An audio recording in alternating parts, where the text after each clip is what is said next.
Hello, not me realizing that I forgot to put the starting soon screen on. I'll be back, it says, and I will, and I was. What's up, gamers? I didn't even know. Would you believe I didn't even notice? That's actually not surprising. Anybody here early? I'm usually here. There's a few folks on Twitch. There's a couple people. Stop rotating. Chair, stop it. Okay. Hey, everybody. Happy Sunday. Happy Mother's Day. I hope you did something fun and you had a good time or whatever. I was around. I was walking around and I heard two screaming children running, two brothers running around a minivan, screaming at each other. And then I heard the dreaded maternal countdown. I heard there was something, 4, 3, and I was just like, oh boy, someone's having a good Mother's Day. With young kids, I bet it's fun. Your siblings or mothers, wish them a happy Mother's Day too. Yeah, please, like, you know, around with the mothers around you, please wish them a happy Mother's Day and stuff. Is like a easy, thoughtful thing to do. Brunch with the family for me, Pog. That sounds great. We for Mother's Day yesterday, because it, you know, hit midnight. Elden Ring? Are you playing music? There you are. We defeated Melania, who is of course the mother of Millicent and the sisters. So, you know, we had a very great thematic evening is what we did. Also, Orange Bishop, thank you for the 13 months as well. Sorry, I saw that and I was like, oh man, that alert sure is big. I forgot to make it small and then I goofed. Thank you so much for 13 months. Welcome back. I appreciate the support. Thank you for the raft snakes as well. Video chatted with your mom. Aw, I understand it's tough when you're far away, so... Well, glad you were able to do that at least. And then as for the stream, as for tonight, we are going to be fighting an assortment of dinguses and also one father. So really nothing else thematic going on today, but we're getting close to the end of the LOREATHON. We should be concluding maybe today. I knowing how long I take, I'm not gonna say that we're, you know, gonna end it. What did your centipede son give you for today? You know what, you just reminded me. I saw this tweet that was like, happy Mother's Day to me from all the people who call me mommy, and I'm like, if that ain't real, if you call me mom, you have to give me a present today. It's just how it works. Then as a Dark Souls 1, exactly, yeah. I'm like dabbling with the idea of doing, if we conclude today, so it's conditional, but I'm dabbling with the idea of doing a Dragon's Dogma 2 stream on Tuesday and just trying to get like a little further in that game, because like I genuinely feel like I fought 5 enemies in that game and have done nothing else. Like it's not, I don't even mean that in a bad way, even though it sounds like a little bit of a bad thing. It's just, I feel like I haven't seen what that game really has to offer, you know? Only give you ties on Father's Day or socks? I would take some socks. Lore time, it sure is. All right. Yeah, so Malekith. Oh, Placidusax. I remember today. Let's go. I did a thing that cost money. What did you do? Help? Don't know if I can help with that. Especially since I'm already planning on spending money on plushies this week. There's new ones coming out.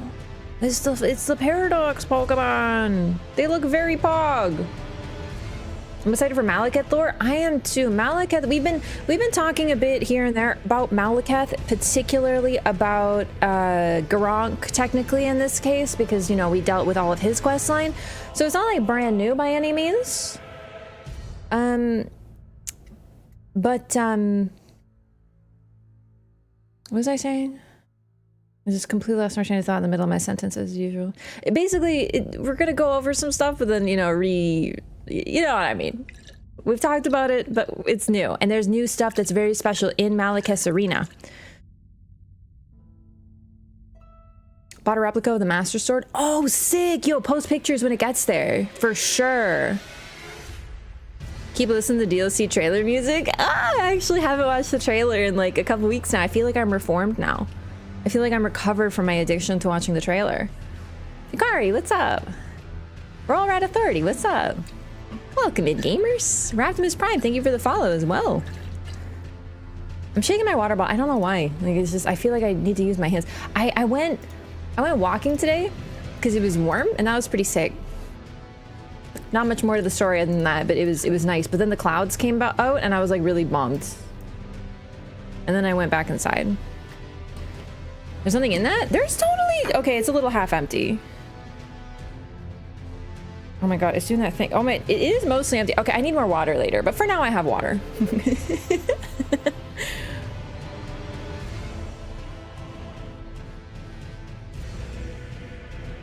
Yeah, it's definitely a little light. Okay. Man, I don't know. Like, I'm so pumped to get into lore. I had so much fun fighting Melania yesterday. I know. Who is she? Who is she who enjoys the bosses now? I'm different now. I'm built different. I'm gonna enjoy the DLC. I'm gonna love all the bosses. Just you wait. I have evolved. My camera sure hasn't. Hello. I love the bosses. Melania is really, really fun. I'm built different now. Except for waterfowl. I don't like waterfowl. Everything else is Pog. I love that fight now. It's very fun. She's so nice. The music is so nice, and it's just this great, you know, rhythm. Super revenant boss appears. If it's a sick boss, I think I'd like it. I actually really like really disturbing body horror nightmare creatures. So even if it isn't necessarily a great fight, I enjoy it, right? Like the One Reborn. The One Reborn in Bloodborne is a great example of that. Fantastic design, very body horror, very disturbing, really weird, really creepy. Not a good boss by any means. Like, I don't think anyone says, wow, that sure is a great boss. I love it though. You know what I mean? It's so good. Same today with the rest of the bosses, or really just go for the kill? I think it depends. Because I would like to learn them. The thing is, frankly, I've kind of done that with Maliketh too, like a little bit. Phase 1, I don't think I can like phase 1 of Maliketh. I do not like that fight, period. Okay, listen, this is great, but maybe we get some like relaxing music rather than this, you know? Well, we're gonna hear this when I'm struggling with Radagon. We will. Oh, I love it here, even though it's on fire. I love the music of the Roundtable hold too. It's very gentle. And then the sound of the grace coalesce into this massive form emerging from the weapons, almost like webbing, you know? It's so cool. This the last Melina cutscene? Aw, yeah, that was a while ago now.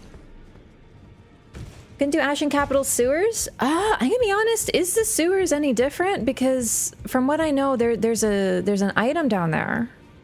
I don't remember which one. I think it's either Erdtree's Favor or there's a talisman down there. Maybe, I think it's actually Crimson Amber. +2 you get there. But other than that, I don't think it's any different. But I do have to go to Dung Eater and fight Placidusax. So that's going to be first on the docket today. Now there's a real grace under the table. Yeah, you can use it to rest. So you can rest at the round table. It really fulfills the purpose. It's very cool. Also, if you're talking about Illusory Wall's video, Illusory Wall, the little video about it, about how there is a grace under there and that's how it works. It's very cool, actually. Sewers are made mostly the same as far as I know. Yeah, I believe the sewers are pretty much the same. So I'm just gonna get the talisman, but I'm not really gonna go down there because nothing's different. Big one above it is fake. Yeah, it's one of those things that they do. So the grace is actually down there so you can rest at it and it operates just like a grace. But they hide it just, you know, with that little weird table in the center. So it's one of those like when I played Elder Scrolls Online, I would design houses, and what I would do is I would take a lighting item and shove it into the wall so it was invisible, but the light was visible because I didn't want the item to be visible, but I wanted the light to be shown. Same idea. What exactly Roundtable is? We have. That was stream before last. Did a whole extensive thing. We talked about it a few times. If someone's watching these VODs over, they're gonna be like, wow, there's a lot of repetition, but that's just how it is. That's the thing. Like, I really do like this LOREATHON. It's been a great time. I hope folks have enjoyed it as well, but like, this isn't like designed to be a video, right? Like it's alive. There's people coming here asking new questions. We're repeating ourselves to cover topics as we acquire new information. You know, like if we had a completed file and we can go everywhere and show everything, it's just different, right? I would like to create sort of like a big overarching video concept with this sort of stuff and discuss a lot of it and have all these topics covered for posterity. But, you know, for now we have this. So, yeah, Gideon is a nerd. He's done. I think we'll go to Dung Eater first because he's easy. We're just going to shove a couple curse beds up his ass and say goodnight.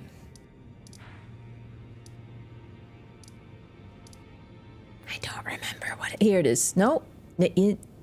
Yes. Perfect. Potential for body horror with the lion dragon boss in the DLC trailer.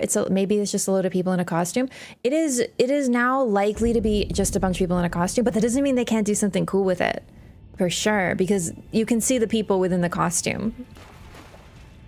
Still, I think FromSoft is really gonna nail some fantastic body horror in the DLC. They do such a good job with body horror. Still doing the Dung Eater ending. No, that was mostly Angry Wrath. Okay, I actually have to talk about something. You know how this rat bursts out of this box at you? I'm like 99% sure this is an actual intentional reference from Dark Souls 1. And you're gonna be like, what? But there's a section in the sewers of Dark Souls 1 where you're walking and there's a freaking thing comes out of it. And I'm telling you, it's a reference. They did it on purpose.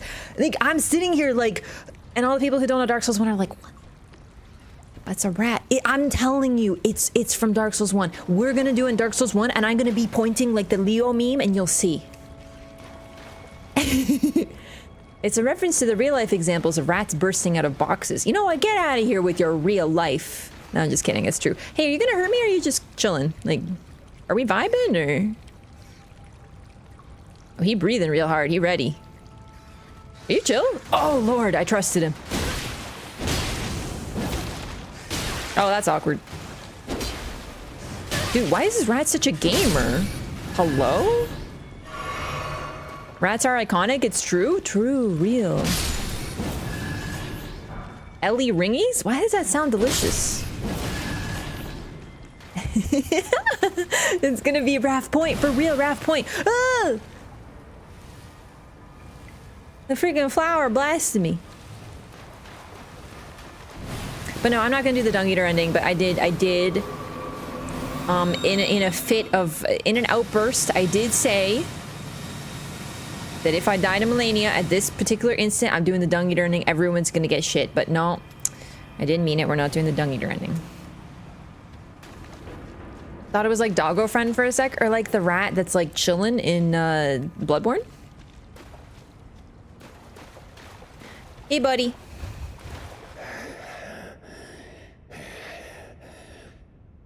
Curse you, Golden Order. One day, you'll get what's coming. So, hey Thayrap, what's up? Which ending? I'm thinking Ronnie's ending. The Frenzied Flame ending is very interesting for lore, but the thing is, because I let Melina burn, she won't appear, which is arguably the most interesting part of the ending in the first place. So I'm not gonna do that this run. Also, I like the Ronnie ending just because, like, okay. Endings, in my opinion, in FromSoft games are never really the most interesting thing. Like, to me, it's more about the build up to them. There's a few exceptions, but generally endings are like the least interesting part. This game has some pretty cool endings, for sure, with like Ronnie and the Frenzy Flame, with some really big twists, right? But that's not really a usual thing. People say that a lot of the endings are just recolors of each other. Yes. Welcome to FromSoft. The ending doesn't really matter because they're all canon, because the point is that it's a cycle. So if you choose to link the flame and there's fire again, well, congratulations, that flame will eventually die. And if you choose to let the flame die and not link it and become the Lord of Dark, well, eventually someone will link the flame again, and it's just a cycle and a cycle and a cycle. Do you know what I mean? That's just how these games work. If you choose whatever ending, eventually another Tarnish will show up, take in your job, and do exactly what you did and pick something else eventually at some given point in time, is basically the implication. So the endings are cool, but they're also kind of like not as cool as, you know, other things, I guess, right? So, yeah, the Frenzy Flame ending definitely has some spice to it, but like I said, the most spicy part of it with Melina is not going to be there, so I'm not going to do that ending. So we're going to do Ronnie. The other endings are you sit in a throne with various sounds and like a narrator is pretty much it. And then I actually don't remember what happens if you don't have a mending rune. I think it's probably just the same, isn't it? It's been a while since I've done that. It's been a really long time. But no, it's not that the endings aren't cool. It's just for me, like, they're like not a big focus of mine. It's like, what do you think about the ending? Well, okay, Melina clearly has an interesting role. That's it, you know? Yeah, what's up, Raven? I've been good. Wolf Twin also, what's up? It's called the Age of Fracture. Yeah, pretty much the same, huh? I like 2 of the endings. Yeah, like the endings are cool, but it's just, for me, it's like, yeah, I'm not that fussed on which one I pick, I guess, you know? Like the new green screen? Yeah! Probably gonna go back to normal, but for now I'm on a temporary setup, and I like it a lot, actually, but you know, just switching it up. Okay, anyway, so that's the ending discussion, but yeah, I'm probably just gonna do Ronnie's, because it's arguably the one with the most interesting scenery, so to speak. However, I would like to acquire all of the mending runes for lore and to conclude quest lines, which is why I went to the effort of collecting this guy's stupid curse beds. So, a couple things about Dung Eater. I feel like we've covered most things about Dung Eater, but there's a couple things that I believe I neglected to mention. One is that his helmet has one crudely stabbed out hole in it, and that's likely where he sees. He sees out of this one little gap here. Now, of course, we have the prisoner helmet. I have to zoom out.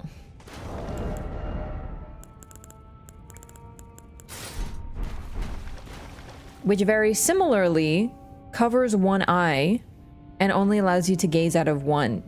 Considering he was a prisoner, he is a prisoner now, and he was imprisoned at a previous point with Dung Eater, or sorry, with Boggart, at which point he defiled one of Boggart's friends, which is why Boggart was so terrified of Dung Eater. It's pretty interesting that he maintains the outfit of a prisoner but has made his own personal alterations to it. He's cosplaying as a prisoner. He imprisons himself in a cage in which he has the key. Like, he literally is basically a LARPer. He's LARPing as an omen as well. He's a really, really weird one. But the covering of eyes, having a sealed eye, eyes being closed, eyes being covered, is a massive symbol in this game.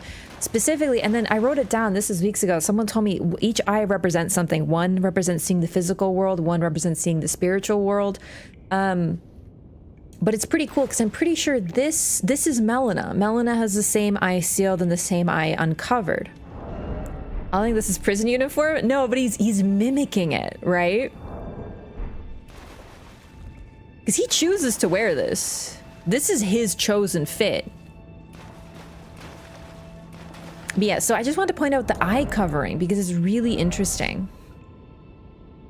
Also, in this case, it is a foul creation designed to torment the wearer, either slowly fermenting hatred within their heart or a spiritual fervor that is near indistinguishable from it.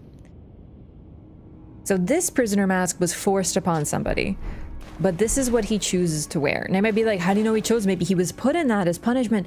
I really don't think so. He also seals himself in a prison where he has the key. Do you know what I mean? He's beyond the cosplayer. He's a LARPer. He cosplays and he LARPs. Hey, what's up, Vulpine? That's the Griffith mask? Oh no, I forgot. It also do be like the Griffin mask. Anyway, I also want to talk about how he has a giant shackle around his neck with a sun upon it. So in Elden Ring, people wear shackles around their neck to represent what they're like loyal to, basically, or what they worship. Where's the commoner garb? Here we go. The board hung from the neck depicts a sprawling tree, its roots and branches forming 2 holes. This is a self-imposed shackle, a voluntary display of allegiance to the Erd tree that increases faith. So everyone in this land wears shackles depicting to various things. So this could be a symbol of his self-imposed worship of some sort of sun. The thing is, the sun, and especially this type of sun with a face, is pretty mysterious. We don't really know a lot about it.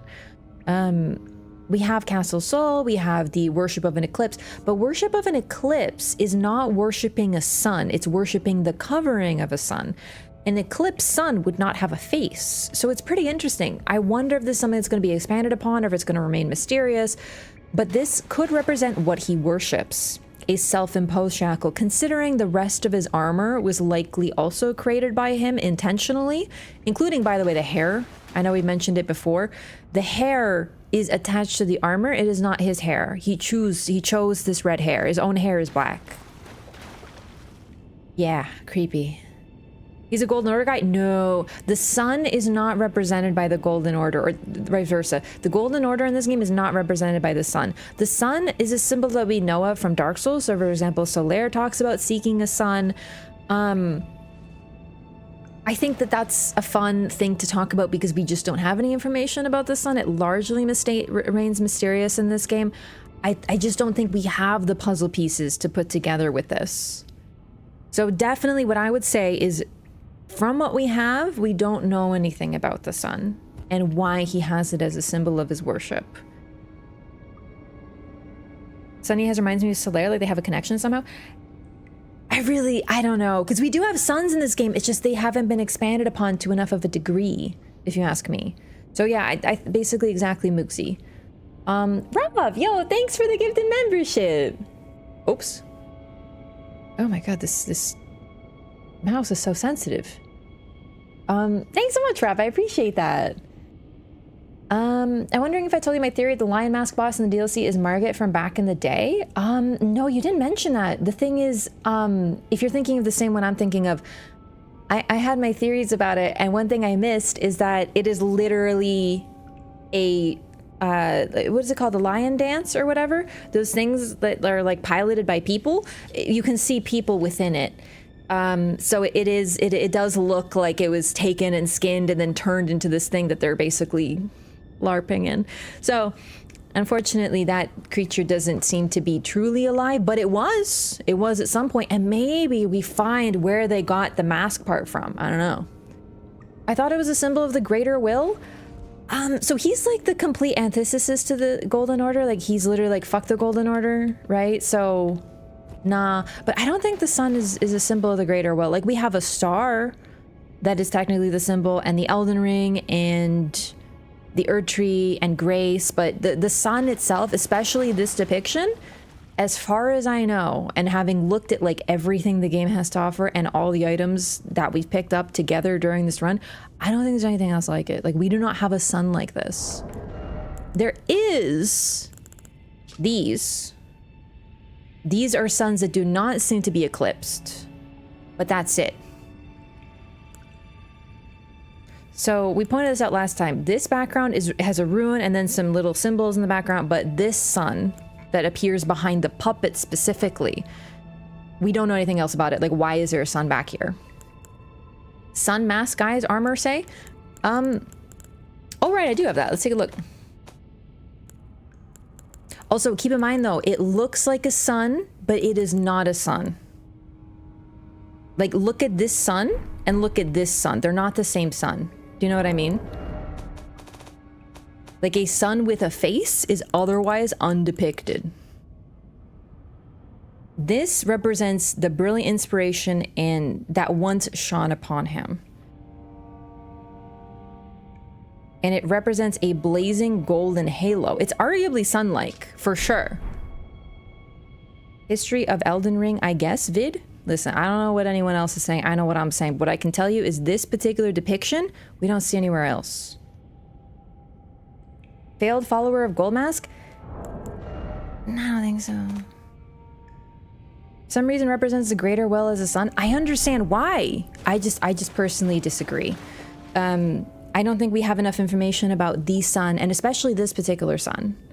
Goldmask's mask was supposed to represent a sunflower. That was my interpretation too, because he is always looking at the Erdtree, which is in a way his sun. And we do have sunflowers in the game as well, and they are also, you know, golden sunflowers.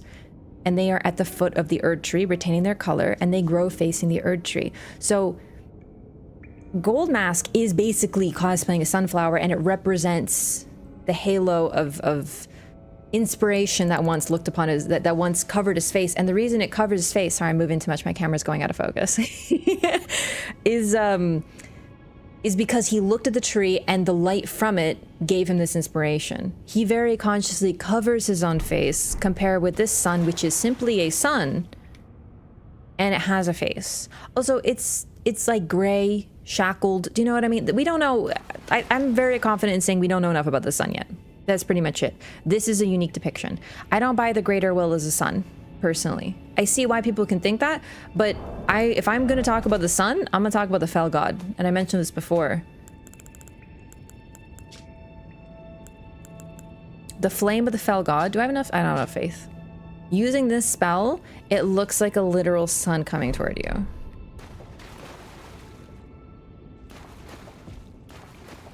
Sidestep with the sandals. Morgoth does the same thing during the big cutscene. Oh yeah, the foot is the same. The foot is the same. I definitely think there's something going on, and Morgoth has a link to that type of creature too, because he is of the. Okay, when I responded to the trailer, I called that creature a crucible beast, I think, because it has so many things associated with crucible. The red lightning, the misbegotten face, omen horns, and then I realized that if you freeze frame, you can see like little commoners standing in there. They're wearing it like a lion dance, so it's not actually alive, but it was at some point. So having a link to Morgoth for sure. I just don't think that. I don't know. I'm not sure yet. Dung Eater's son is just some foreign deity in the lands he came from. We're unlikely to get more on it. Well, there is something to be said about the fact that he does have red hair, which could link him to the crucible, but also to the fire giants, and he uses a fire giant's weapon. Well, not a weapon of a fire giant. He uses the spine. Do I have it? Did I get that from him from fighting him? I think I did. So he has links to the giants as well. So it's possible that the flame there, especially a flame with a face, could indeed represent the giants. And part of his anger and the curse that he's trying to invoke upon others is like, well, maybe he's a spiritual successor to the giants, or sees himself that way. However, the spine that he uses, I don't remember what I'm looking for. The Sword of Milos, but I don't remember if it's a sword or not. Oh, I just passed it. Here we go. I found it. Sinister greatsword fashioned from a giant's backbone. Milos was undersized for a giant and was viewed as sullied and terribly grotesque.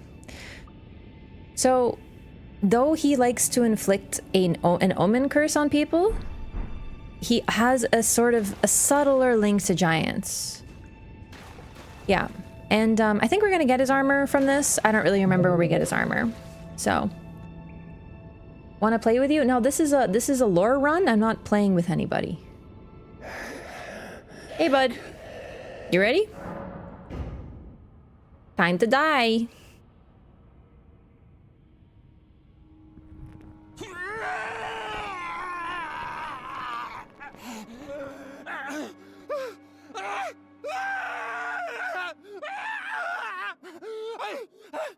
Unleash it upon them!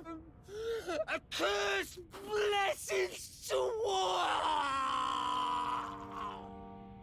That must have been a fun day in the voice acting booth.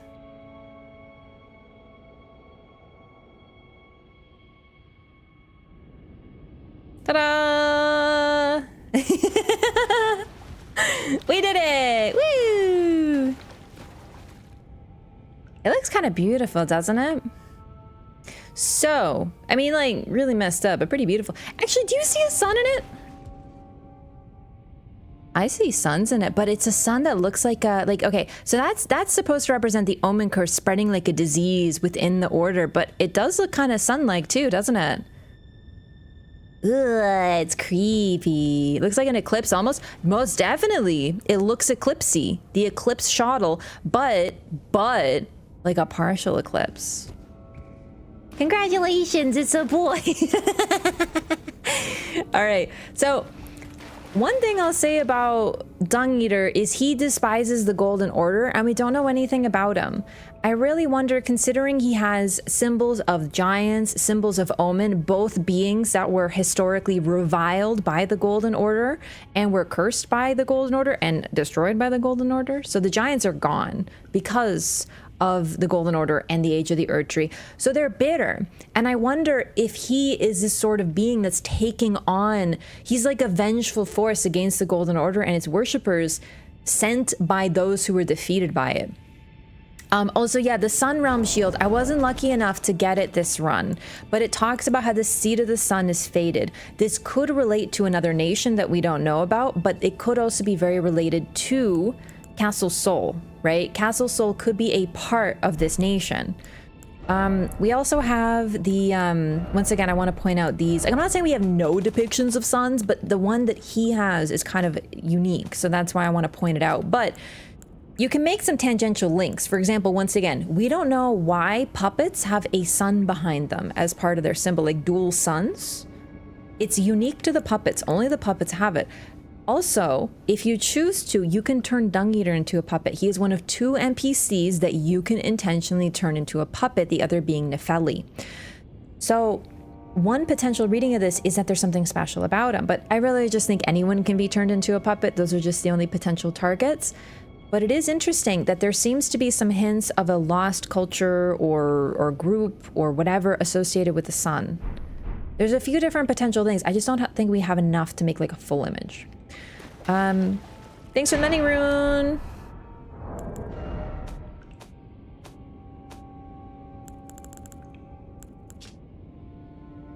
Creepy.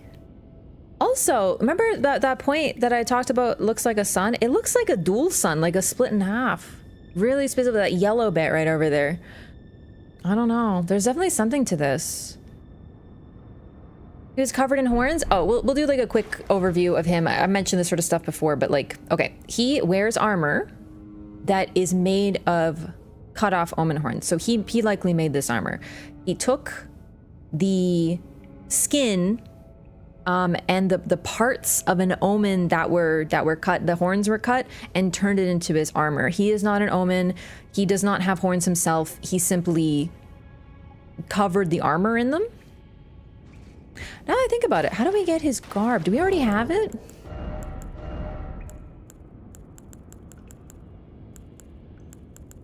I don't remember if we get it from him. Maybe we have to come back. We have to rest and come back. I'll try this, but first I'll read the mending rune. It'd be near the bottom? Right, it's heavy. I don't think I got it though. I might have to rest and come back. That's pretty normal for these dead things. Cosplaying as an omen? Yeah, I talked about the giant thing already. So, Castle Sol leads us to the Halig tree. Sun represents opposition to the Golden Order. I think this theory makes sense. I'm not certain that... Okay, Castle Sol leads you to the Halig tree because of the people who live in it currently.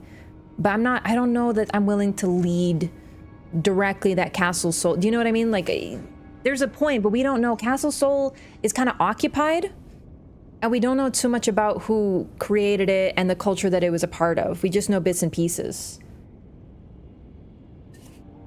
Why does he eat dung? He doesn't eat dung. He eats, and I'm not joking once again, he eats your shirikodama, which is your soul. And according to Japanese myth, your soul is in your anus. So what he does is he takes your soul out of your butt and eats it, which is why Roderica can hear the spirits around him, because she can hear all of those. He's a Kappa demon. He is legitimately based on it. Well, not him himself, but Kappas do that. Like the real Kappa in Japanese myth. It's a, you know, Captain from Animal Crossing, the guy who takes you across on the boat. He's a Kappa. They are mythical demons yokai who will steal your shirikodama and attempt to eat it. But you can give them something to make them not do it. I don't remember. They like some fruit or something.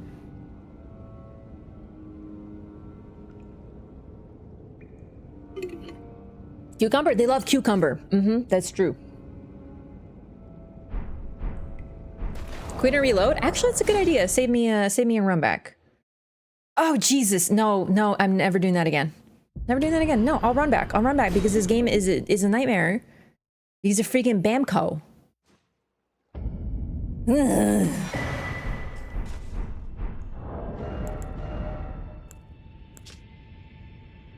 Malformed helm resembling an omen with its horn cut off. Worn by the Dung Eater, its form is a vision of the landscape of his mind and of his appearance as he wished to see it. The heart of an omen without the body to match. Could there be any crueler existence? What does it matter then, if the curse claims it all? The heavy sun-shaped medallion represents both the guidance he once saw and the ring to which it will one day lead. Oh, maybe it's just that easy. Maybe it represents his guidance.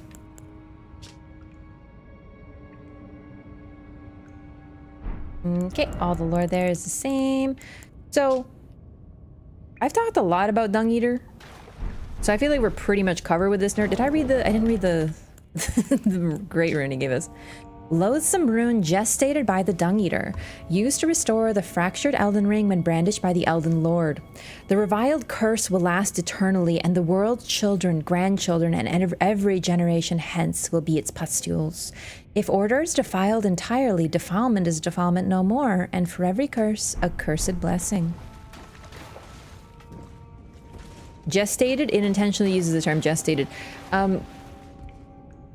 Giving birth to a mending rune, and it is very much like a birthing process, is messy. Never knew the soul-eating lore of the Dung Eater till now. It's not something that a North American audience would pick up on, or really anyone, like a Japanese audience, would know pretty quickly. They'd pick up on what's going on. They'd be like, oh, he's eating the Shurikodama. But like, we're not really familiar with that type of, with that myth, generally. So, you know.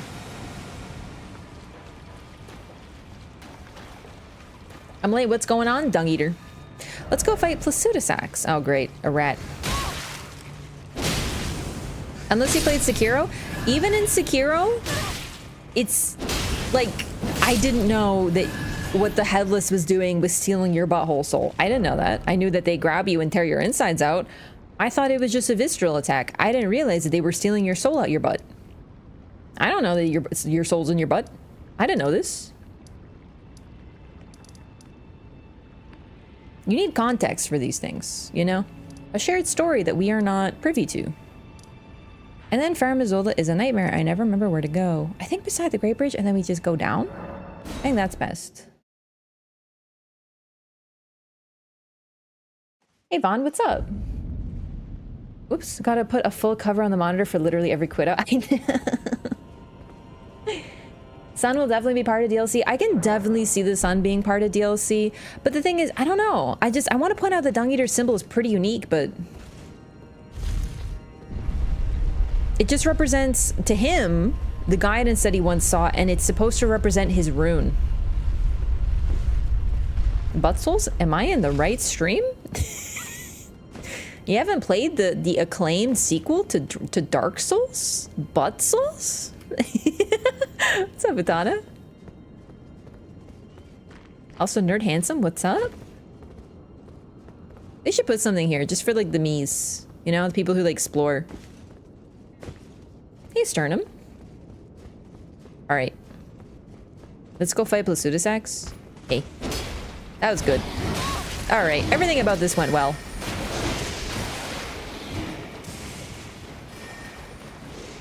Hope stuff has been cool here. I would say it's been pretty cool. Like a singular nascent butterfly. You know, if I just see one more nascent butterfly, I'm about to turn into Dung Eater for real.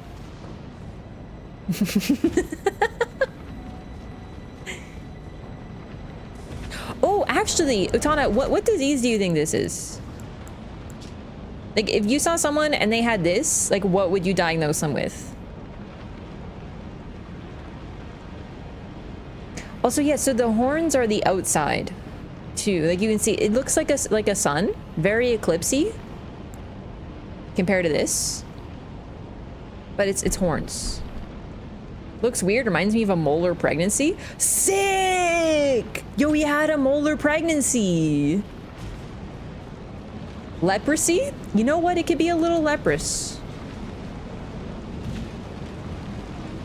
Black hole sun? I'm seeing it. Kind of depends on where on the body that thing is. That's a good point. I don't know where on the body it is.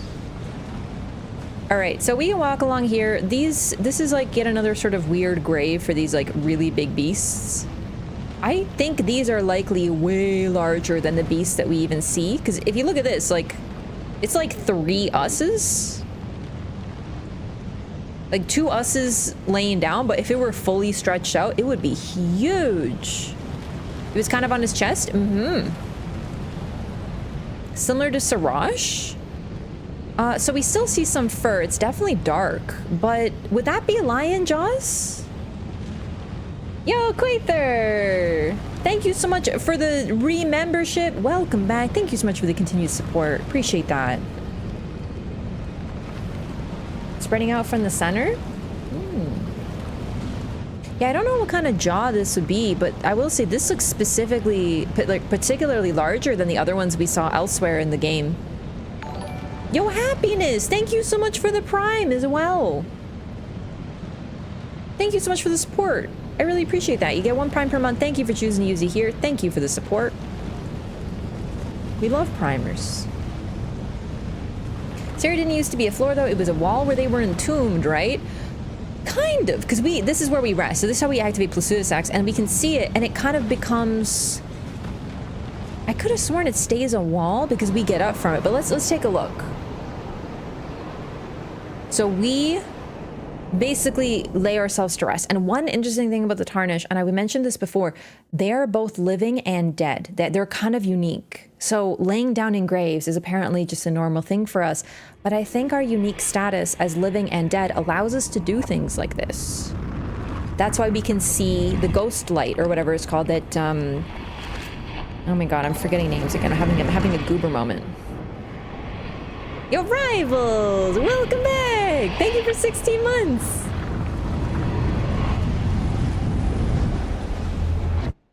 So we go back in time, basically, and we get absolutely flashbanged to death, which is why I'm gonna so enjoy fighting Radagon, by the way. Okay, we're free. Still a floor, but it's a part of a massive arena?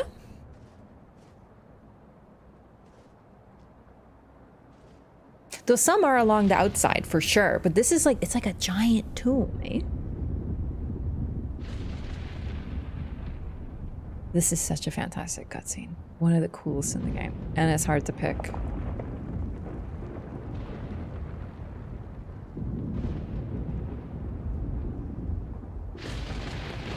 What would you say is inside those bones, by the way? Like, what metal is that? I know some people have said gold. I don't know that it's gold.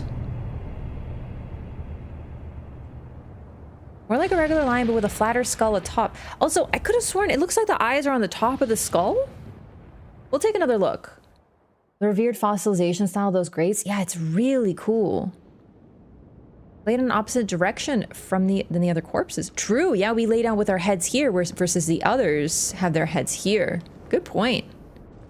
Oh no, it looks like the eyes are pretty normal. Like, you just can't see them because they're like in the ground. Electrum?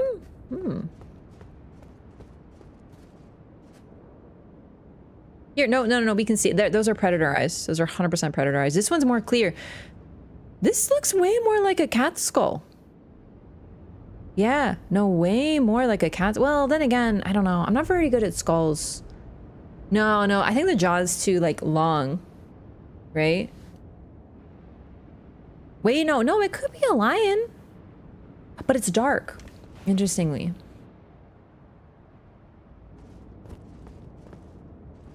Looks like a dinosaur to me? Not quite, but no, it does look cat-like. I always remember the cats didn't have really short jaws. It's like a snake to me? Well, it has fluff, and I mean, it's not that you can't have a fluffy snake, but it also has arms and legs, claws, you know? Hey, Devin, what's up? Saber-toothed tiger? Not big enough teeth? And that's saying something, I know, because these are huge. Like, this is like a gigantic lion. But you don't see any more lions walking around. That's pretty interesting. Okay, so now, of course, we laid down what was basically a bridge floating in midair, and now we are here. And I still think this is one of the most genuinely stunning moments in a FromSoft game. Like, looking at this, the uncanniness of it, the storm raging in the background. You can't even see the edge of the storm anymore. So, oh my god, and look at these pillars. Look at them just like raging upward. Oh my god. Everything in this land seems to be like a mausoleum for the dead. Although, then again, Farum Azula is not a nation or a city. It's a temple. It's a giant floating temple.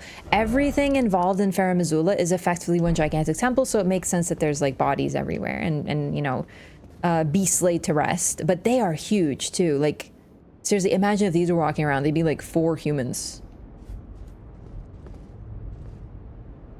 God, it's so beautiful. A constant storm, like non-stop lightning. And then this uncanny creature floating around. A floating mausoleum? Yeah, very much so. Now looks similar to Beastman. These ones do, but it's the jaw.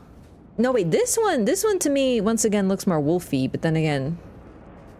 We've seen wolves, we've seen horses or cows entombed. We don't see them alive, and then we see, you know, the beastmen walking around, and then we know there was likely lions here. We don't see them though.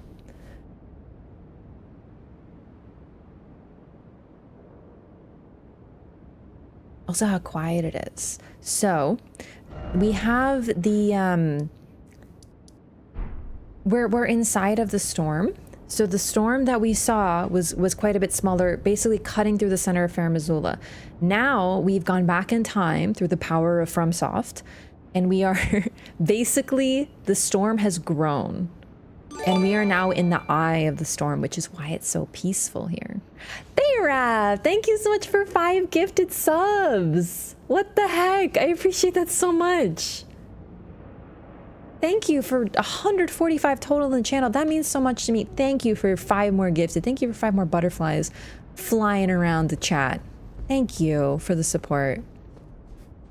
Big Pog. And Volpine, thanks for the 100 bids. Fun fact about Farum Azula is that in version 1.00, it is called Doomed Farum Azula rather than Crumbling Farum Azula. This was changed in the Day 1 patch. Oh, I actually didn't know about that. That's really neat. You know, maybe I have heard of Doom Farum Azula. I think crumbling is way more evocative, though. Crumbling is such a great word because it's like, are you a cookie? You know, like a nice crumbly cookie, you know? Ooh, delicious, tasty, yummy. Now I kind of want a cookie. But no, that's such a great... I like crumbling. I like crumbling much better.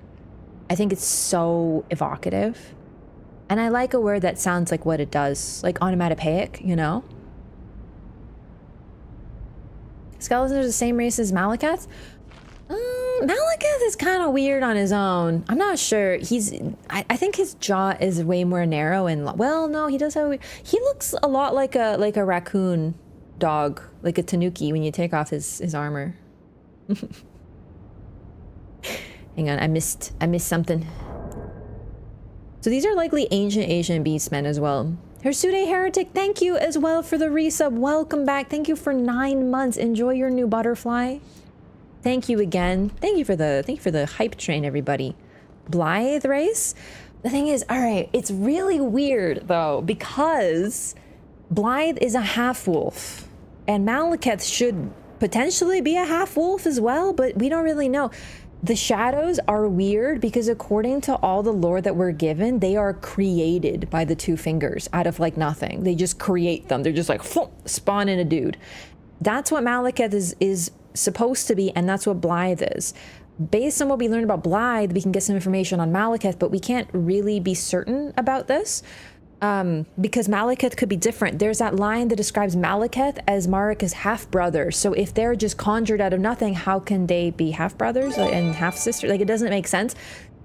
I don't know what to do with that line, but the shadows, according to the lore we have, are just conjured out of nothing through the power of the 2 fingers. So, like, you know, it's a little mysterious here. Yeah, Malekith, despite also using a sword, is more like a wolf versus Blythe is canonically a half-wolf. Royal Red Authority, thank you for the gifted sub as well to Limited Edition Mistle. Thank you so much for your first gifted sub in the channel. Thank you. Thanks for joining in the hype train. Woo! What we are told about shadows are a lie. I don't listen. I totally feel that, but I don't like to subscribe to the you can't trust the lore thing, because then there's no point in like any of this discussion. Half brother line always bugged me too. I really wonder if it's like a mistranslation of something, but I don't know. Like, I don't know. Marika's mom is explaining to do. It could have something to do with Marika's parentage and her family. We don't know anything about her family. But if Blythe is a half wolf, it means he's half man, right? So the point is, while there is a race of beasts, we have the beast men. We have the, can you start the fight? Be patient. Patience is a virtue. We're luring right now. Do you see the folks asking me questions and having a nice discussion? You can wait patiently. We had this discussion yesterday, chat, but your first time chat is very important, and you should either just say hi or really make a good first impression. Don't make a bad first impression. I'll think you smell bad. I think the Japanese term more closely means adopted brother, if I recall correctly. Interesting. Either way, there's something to be said there. There's something there. Not an answer? Not a good first impression. Let the dragon chill a bit longer. This is literally one of those beautiful spaces in the game that you get to visit only while this boy is alive. Just relax, sweet shit. No, you can visit here when he's dead, but still, it's prettier with him floating. Even their second impression is kind of bad. I know. You're not on YouTube. It's true. You can skip on YouTube. You can't skip now. I think Placidusax got his ass beat by the Elden beast. Elden looks so weak against his dragon. I don't know that he would necessarily have fought the Elden beast. All right, so I think we've talked about the arena. We've talked about the beasts and the beastmen. We have Sarash, we have the beastmen, we have Maliketh, we have Blythe. We know there's like beast people, but the only lion that we know of is Sarash. He has now basically become a symbol of the Golden Order and Godfrey. We don't know about any others. There's really, what is that mysterious noise that drives me crazy? Is it because I touched the desk? Raph was peeved that comment would have added an additional 10-minute delay before you fight the boss. Honestly, just because of that comment, I'm putting the controller down. Like, seriously, if you want to rush me, like, do you even know about reverse psychology? Like, if you want to rush me, then tell me to fight the boss, and then I will take even longer. Okay? Like, have you ever read like a grade 5 level psychology textbook? Don't fight the boss? Well, now it just evens out.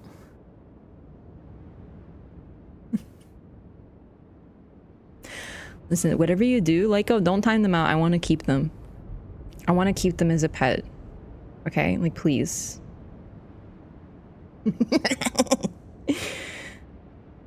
This boss is too strong for you? Probably. I want you to keep speaking and talking because it's interesting and fun. Well, thanks. Listen, do not misunderstand my capabilities. If you say something that you're trying to, you know, make me... It's not gonna work now. I'm too powerful. Okay, anyway, what we're gonna do... what we're gonna do now is I'm gonna talk about Placidusax. So get your pencils out and get some lore writing going, because he's a mysterious fucking wiener. All that heal and you think you can't kill him? No, I didn't say that. You're saying that.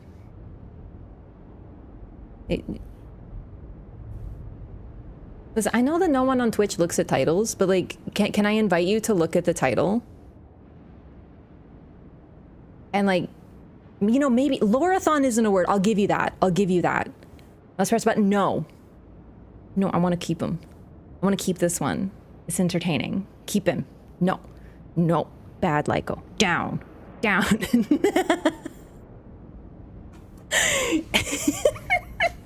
Yo, could you imagine looking up LOREATHON and the only result is one of my tweets being like, oh, the LOREATHON is going well. Oh, okay. Anyway, you're distracting me with all your bright colors. I'm trying to I'm trying to talk about the Placidusax. You guys are distracting me.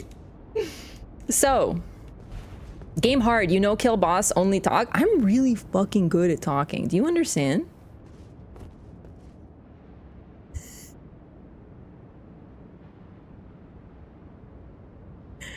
I googled it. It's all YouTube videos. Are they my videos? Any of them? Are they my YouTube lives? Probably not, honestly. My SEO probably isn't great for YouTube lives. Okay, so Placidusax is an Elden Lord in an era that we kind of don't know a lot about. This is like past, right?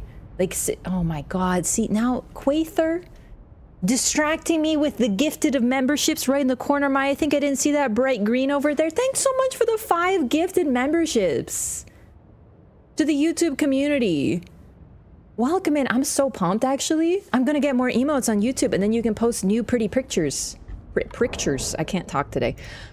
See, look, YouTube, I don't know if you're familiar with like emotes, because like they're very confusing to me. When I first started using Twitch, I was so confused. Did I talk about how when I first started using Twitch, I had to like Google what all the emotes meant? So I would like be like, and I'd Google like, what is Kappa? And I had to like, it's like learning a language. It's like hieroglyphics. So anyway, what you do is you can use little emotes. And when you are a member, you can use little emotes in the chat. Quaither, thank you so much, sincerely. I really appreciate that. Thank you for the kindness. All right, listen. All right, hang on. Just give me, just hang on. Did I click on the right person? Like, fuck. Don't. Okay, and then just have a nice little nap. There you go.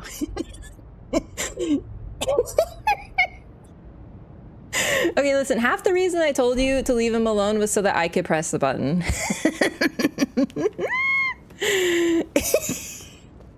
Have a nap, little one. Listen, you were very entertaining. Thank you for the laughs. Thank you for the entertainment. But just this, it might be a little bit past your bedtime. Go tell your mommy Happy Mother's Day, please. And then relax. Ram to steal Lyco's kill. Maybe. VIP them? If they come back and they're funnier, then I'll consider it. It'd be really funny. Like, they were funny, and then they just went into You Mad, and You Mad is just not, like, listen, You Mad was, like, remotely funny for, like, 5 minutes 15 years ago. Do you know what I mean? Like, you need to update that software, buddy boy, you know what I'm saying?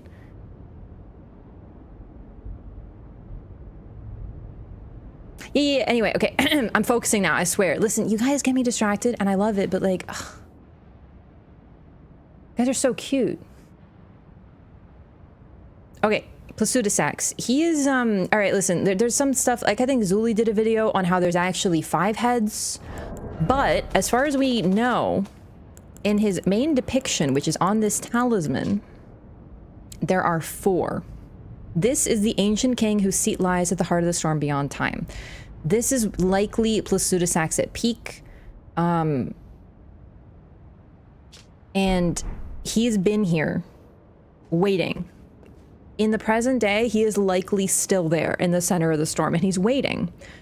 When the talisman was made, his 5th head was already chopped, or they just wanted symmetry, so they made it 4. Maybe the 5th head is in the back. Either way, we're going to try to show off the points that his heads are cut off. In fact, you can see one right there, that little one above the claw, severed. So, looks like the 2 fingers communicating. Yeah, that was actually one of my very, very first thoughts when I saw this was, oh my God, they look like the 2 fingers. I know some folks, I don't remember who this was. Oh my God, when I first talked about Placidusax like 2 years ago, I know some folks mentioned that he also somewhat looks like the first sprouts emerging from a seed, right? Because like seeds, often they look like this, and then they start to crack a little bit, and then the first sprouts emerge. It looks just like this. And the fact that the heads are coiled as well, I'm not sure how to read the coiling, but it is pretty interesting considering all the images of coiled snakes and coiled pillars already visible in the DLC and in base game. So right now, this is what's left of Placidusax, and it's weird because this is him diminished. I think the 2 heads is really supposed to give us the image of the 2 fingers. The heads placed upward looks like the 2 fingers when they're communicating. He is basically calling home, and home ain't picking up. Or the message is going to take so long that he's just been waiting for, what does Enya say? Tens of thousands of moons and beyond. So I think the basic lore for him, and we'll get it from his items, when we defeat him, it basically tells us that his god was defeated, and he's been waiting here basically since the start. this predates our Elden Ring. This is the era that remains very mysterious. There's a lot of, we'll talk when we get to Malekith as well, but there's some really interesting stuff. Mesmer's descendant Placidusax, a mystery figure? Maybe Marika. No, we don't know enough about Placidusax yet, or sorry, about Mesmer yet, but no, we already know that Mesmer is Marika's child. Oh, you know what? Now that it's mentioned, someone mentioned that the two remaining heads are one female, one male head. They do have different horns. Pretty interesting. God was fled in English, not sure about Japanese. Also, one is smaller. Yeah. Really does look like a seed sprouting. I never saw that. Yeah, it's cool, right? Dragon Eye connection is with Mesmer. He's likely the origin of Dragon Communion. It doesn't mean he's a child of dragons because Dragon Communion specifically relates to eating dragon hearts. Dragons would not be fans of this. Also, his serpents could be imperfect. Yeah, look, the one on the left is thinner. So that would be the female head, arguably, and that would be the male head. Then again, in some species, the female is bigger than the male, so maybe it's the reverse. There are female and male heads, and that's another reference to the rebus, a combined being. So, one thing I'll talk about with this figure. So this is the Elden Lord of another time, related to potentially the same god, potentially the Greater Will, or maybe a different god. But it also is behaving like a two fingers, communicating, and if it is the male, female, and a reference to the rebus as well, which is, I didn't even realize this. I didn't really look too far at the heads. That's my bad.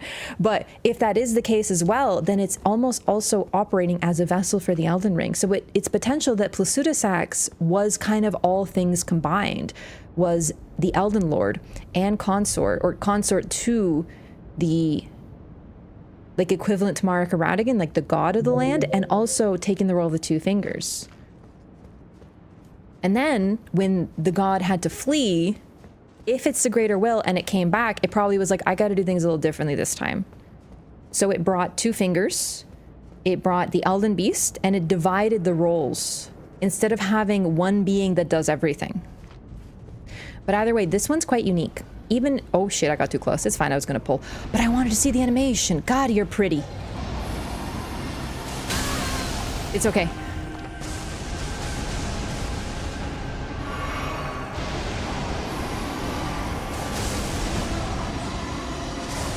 So, I'm gonna take Placidusax pretty slow, because I want to see all the attacks and animations, including the really super cool nuke that he does.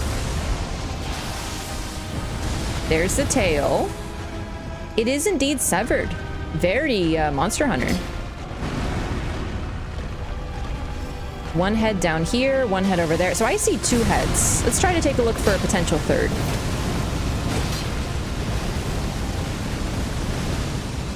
Yellow fire, golden fire, more accurately, but red lightning.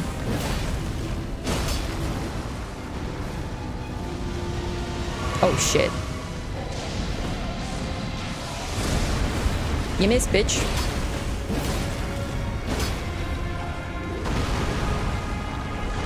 Oh, I hate when Monster Hunter monsters do that move.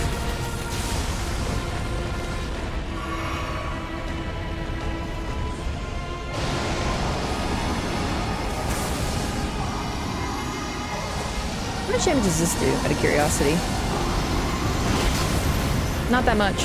It's a dragon, so likely very resistant to fire.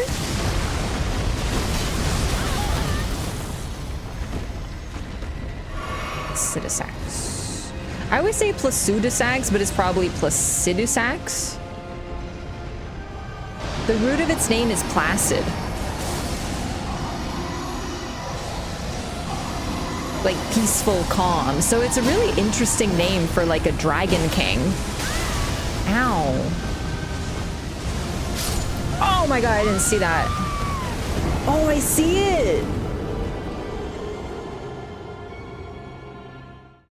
Wow, there's like blue within the wound where the head was cut off too. All rolls, one of those missing heads might belong to those missing rolls. Perhaps that might be a part of it, actually. The calm one would be a pretty serious implication in a time of chaos and strife. Yeah, so Sax, I think it's Old English. I don't remember, but Sax is an old word. I think Old English. Confirm. Feel free to fact check me because I don't recall off the top of my head. Is it Old English word for mountain? So all of the dragons having Sax as their name, they're basically different, you know, mountains. So placid mountain, calm mountain. Base is fleshy, not fleshy, more rocky, if anything. Yeah, I'm not certain that it looks different from the others, but potentially it was just cut off closer to the base of the neck. But I'm not the type of person, listen, I'm not Zuli, I can't look at the models as closely as she can. So I'm gonna trust Zuli's interpretation there, but if there were 5 heads originally, it's interesting that it's depicted with only 4 in the talisman. We will try to take a look at it, because personally I only saw 4 heads, and I think 4 heads is really interesting with, well, symmetry. Then 5, though, 5 would mean like a hand, right? 5. A 5 head. Elden Beast was sent to begin establishing order. All the ancient dragons are almost exact prototype of beast. I really don't see a relation between Elden Beast and dragons. However, dragons, there's some hint in this game that dragons might be basically aliens as well. The fact that a lot of their incantations scale with arcane being a hint of this, because arcane tends to relate, although arcane also tends to relate to like ancient things that are primordial, so it could be that. But I don't know, I'm kind of buying the Final Fantasy XIV dragons are oh, by the way, no stake of Marika. This likely predates Marika, although Fair Missoula, you know, that makes sense. Hey, baby.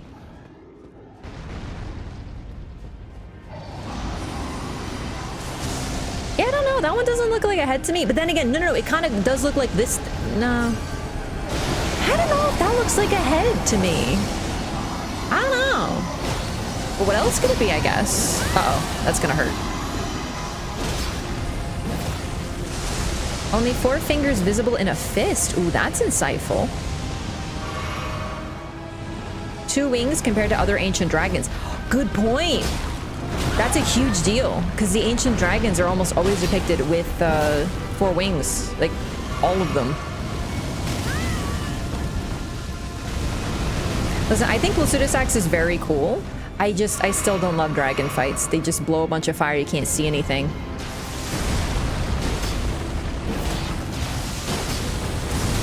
Might have to switch to the Bloodhound Fang for this, because like this is really yikes.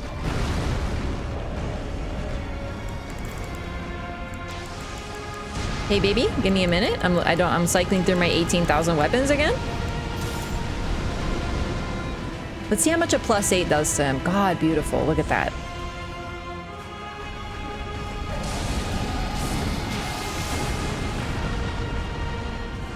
Oh no, he does have 2 wings. His little butt wings. Oh shit. That was greedy. It was greedy.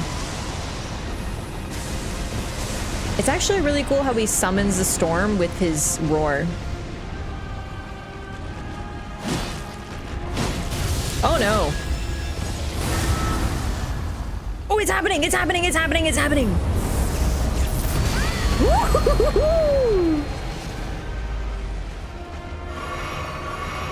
I love how the sound cuts and the music stops. Also, I agree, FromSoft isn't great at big bosses, with the exception of every fight in Bloodborne. And I mean everyone.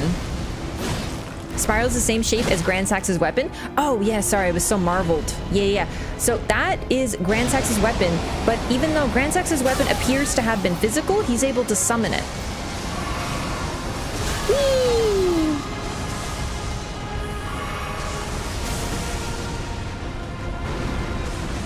I love this song, too. It's so, like, epic and majestic, but it has this sadness to it, like the lament of a lost age. Oh great, it's my favorite time of the fight.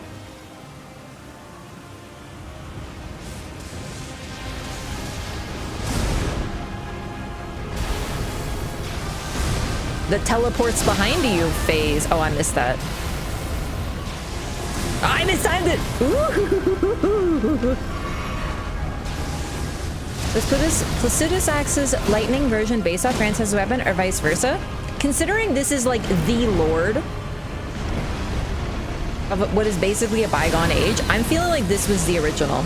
As you can tell, I don't fight Placidusax very much. My timing's not quite there. But also, I legitimately don't know what he's doing half the time because, you know, size. But we'll get there. Oh shit. Under the butt, quickly!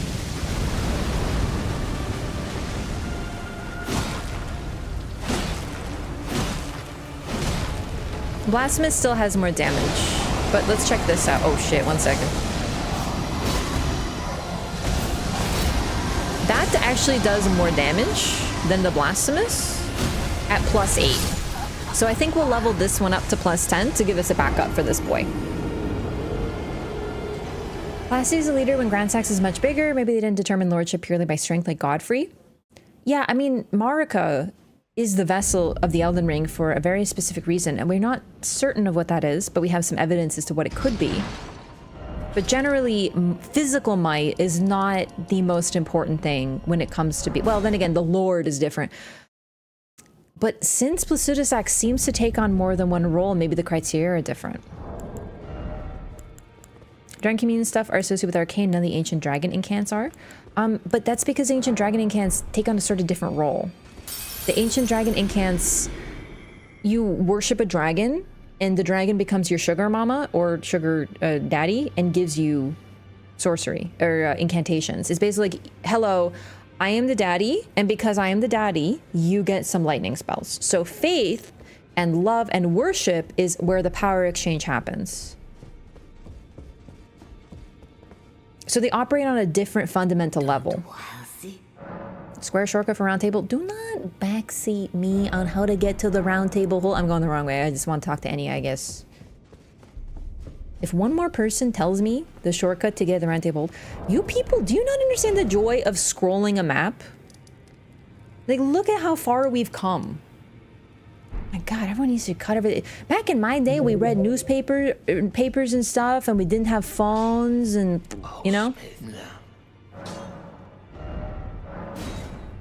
Oh, I don't have money. Oh, that's easy then.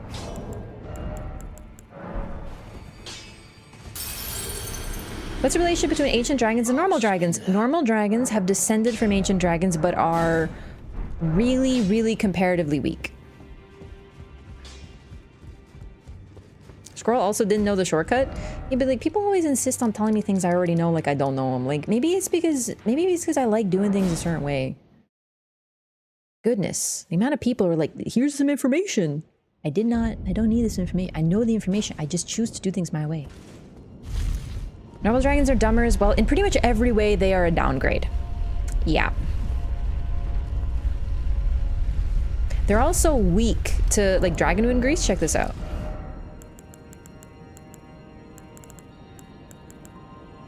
It's made out of gravel stones. So ancient dragons leave behind gravel stones, which are their stone scales, and you combine them to do something to attack dragons specifically. Like, it particularly targets them. Dragons are basically weak to ancient dragon scales because their scales are so much weaker. If they're weak, the snowfield dragons are ridiculously scaled. From a lore perspective, they are weaker. Yes. Dragons are weak to dragons, Pokemon logic. I actually did make that joke. But actually, though, it's literally the ancient dragon scales were so much harder that you can use them to wound modern dragons. Brother, I told you to be more interesting. I'm really glad you came back, but I gave you an opportunity to be more interesting, so you really have to hurry it up real quick. Like, quickly. Like, if you want to be a troll, be an entertaining one. Dance for us, monkey. You know, like the little dancing monkeys with the outfits who do the symbols. You know, like those ones.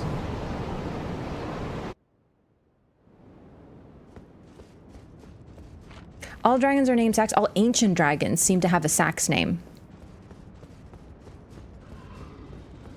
How quick you need me to be. It's not really doing it for me. Alright, like, I'm leaving it to you. Yeah, huge damage increase. Thank you, Bloodhound Fang.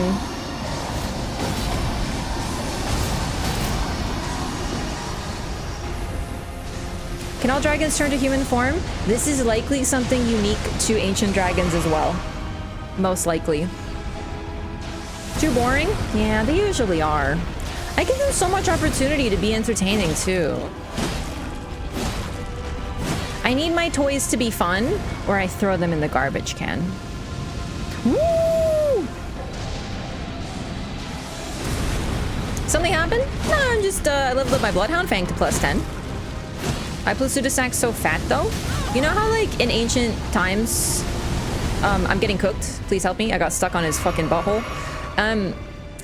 Being fat was considered a good thing because it means that you had food and you have to work like hard labor in like the farms. Have you considered? Oh, I knocked him down. Have you considered that maybe he's just like a status symbol?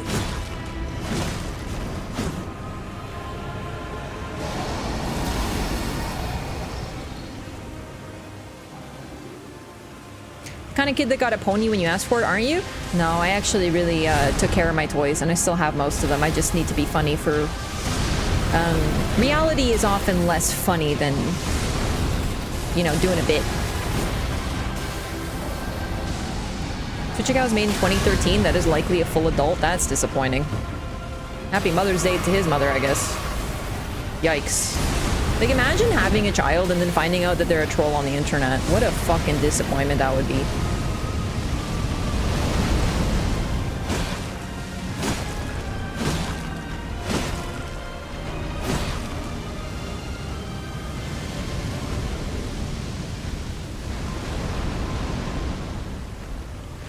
His scales also look a lot like wood.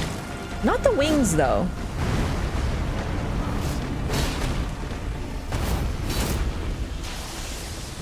Oh, wow, he moves really quick at the end there.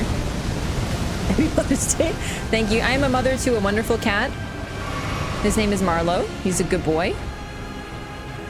Boomers tend to be trolls. Yeah, that's true.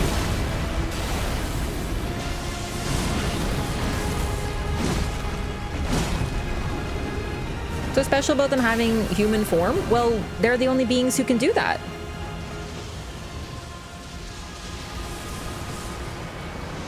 I remember when that spell was absolutely everywhere in PvP.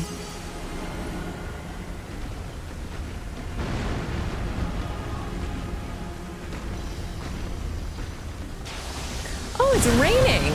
The weather does change in Phase 2. I actually never noticed that, believe it or not. Well, to be fair, there's a lot going on the screen. I love how they, like, go up together. That's so beautiful.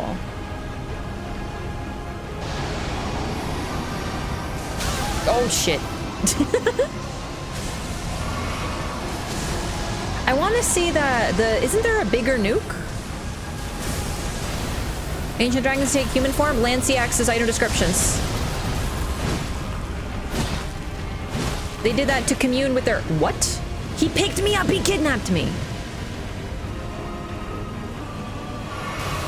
Oh, yeah. The lightning's gone. That's really cool. Thanks for pointing that out. Believe it or not, I never noticed.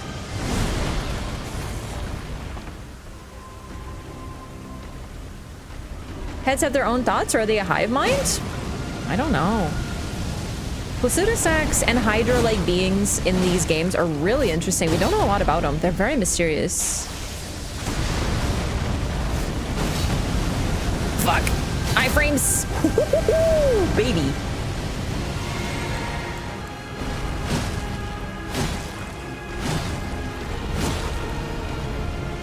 I personally see brass in the wings. All right, I'm just showing off the riposte animation. I hopefully won't kill him. This hopefully won't. Gorgeous eye too. Can we see your eye? Gold and orange.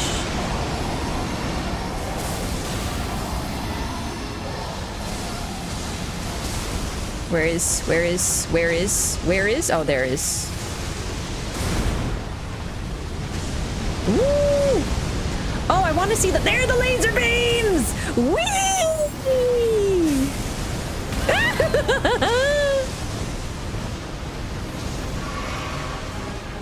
Okay, we've seen everything. I think, anyway.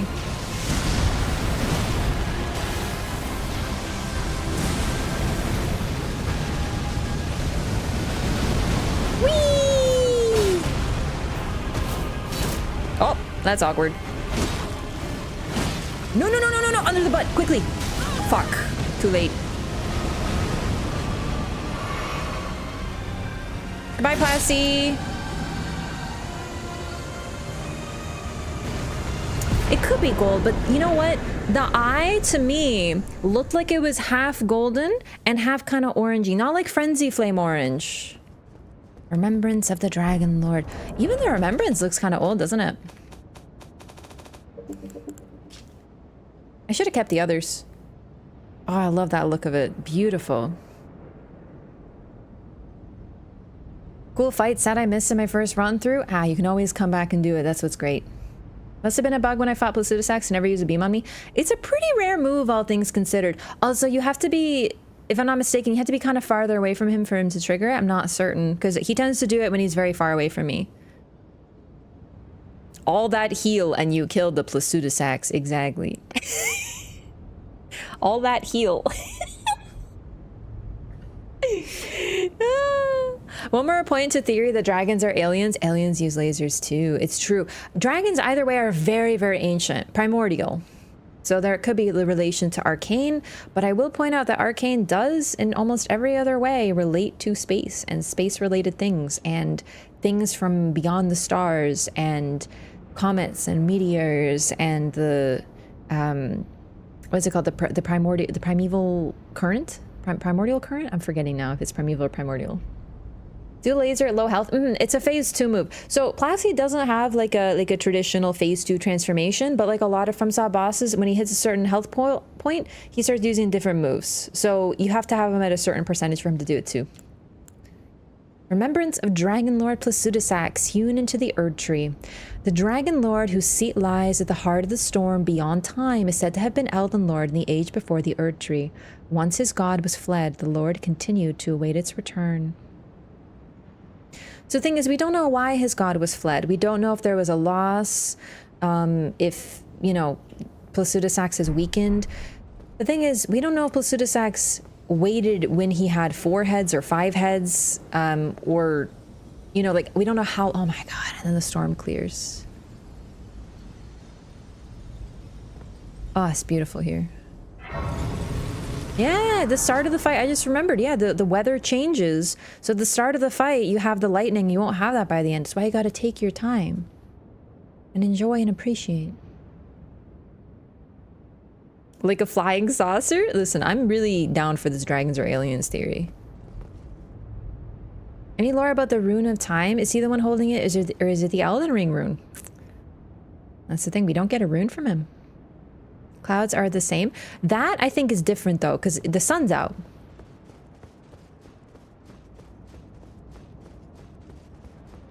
Into the god being called it rather than it saying their return? I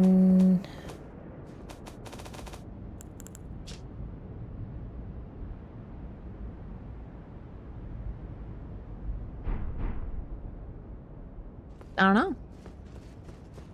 Yeah, what I'm trying to say is I don't know when Placidusax started waiting. Like, was he at full power and he was just waiting for another reason? Or did he lose his heads in a fight, for example? Did he lose them to time or to something else? He's very mysterious. The age before the Erd Tree is also particularly mysterious. This particular thing on the ground, I don't think we see anything like this anywhere else in the game. Almost looks like a dragon imprinted. In fact, I think it might be, because these look like beasts. That looks like a beast. That also looks like a beast. It's like a bunch of beasts for the Beast Kingdom. Reminds me a bit of the Divine Tower carvings. Definitely. Not quite.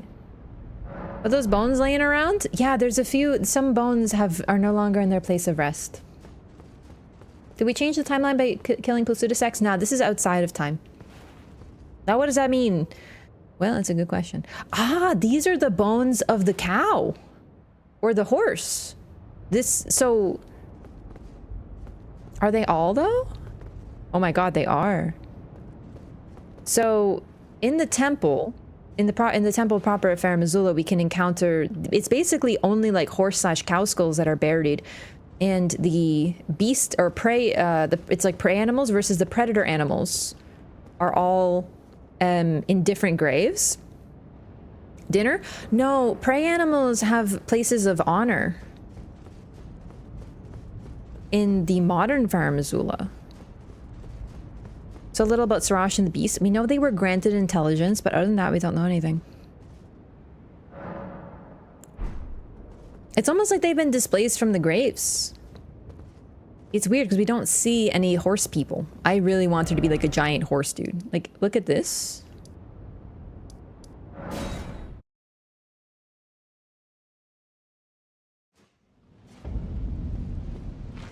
In places of honor, horse skulls.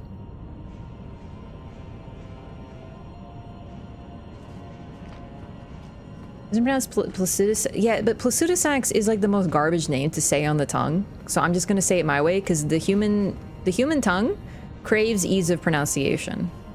And therefore, if we had continued saying his name for all time, he would be Placidusax. Because it's easier to say than Placidusax. Dumb. Torrent honored? A little. But no, see, these have a place of honor, but in the... Dragon Lord Placidusax bonfire, they are displaced. Base skeletons with glaives in Farum Azula have horse heads? I don't know which ones with glaives you mean, but like almost every one that we can find, the wolves are put to rest in another way.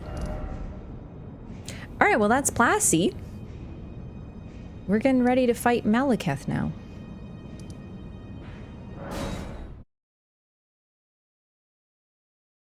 Did not achieve anything by fighting and killing him. But like, what are you hoping to achieve by killing him? Like, what is the purpose of killing him? Classes means stagnant? I don't know that it means stagnant.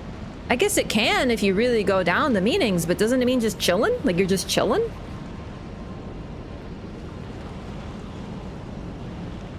Placid is like calm. Placidusax. Placidusax is like way better. Maybe he should be French instead. Have you considered being French? Oh, I wasn't ready for the follow-up.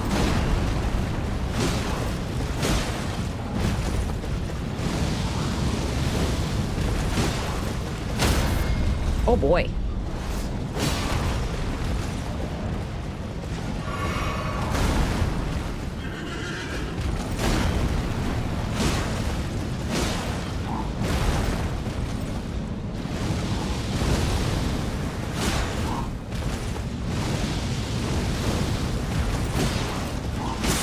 I meant to use the blasphemous blade, my bad. It's whatever.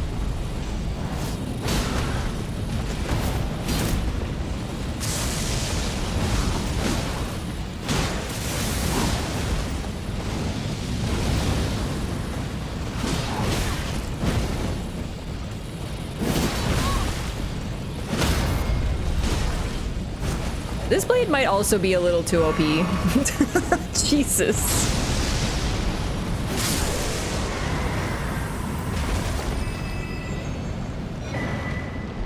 No problemo. Okay.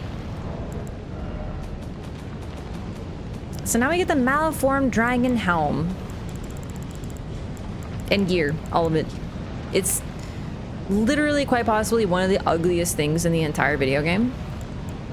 But look at the comparison between the Banished Knight helm, which has like a little baby dragon on it, and this one, which is like a big dragon. A malformed golden helm adorned with various dragon imagery and worn by the misshapen tree sentinels. After the great ancient dragon Grandsax attacked, the sentinels had an epiphany. The only way to truly protect the Earth Tree was to become dragons themselves.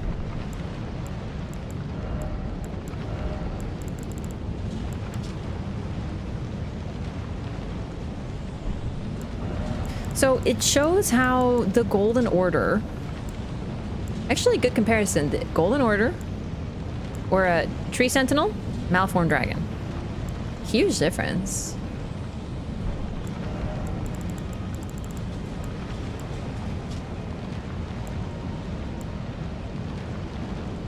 Same lore.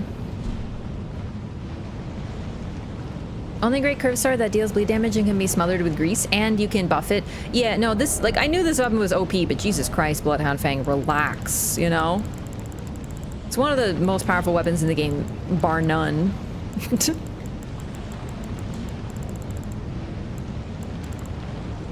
Route to become dragons was through the dragon cult rather than the dragon communion. Tree sentinels are kind of interesting though, because they, for all intents and purposes, they seem to be people. Like, they're just dudes as far as we know, but they're way more linked to the tree than others. Like, they're very high level, but what made them tree sentinels? But either way, it shows how accepted the dragon cult was. I'm gonna rest before we just fight. Was that even the tree sentinels could be a part of it. Beings who were literally, their role was named after the tree. Connect Placidusax into the story better? No, he's connected to the story. The fact that you fight a random guy who fits into the lore and is otherwise very intrigued, like that's kind of like the whole point though. You know, you're sitting there like, oh, he doesn't have a quest. He doesn't need a quest. This is FromSoft's magical ability to put a boss in the game that fills you with so much wonder and curiosity. Not everything needs to be explained. He fits very well into the lore and has a lot of information, but the problem is his existence asks more questions than it answers, and that is FromSoft's MO. He makes perfect sense. Have we given Gronk everything? We sure have. He's gone. Also strong in PvP? Yeah. It's very predictable though, so like a good player will know what's going on, but if you're a ganker and you're just 3 of you and you're swinging those swords, it's going to be hard to deal with. Hello. Why wouldst thou? Why? 'Tis no matter.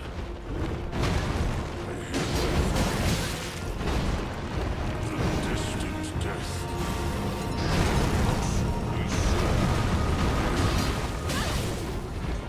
It's actually really sad. So, as you've probably noticed, that dialogue is different. If you give him every single death root, he asks you why. And he actually sounds pretty dismayed because you helped him get all the death roots. So why are you against him now? Like, he thought that you were allies, and this is in a way a betrayal. And he's upset about it, but his vow is more important. And in that way, Gronk/Maliketh is actually very, very, very similar to Sif from Dark Souls 1. In Sif's case, there are no words exchanged because he is, of course, a wolf who actually doesn't talk, even though this is also a wolf. But Sif, even if he recognizes you in Dark Souls 1, and you know what I'm talking about, he still has to fight you because his vow is that no one shall take the ring, the Abysswalker ring.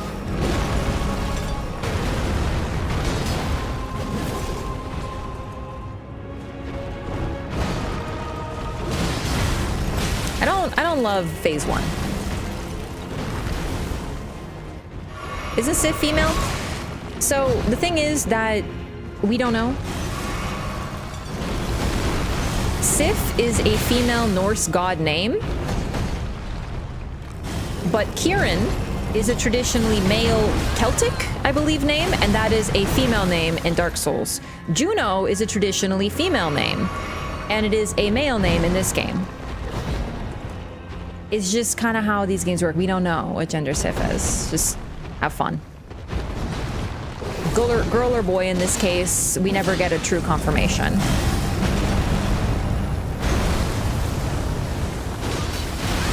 I forgot they fall.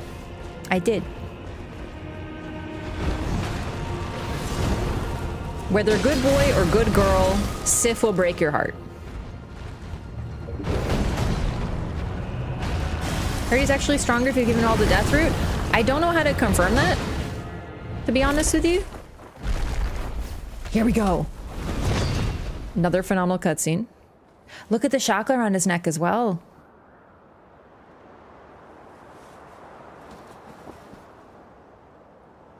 And like a lot of bosses, in phase 2, he becomes desperate and will do whatever it takes. My blade once more. Death or just give lore dialogue? I figured, yeah.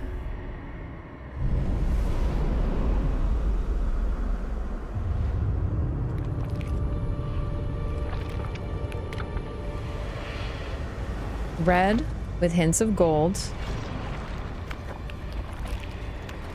But mainly just red.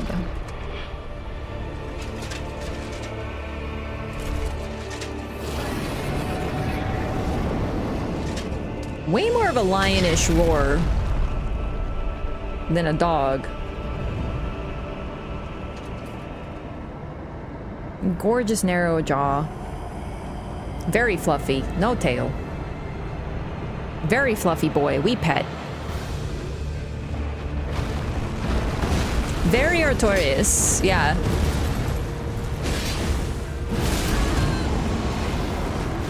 Oh, I forgot to equip the Blasphemous Claw. I really want to show that off. Realistically, I'm not going to first try Maliketh. I'm not very good at this fight. Especially... Oh, he does have a tail. I forgot. Yeah, it's just a little horse tail. You're staying on the ground a lot? Who are you? I had to say something, didn't I?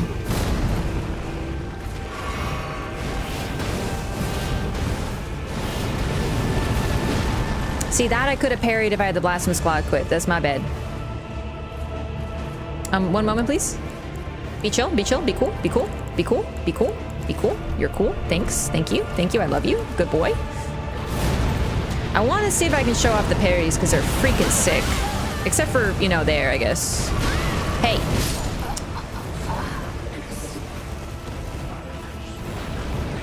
Aww.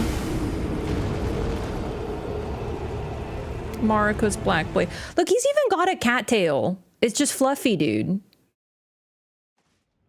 Do you call it no first try? To be fair, I wouldn't want to first try him because we're trying to get movesets, lore, dialogue, all this. So we need to see this stuff. It's actually very poggy.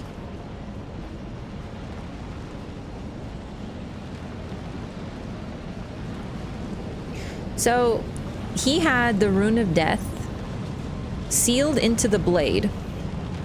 And then when it was stolen, it was likely in that form, and thus he sealed it into his hand, into his own body. And that's why he waits until phase 2 to resummon the blade. He also, very similar to Malenia, refers to himself as a black blade, as a weapon, Marika's black blade.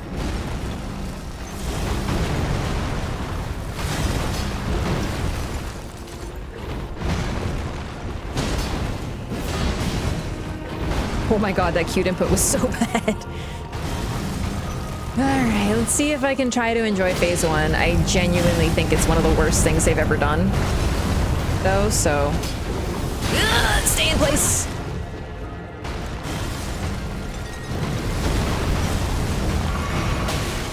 Oh my god, you're such a wiener. No one likes you.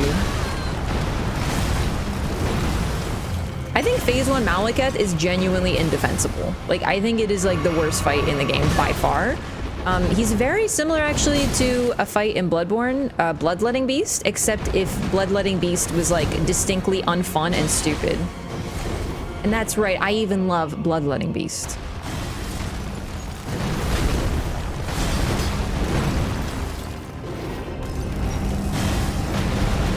Actually, yeah, that is really cool. He puts his weapon into his mouth so that he can cast. Bothers you about Maliketh's first phase? You cannot get around him because he's basically in your face like a big block. He has several moves that are dodges and attacks at the same time, which is a major risk. You have to be really careful with doing that because it's really annoying. FromSoft in general uses it pretty sparingly, except for in Elden Ring when they went fucking out of control with it. He has a bunch of moves that have very, very, very quick tells, and sometimes you have to predict them almost to dodge them sometimes. And he weaves his attacks into other attacks. Like, you cannot get around him. His tracking is unreal. This is the first time I've seen his ass in the entire video game. Undefendable? No, I said indefensible.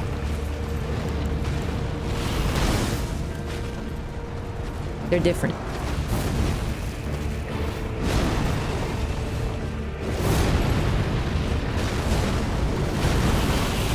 Oh my god, I dodged it. Gamer? One. Alright. I want to do a parry. I want to practice it. Come on.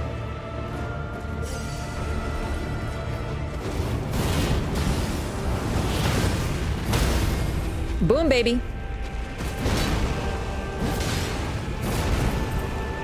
And that's the power of the Blasphemous Claw. He covers his face as if it hurts his eyes, and he temporarily becomes blinded, doing wild swings.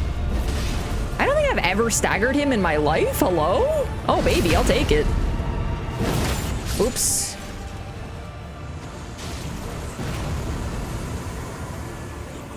My bad.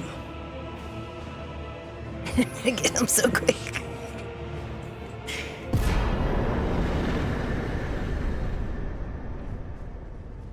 Give me Marika, the Golden Order cannot be restored? I thought he said something different.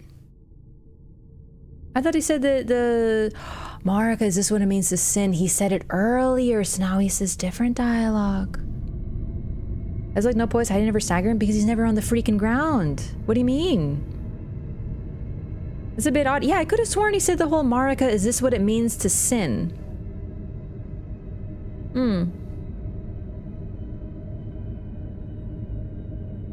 But he did say it earlier. Maybe that's why he doesn't say it now. So this is a rune of death. And as usual, the tarnish has to touch everything, and it lights everything on fire and ruins the world.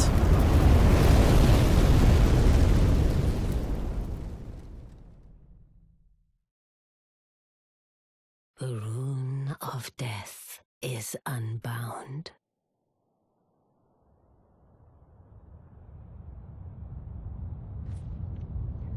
And the lands between are shrouded by death's dark fate. But the flames will also burn the impenetrable thorns.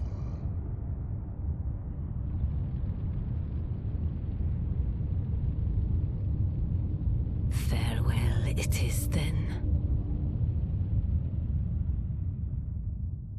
And that's the last you hear from Enya. The Elden Lord yet.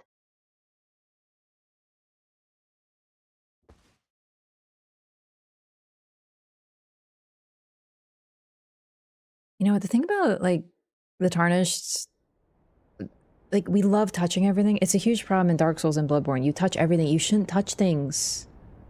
It causes so many problems.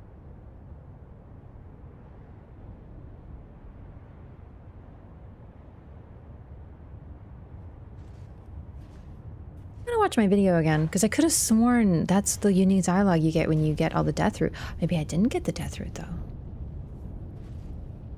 I gotta watch that video again.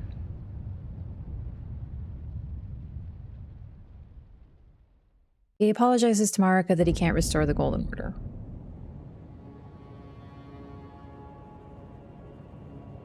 I don't think that's even what Marika wants anymore. I feel like Malekith is operating under very old information. Is the problem with him. He's doing what Marika last told him to do, but he hasn't spoken with Marika in such a long time. Oh, no, sorry. I was talking about a previous run. So on a previous run, I put up a video about like parrying Malekith and just like his unique dialogue. And I could have sworn that in that video that I put up, he said the whole Marika, is this what it means to sin thing. But maybe it's because in that run, I didn't get all the death root. I don't remember anymore. But no, the dialogue he has where he's like kind of betrayed by you when you give him all the death root is really heartbreaking. Impression that Marika deliberately kept him in the dark. See, okay, here's kind of my mental timeline. So, number one, we have the Marika was pro Golden Order, and she defeated the Glowmite Queen, although really Malekith defeated the Glowmite Queen. Then took the Rune of Death from the Glowmite Queen who possessed it, and then sealed it in Malekith, technically in Malekith's blade.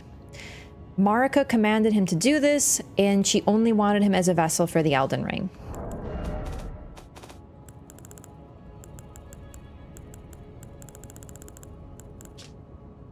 Remembrance of Maliketh, the black blade hewn into the Erd tree.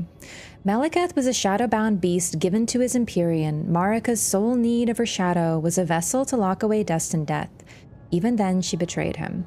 Now, this is really interesting dialogue, and I think that, like, of course, a betrayal is a bad thing, and I understand why people read it this way, but I think it's a little bit more complicated than, oh my god, Marika was so mean to Maliketh. So, Maliketh was a beast, just like from what we can tell, there's some differences, and potentially they're trying to, like, you know, misinform us with Blythe. Maybe Blythe was different, but just like Blythe, he is a beast given to his Empyrean. So he cannot hurt her unless she goes against the Golden Order. That's the only time that she could do that, that he could do that. So when some people have a theory that Marika and the Glowmite Queen were the same, I think Maliketh disproves that a little bit, because Maliketh would not be able to harm Marika in any way, shape, or form. He might as well be harming himself. Because at that point in time, Marika was still working for the Golden Order. Everything was hunky-dory. She was like, this is going to be great. I'm going to get rid of death. My Golden Order nation is going to be amazing. But then she needed him as a vessel. And that's basically all that she used him for. She put destined death into his body, or into his blade. And he eventually became synonymous with the Black Blade. And that's what he calls himself. But that's what he was. And from what I can tell, likely because they wanted the Rune of Death to be very far away, he didn't do anything in any of the wars related to the Erd Tree. We don't know where he was at this time. We don't know what he was doing. But even though he seems to be very powerful, he seems to have been kept out of the fray. So then we have the War of the Erd Tree. They win after a very, very, very, very long time, but they eventually won. But it's around this point when they won that Marika realizes, this is sort of conjecture, but I think there's a lot of evidence, that they realize why Marika realized she doesn't want the Golden Order anymore. Maybe she found out the truth about it. Maybe she realizes she was lied to. Maybe it's honestly because she had a very similar treatment to how she treated Maliketh is how she is treated as well. And that's the thing. Ranni and Blythe are very similar. Their journeys are very similar. And even though their personalities are different, you can kind of see it in how they are portrayed. Ranni goes against the Golden Order, betrays her fingers, and is basically the complete opposite of what she was supposed to be. She isn't the Lunar Princess, none of this stuff. She does her own thing. And Blythe also goes with her and sides with her. And he is not supposed to be able to do that, but even when he is completely lost his mind, he still defends Ranni. They similarly defy the odds to do what they were supposed to do. Maliketh was only used as a vessel for the Rune of Death. Marika was only used as a vessel for the Elden Ring. She clearly was important because even now, when she's done all of this stuff, she's done the Shattering, she's had so many problems, she's caused so many issues for the Golden Order and for Radagon and for the Greater Will and the Elden Beast, she's still alive because they need her. They were treated very similarly. Their stories are parallel to one another. He was used as a vessel. He thought everything, he was doing the right thing.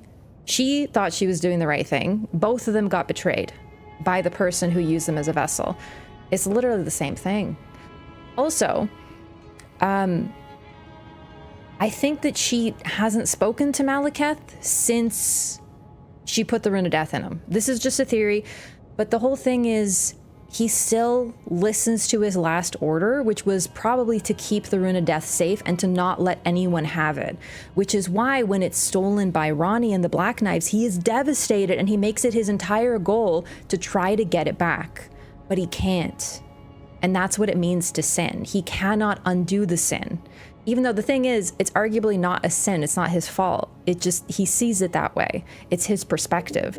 And he effectively martyrs himself. He dresses in these robes. He sits there doing nothing but focusing on his goal.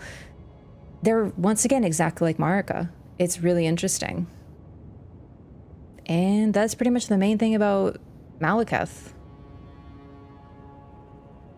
Can't unring a belt? Yeah, no, seriously. Maliketh is a tragic figure, but I think that people focus a lot on how Marika, like, wronged him. But I think really it's too much to read into. Yes, she betrayed him, but the thing is, she wasn't able to communicate with him. It's likely that if she had, she would have been like, listen, we're betraying the Golden Order. I need you to give up the Rune of Death. But she couldn't. She was likely, in a way, Marika was imprisoned. Not literally. She clearly still had some pull. But it's really notable that once she is combined with Radagon, once Radagon is Elden Lord, she suddenly isn't mentioned very much anymore. We don't know what the hell she's been doing, likely because Radagon kept her on a leash. So, you know, Maliketh is sealed up in Farum Azula since Farum Azula. He's probably been here for a long time, but it was probably to keep the Rune of Death safe. So, either way, like, both of them were betrayed. But I think it's really just the fact that Marika could not communicate with him. Don't think Marika would have told him even if she could. It didn't work out well for Blythe. Yeah, definitely there's a possibility for that, but I really think that she simply couldn't communicate with him. But even if she could have, she might not have, yeah. Also, another reason, basically, we're not sure what the betrayal is. I'm pretty sure that it's, the reason that Ranni was able to get her hands on the Rune of Death was because Marika told her how to do it. Because Maliketh was one of the most terrifying figures in the Lands Between. He's literally the holder of the Rune of Death. He's the only person who is capable of perma-killing someone, as far as we knew, right? So at this point in history, people were so scared of him. His name, Maliketh, became it changed meaning into death of the gods or death of the demigods. That's literally, they were so scared of him that just saying his name took on that meaning. So Ranni would have needed some really good information to access the Rune of Death. And I think it had to have come from Marika. No one else would know. This is 60 vigor. If you think this looks big, you need to level up your HP. All of yours should be this big. I don't know what to tell you. Your journey's coming to an end. Gonna take a look at Maliketh's arena. Ah, yeah. It kind of pushes you here. Obviously, they want you to notice. Also, the place had a bit of a renovation.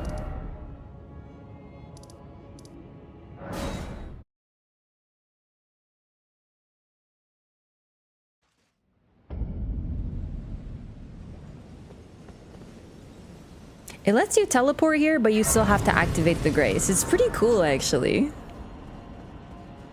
Age of the Blackblade Assassins or what? No, those are the Black Knife Assassins, but their weapons were imbued with the power of the Blackblade.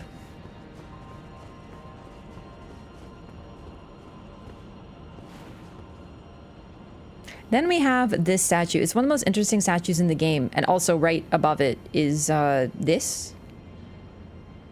It's kind of the Elden Ring, but it's also kind of not.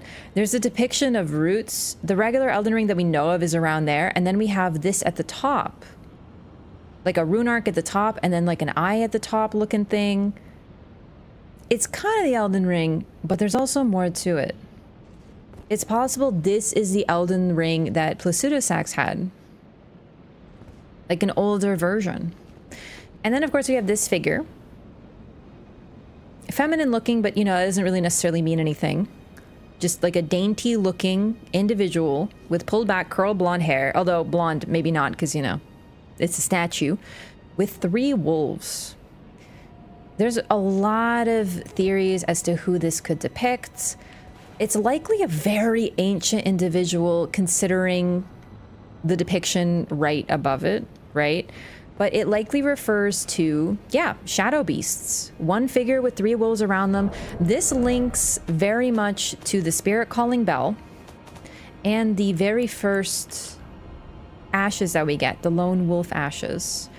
We get this ash along with the spirit calling bell. We're given by Ranni, who says that she was asked by the previous owner of Torrent. Now that line has really led to a lot of discussion and a lot of assumptions as well, because people think, oh, well, the previous owner had to have been Melina because, you know, Melina just had Torrent. Maybe it was Melina. Maybe Ranni is Melina.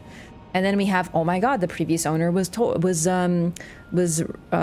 And I personally, that's a theory. I don't understand why people think that he's the previous owner of Torrent. But that's a very popular one. Then we have Marika was the previous owner, which is my personal theory.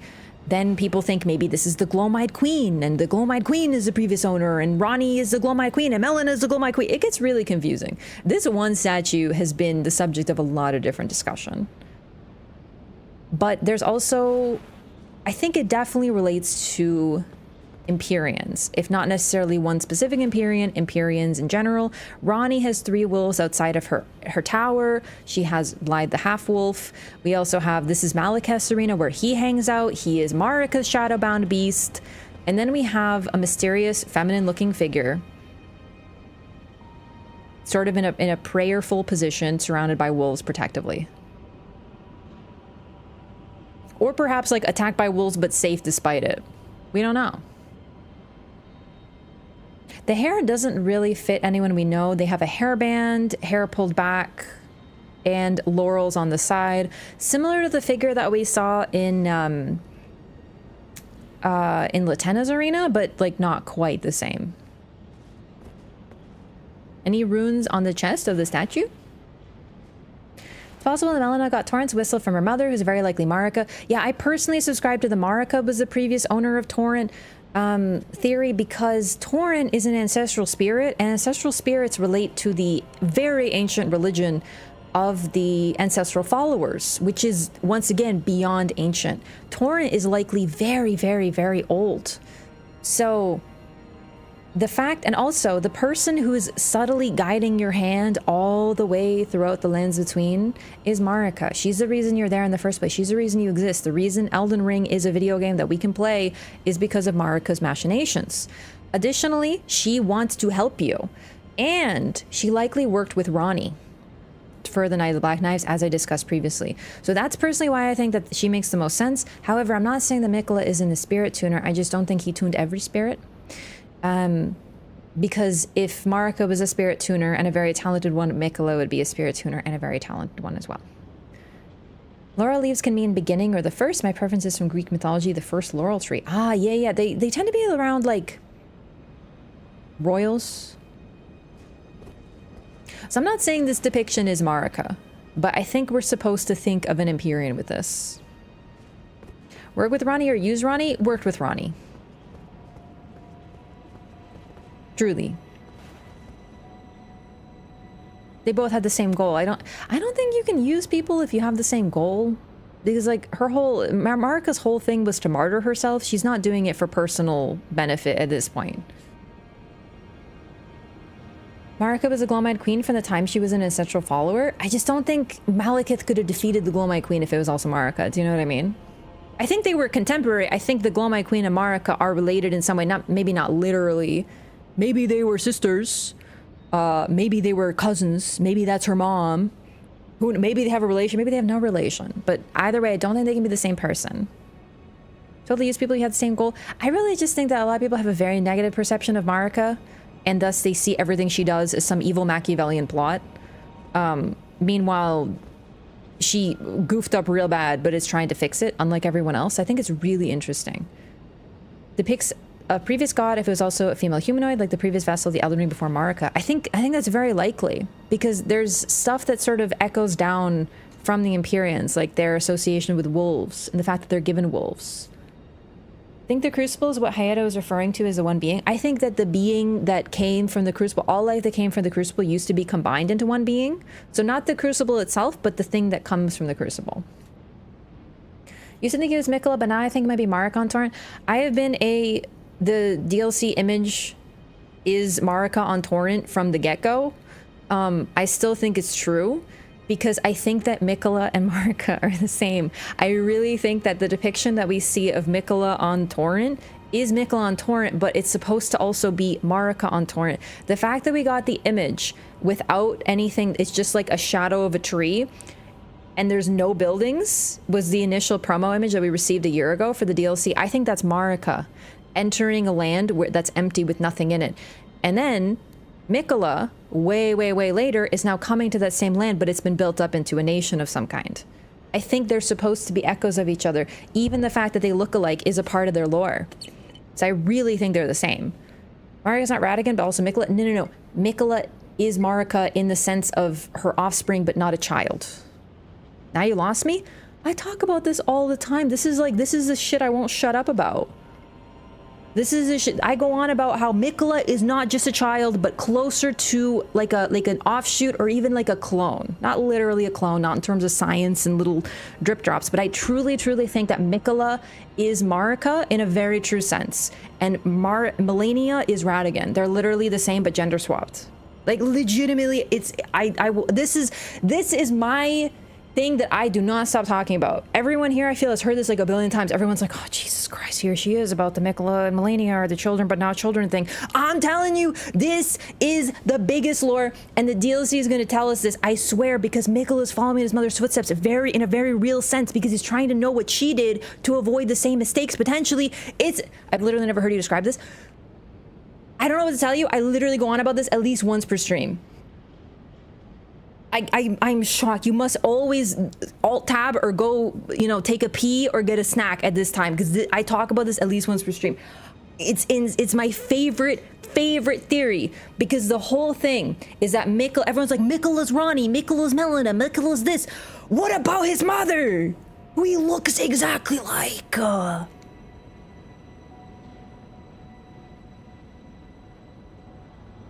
Let's put it bad. If true, chat give you 50 subs. If not, you give chat 50 subs. Well, then someone has to give me 50 subs then, dog.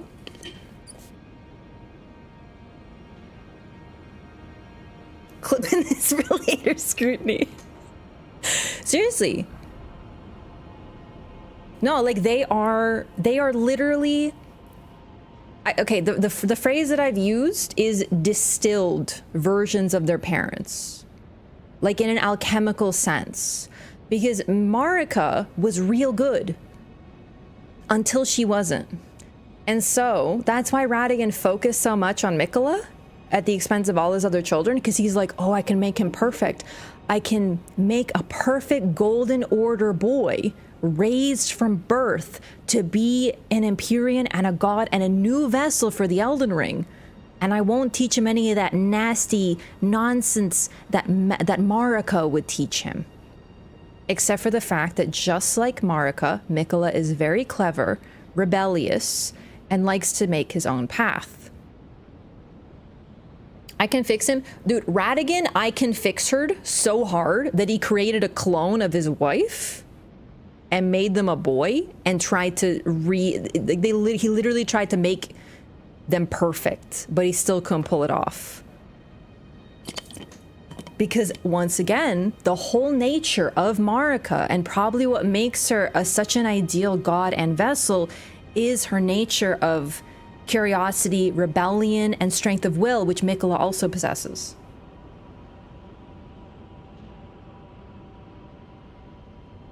Anyway, I haven't referred to this in full, but basically, you know how I talk about how like Miquella's personality is the same as Marika's, right? Like they very much are similar. They have similar talents. How Malenia and Radagon are very similar, both loyal, dogmatic, intelligent, but they use their intelligence to a certain thing. So in Malenia's case, she's loyal to her brother Miquella and basically worships him as a god. Nothing can separate them, right? Red hair as well. No, that is actually significance for sure.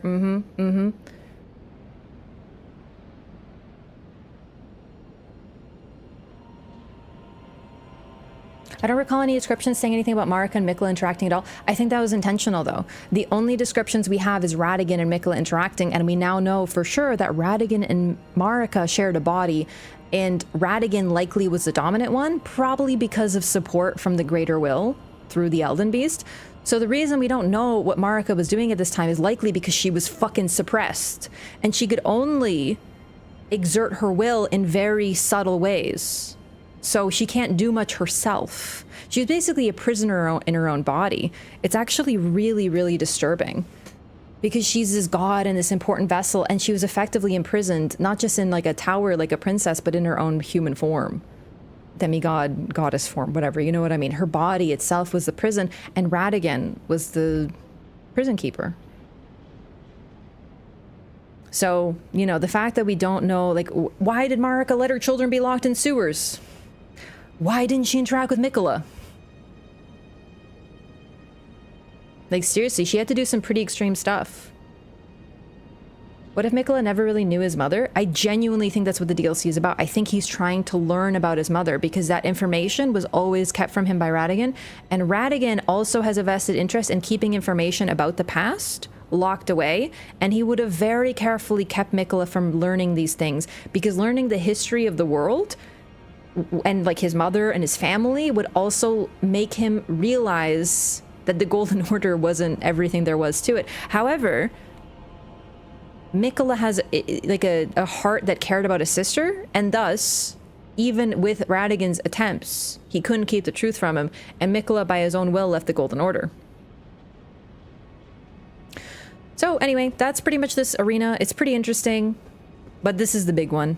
I don't know if we know who this is. We might, but considering hair lore TM, we don't know who this is.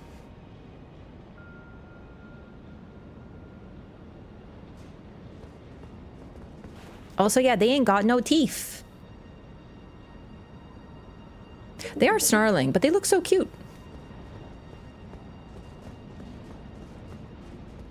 Radagon's a villain all along. I mean, pretty much, yeah. I mean, it's not quite that simple because if you ask the giants who the villain is, they probably say Godfrey and Marika for killing them all. If you ask the Ray Lucarians, they might have a different story. Like, the whole point of this is that it's a world that's beset on all sides, but the Elden Ring, the Erd Tree, when it was young... Where is it? Where is it? Where is it? There's this one thing... No. It's one of the tree spells. Nope.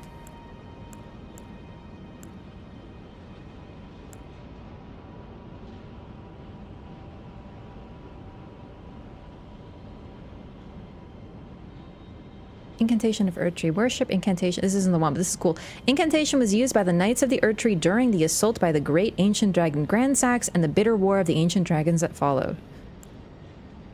Here, this is it. In the beginning, everything was in opposition to the Erd Tree, but through countless victories in war, it became the embodiment of order. This is a really neat item description because we see the Erd Tree as this unfailing symbol that absolutely dominates the land, but at a certain point in time, when Marika was fighting the war of the giants, everyone hated this tree and probably wanted to burn it down. So we see them as conquerors, and they were, but they might have seen themselves as a small nation defending themselves and their land from people who would do them harm. Do you know what I mean? It's all about storytelling.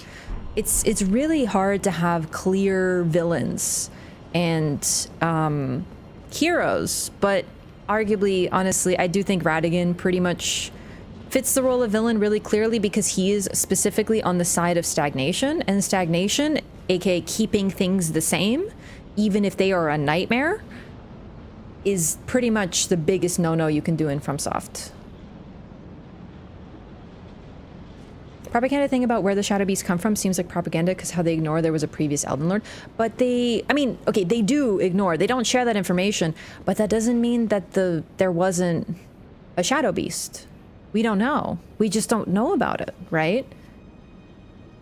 Because this depiction, like, okay, Fair Missoula is beyond time, right? So it's possible that this is either really old or really new description, but I think this is a very ancient depiction, like ancient, like beyond Marika. This is of the previous era, and it shows a similar image of a girl surrounded by by wolves. So I don't think that the Shadow Beast is propaganda. It's just we don't know about the Shadow Beast. It's the same as when people say, where is Miquella Malenia's Shadow Beast? They probably had one. We don't know. We just don't see them. But just because they're not there doesn't mean they didn't exist. Maybe both Marika and Radagon disliked the Golden Order, but the latter thought obedience was the safest option, while the former thought there was an alternative. I disagree, and let me give Malenia as an example. Malenia is so into Miquella and is super, like, she believes in him 1000%. And if you're with me on my theory of how similar the children are to their parents, that's like what Radagon was like, right? Like, Radagon is not just a, oh no, the Golden Order's bad, let's follow them so they don't hurt us. Nah, dude, he was into it. He is beyond into it. He wants to keep everything the same so bad that he created the impenetrable thorns. He did that on purpose. He is not an unwilling victim. But also thinking about it, if he is a part of Marika, they are opposed in almost every single way. So if she is free thinking and doesn't like to be oppressed, well, I don't know, you could read it as he likes to be oppressed or he likes to oppress others. Do you know what I mean? Like, they are completely opposed. Mikola made the ring spells with Dad Radagon. Yeah, Mikola, when he was part of the Golden Order, was such a prodigy that he made Radagon's spells even better. And then he's like, yo, Dad, I'm gonna go. Two Fingers giving them, not that they existed. Oh,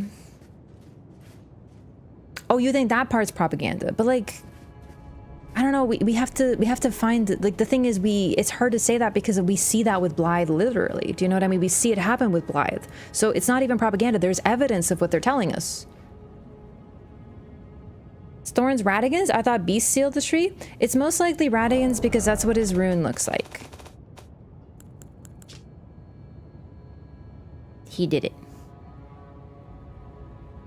Radagon standing as a symbol of everything Marika used to be? No. Radagon... Okay, if there's a place and it's like... There's a factory where they do nothing but kill puppies. Now, you might be like, what the fuck? Just roll with me. Marika builds a factory and then she gives it to a bunch of people and she's just like, don't kill any puppies though. And then instead they start killing puppies and she shows up. She's like, what are you doing? We're burning the factory down. Like, she's like, do not kill the puppies. Radagon is the one who walks in the factory and says, okay, we got to kill the puppies. Do you know what I mean? That's Radagon. It's not... He doesn't know and is ignorant. Nah, dude, they are completely opposed. They look at the same thing. What's your favorite color? Red. What's yours? Blue. You know, like, everything is opposed. Always. At all times. They are complete opposites. He knows what he's doing. He is many things, but he's not stupid, unfortunately. You can respect that kind of work ethic. You can. You sure can. Not the puppies. That's what I'm saying. Radagon looks at this factory and goes, the work must continue. You know what I mean? He's a bad dude. That was a good hypothetical. I mean, it was clearly also very biased because I hate Radagon, so I'm like implying to you that he like kills puppies, but I'm not saying he kills puppies. I'm saying though that he looks at this land as we see it, where everyone is suffering and they're suffering so badly they like want to die, and he's like, this is good. Let's keep it this way.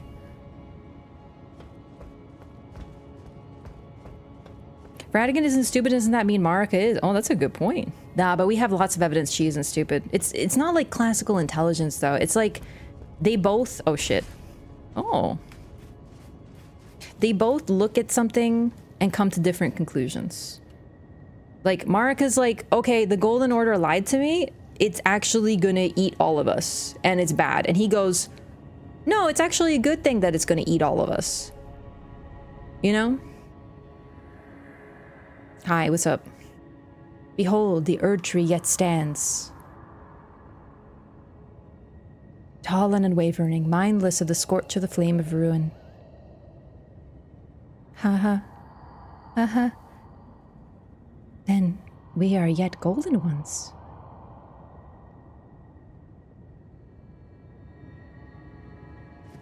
Like, this dork is so desperate to be golden. He's like, thank God, even though I'm in pain and I like want to die, though he's a ghost, I guess he did. He's like, yay, at least we're still golden. Add on to it, most people end up blaming Marika for building the factories while ignoring that she tried to destroy them. It's true. It's true. And she should be blamed for building the factory. It's true. But at the same time, when she realized what the factory was really about, when she saw the truth of the factory, she's like, let's burn it down. And she sacrificed herself, eventually, to burn it down. So, like, she is conniving and ruthless and powerful and caring. Like, she's a very complicated individual. She's really, really interesting. But unfortunately, I think too many people read nothing but negativity into her. And it's really funny because you'll be like, hey, how do you feel about Marika? And people be like, hate her. She's evil. She like betrayed Maliketh, and like she did all the Golden Order, and like she shattered the ring, and that was like really bad, I think, or something. And like really evil, really bad, really bad. And then I'll be like, how do you feel about Ronnie? Oh, that's my wife. Ronnie's doing the same thing, baby girl. You know what I'm saying? Like, I'm with you. I love Ronnie too. It's because we talk to Ronnie. It's because we speak to her and we hear what she wants to do. Like, we see people suffering because of choices she's made, and we understand it because we got to speak to her, but Marika remains this mysterious, distant entity, and thus it's really easy to blame her. And we should, but you gotta remember that she at least is fixing it. Hello. Thank you for the rune arc. Goodbye. So, I guess I should talk about the Ashen capital. It's covered in ash. The Erd tree doesn't seem to be physical, yet it burns and leaves ash everywhere. It's kind of interesting because there's a lot of theories about how the Erd tree isn't real, that it's spectral. Some people even theorize that it's invisible unless you can see grace. So some lore people literally think the tree is only visible if you see grace to tarnish, so to everyone else they're just looking up at something that they can't see. I don't know if that's the case, but either way it's an evocative theory. But the tree has had enough time to leave this much ash, and even branches of it have broken down. This could be a consequence of us being in Far Missoula. It's likely been quite a while since we've been there, because Far Missoula is beyond time. So it's possible that we were there for what felt like a minute, but in this world has been much longer. I'm not sure if that's the case, but thought I'd mention it because it takes time to have this much ash fall everywhere. And that's the fun of having a place that's beyond times. You can hang out there for however long you want. Erd tree is real, but it appears spectral because it is dead. You can see where it is severed at the roots. Yeah, the bottom of it is not visible, but there is a chunk that you enter. That's Leyndell? Oh yeah, this is Leyndell.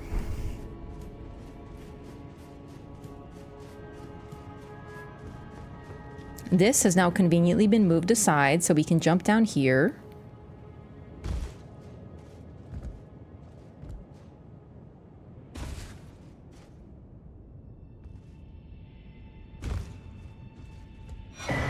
Crimson Amber Medallion +2. Yay! Might be a different lore. Let me double check. I don't think so though. Nope. Doesn't really give you much more HP though, huh? Labret piercing. Return to me specky spots on my screen.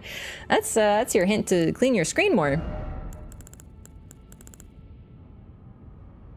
Erd tree not being real is popular theory. It became an object of faith after Age of Abundance. Yeah, I don't personally agree that the tree is invisible to other people though. Just to be clear, like I think it, like the reason it's an object of faith is because in the past you used to actually get stuff from it. It would drop sap, it would give boons, it would give blessings. So worshiping something that gives you something back is pretty easy. But it's been a long time since it's given you anything, and thus worshiping it is it's but an object that doesn't actually provide anything.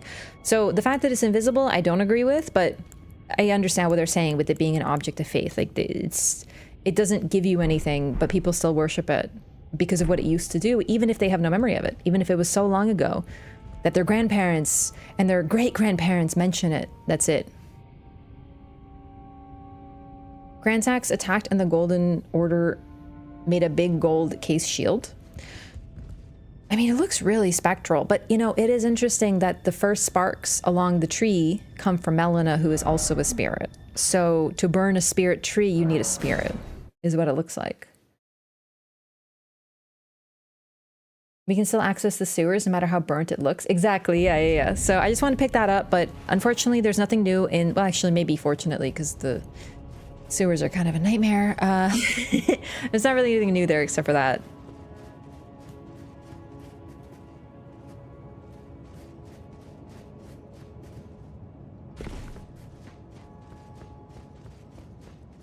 Oh no, but our bonfire, it was right over here.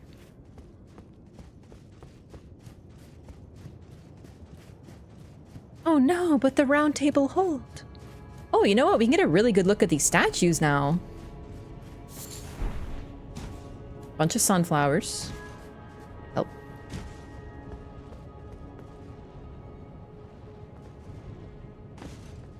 Living climb any higher. So I mentioned this on the Discord, but I don't know if I mentioned it on stream. No, I think I did.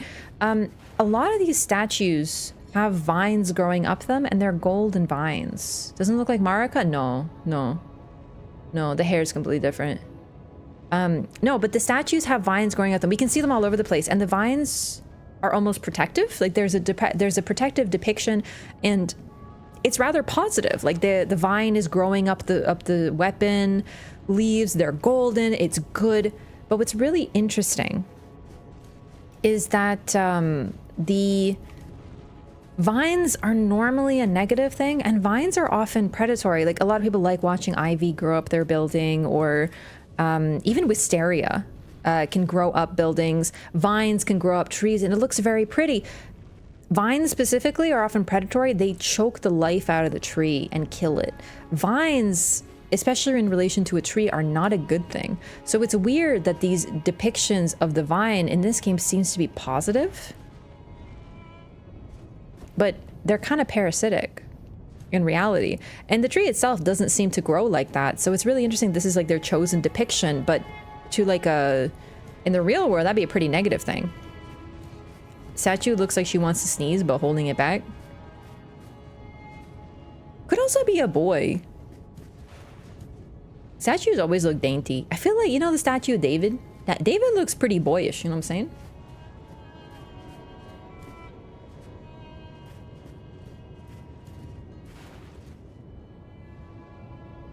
Hair is pretty interesting though. Other than the laurel and the lack of headband, it's pretty similar to the hair that we saw on the statue with the wolves. Godwyn? Godwyn tends to be depicted in his cutscenes and like the shots of him with his pin straight hair, just like Marika. So like hair lore is significant, but Melania, Mikola tend to have wavy / curly hair versus Marika and Godwyn having pin straight hair. Nothing to do with his marble dingle dangle. I'm talking about his face, not his dingle dangle, okay? His eyes are up there. Did you know that when it was Michelangelo that made the statue of David, right? Well, whoever made it, because it's intended to be viewed from above, they made his head really big. So like it's to scale, but if you look at it straight up, his head looks huge. Like it's actually really funny.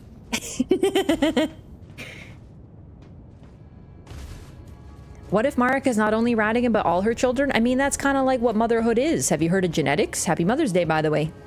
Sorry, I couldn't resist. All right, the thing is I couldn't resist, but I also don't try very hard to resist. You know what I'm saying? No, I mean, literally, I know, but I don't agree. It doesn't make any sense. I think it's just like pretty typical motherhood, except for Mikola and Melania, who are weird. Z7 Vision, thank you so much for the Prime. Welcome in. Thank you so much for your support. Thanks for choosing to use your Prime here. I really appreciate the support. Thank you. I didn't level up resistance. I don't need to, baby. I don't know what that means. It doesn't really mean anything. If you try to poison me, it would absolutely work. Same scale thing happens with one statue of Emperor Constantine. I don't know which one, but I'm sure it happened with other statues. Maybe it's a character we haven't seen yet. Like, the thing about these statues is they could be someone really important, or it could, like, not be.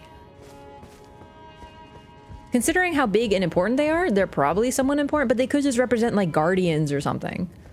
Right? But then again, the thing is, okay, I'm not trying to be dismissive here, because they could be someone really important. A lot of the time, the gods were depicted in various statues in homes, in, like, ancient Greeks and Rome. So there'd be like a little statue and it's like, hello, this is Hermes. Hermes was used to mark boundaries. So if you were like borders and stuff there, you'd be a Hermes statue there, right? So just because he's like, just like a person with a spear doesn't mean they're not significant. Marika might have still had a priestess class, at least for a while, at the start of her reign. Yeah, no, for sure. The thing about Marika that makes her even more untouchable is we don't even hear about her people. We don't hear about her most loyal knights. We don't hear about anyone who is directly close to her. We don't hear about her having maidens or, like, you know, women who served her directly. None of it. Where's that nerd? I've mainly been exploring, but there should be that dingus around here somewhere. Patches is Elden Lord? He wishes. Oh shit, I should talk to Patches. Where's the nerd? Which dingus? The one with the wheel around his neck, the absolute freaking walnut of a man. See him in the mountaintops? Yep, and I talked to him. Does he spawn here? Oh yeah. You know what? I might have goofed up. Let's find out. Renala may be a good person no matter from what angle you look at her. We don't know enough about her reign. Uh-oh. I might have goofed, who knows? Give him the potion of forgetfulness? No, you can't. Uh-oh. Uh-oh. Oh, never mind, we good. No, I know the groupie's here. I'm forgetting his name. At first I was doing a bit, and then I remember that I don't actually remember his name. Last time he's up on the cliff? No, he's here. I know he spawns here, you gaslighters. Corhyn, yes, thank you. It's really not gaslighters, it's just you, Jake, gaslighting me right now. A singular gaslighter. Now, he should be here. I probably just like ran past him. He's just like there. No, that's just a golden thing. He should be here going like, oh, I'm really upset. Maybe because you teleport a couple times, he despawned. But his drop should still be there.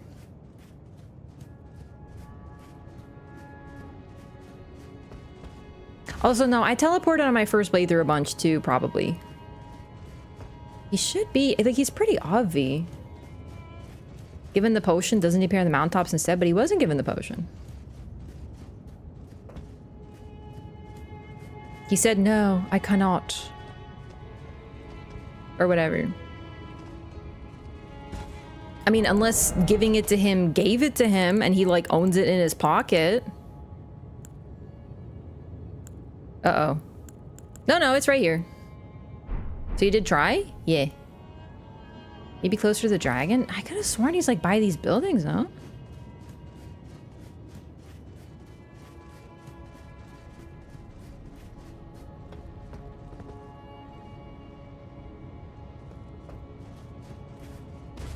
Where's the true body of Godwin lie? The basement. These mountaintops? Trying to give it to him apparently changes his quest? Oh, really? Well, that sucks. Well, all right, then I'll just do a little role play. So he like lays down right here and he's just like on his knees and he's just like, oh my god, the earth tree's burning. This is really distressing. And then if you come back, he's dead. The end. Who is the fish Godwin then? That's Godwin.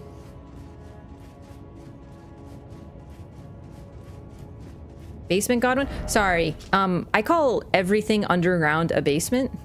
I should probably be a little bit more specific. This is him. It's like the basement with a capital B. Do you know what I mean? Like not like the basement, like the basement. I normally call it the ant basement. Yeah. If you're a lore hunter, you should use the proper names of things. I mostly do, except for the ant basement. Yeah, he's at the roots of the Erd tree, to not be facetious. Sorry, I'm hunting for a nerd, so I'm going full nerdy, you know what I mean? It also tells you that he killed Goldmask, if memory serves. He kind of like implies that Goldmask was a crazy person.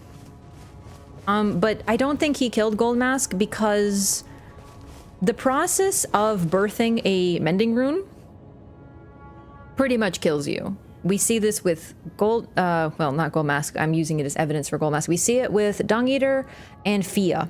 Fia is like kind of still alive, but like kind of on the way out. Dung Eater just immediately takes an L. So presumably creating a mending rune takes you out. It takes him out, I mean, sorry.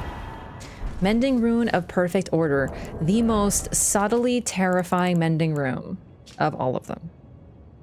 Rune discovered by the noble Goldmask, used to restore the fractured Elden Ring when brandished by the Elden Lord. A rune of transcendental ideology which will attempt to perfect the Golden Order. The current imperfection of the Golden Order or instability of ideology can be blamed upon the fickleness of the gods, no better than men. That is the fly in the ointment. This one is so scary. It even looks like an eye more than the others. Like this one has nothing in it. This one is just like the outside is goofed up.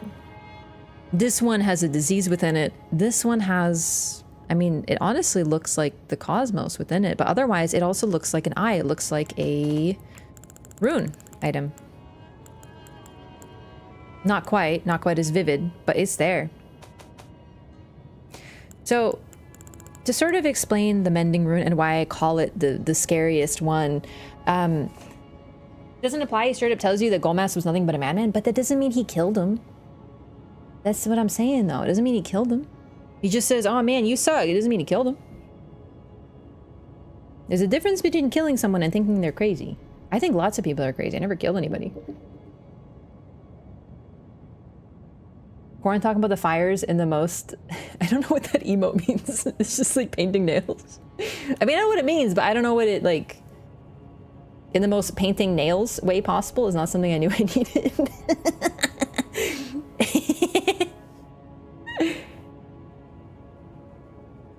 All of these poor souls sacrifice themselves and entrust you with their runes only for you to choose Ronnie at the end? Yeah, but honestly, this one deserves to not be chosen. So let me explain this one. So, the only reason that the Tarnished exist and that we are able to become the Elden Lord and that we are able to fix the broken Elden Ring, and whether you think it's a good thing or not, this is kind of our purpose. There may be no way to break the cycle. It may always just be outer gods fucking with the lands between, causing problems for the people here.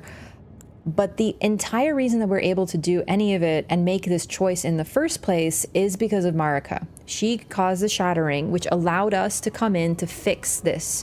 The gods are weakened in some way, shape, or form because of the shattering, right? This is the moment where Goldmask says that the problem is that the gods are no better than men, that they are fickle. And the only fickle god that we know of, and especially according to Goldmask, would be Marika. Marika created the Golden Order, and then she broke it. Ergo, to make the Golden Order perfect, you must remove the gods. You must remove the Marika. If you remove the Marika, then no one can cause a shattering, which is good for Goldmask's ideology. It will be the perfect Elden Ring, untouchable, never to be broken again, but stagnant forever. No one can ever break it. The Tarnished cannot come in and break it. At least that's the implication. All the rest of these are cycles. Ronnie's ending arguably is a little different too. Frenzy Flame, even the Frenzy Flame has a tiny bit of hope, because if the lives are all recombined into one, presumably they can be broken apart again. Basically, it's like a hard reset of the entire world. But this one implies complete and utter control of everyone and everything under the Golden Order. No one can ever break it again, which is only a good thing for the absolutely fucking insane. Greater Will has never been referred to as a god. Well, the Elden Beast, which is his vassal, is, but I don't think it's referring to the Greater Will in this case, because the Greater Will is the Golden Order? Yeah, like, I know what you're saying. And I personally don't think it's the Greater Will. I think it's gotta be, because who is the fickle god in this world? It's Marika. She's the only one that can be described that way, because she's the one who changed her mind. And changing your mind is actually a good thing. If you do not grow or change, or frankly, adjust your opinion based on new information, that is a bad thing. Pure dogmatism and stagnation is not a good thing. You have to learn and grow. If you, like, some opinions will stay the same for sure, but the idea of never changing, like the factory with the puppies, let's go back to that example. If you see a factory with the puppies and you say, well, if the Golden Order says we need this, I guess we need it. Versus Marika looks at the factory with the puppies and she's like, Jesus Christ, we need to stop this. That's basically, that to Goldmask is fickleness. Goldmask would walk into that factory and be like, clearly this is required. We need the factory that crushes puppies. And that's what makes him so terrifying. You know, Corhyn was kind of right about him being a madman, I'll tell you that. Elden Lord is not required then if gods don't exist in an age of perfect order. It bears the question though. We become the Elden Lord in that ending, but also who becomes the vessel for the Elden Ring?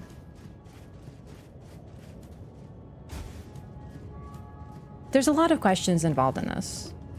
Ushering in the age of uncontested zealotry is indeed a very bad outcome. Okay, so this is actually new to me, chat. I didn't realize that giving him the potion changes his dialogue.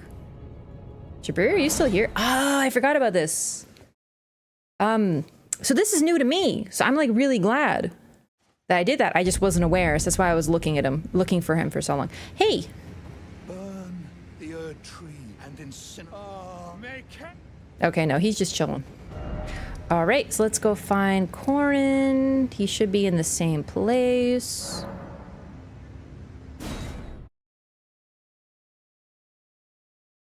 Marika's bodies host the Elden Ring. We reassemble her body at the end. The problem is with the Rune of Golden Order, or the mending Rune of Perfect Order, Marika should be removed from the equation. But I guess having her as like an inert vessel still works. So she's basically a cup at that point. You know what I mean? Like she's a bowl. She doesn't do anything else.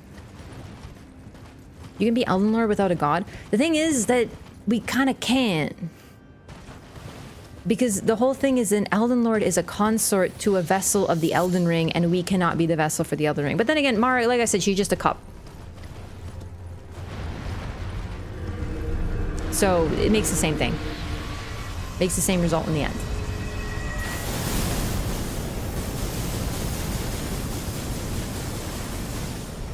Weren't they here? Oh.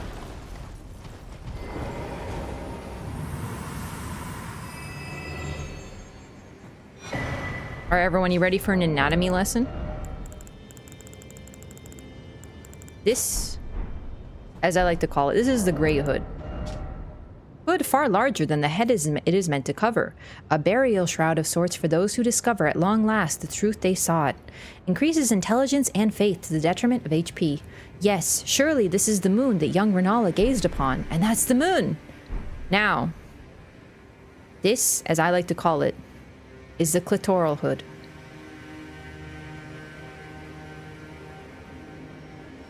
I hope this helps. Did I miss you doing that snail collar cave at some point? Yeah, I did do that.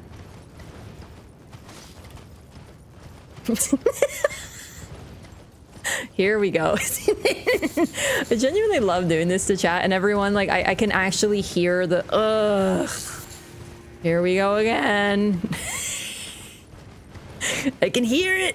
Oh, there he is. Sorry, I always forget which bridge you're on. All the bridges look the same. That's my bad. Hey, what's up? You doing okay? Master? Where did you go? I'm right here. Please, show me. Your finger, your rhythms and calculus. Let me document the motions. Master, where did you go? All right, so this is actually really great because it's further evidence that he did not kill Goldmask. He just, you know, Goldmask died on his own. But he no longer, if we do not give him the potion or present to him the potion, okay, this is actually really, by the way, this is new to me. I actually didn't know this was an option. I didn't know you can give him the potion of forgetfulness. So, if you present to him the potion of forgetfulness, he says, I can't take it, but I wish I could. So you basically introduce doubt into his mind, and it clearly sits with him because he no longer follows Goldmask. He's not able to follow him. If you do not present to him the potion and you just kind of talk to them a couple times, he will end up right around here. I think he ends up in the Ashen capital, and he's like really bummed about it, and he calls Goldmask a madman. So either way, he doesn't agree with him in the end. But he just kind of dies, right? But here, he lost track of Goldmask, and it's likely the doubt that we presented to him. Master? Where did you go? I'm right here. Please, show me. Your finger. Let me document. Master, where did... Dude, he's just looking at his own hands like some kind of dingus. Master? Where did you go? I'm right here. Your master finger, people let me left. Master, where did you... Do we have to kill him, Chad? This is, like I said, this is new to me. Do we have to murder him to get his garb? How do you see motions of Goldmask's finger with a blindfold on? They see in different ways. I know it sounds like a cop-out. It's just a FromSoft thing. Reload the area? Okay, get ready for a flashbang.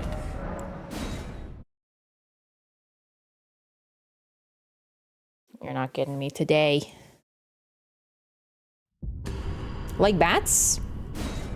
Not like bats. I'm blind? Congratulations! Now you can be just like Corhyn. This is exactly what happens with the other ending. 2, he basically just like, you don't see him, his stuff is there. Actually, his body might be there. Corhyn's robe. Robe of Corhyn the cleric. Even after exile, Corhyn refused to recant his prophecies, and for this he was blessed with the guidance of grace. Since then, the cartwheel draped on his neck has served as a reminder that true guidance awaits those with iron wills, those with unwavering faith.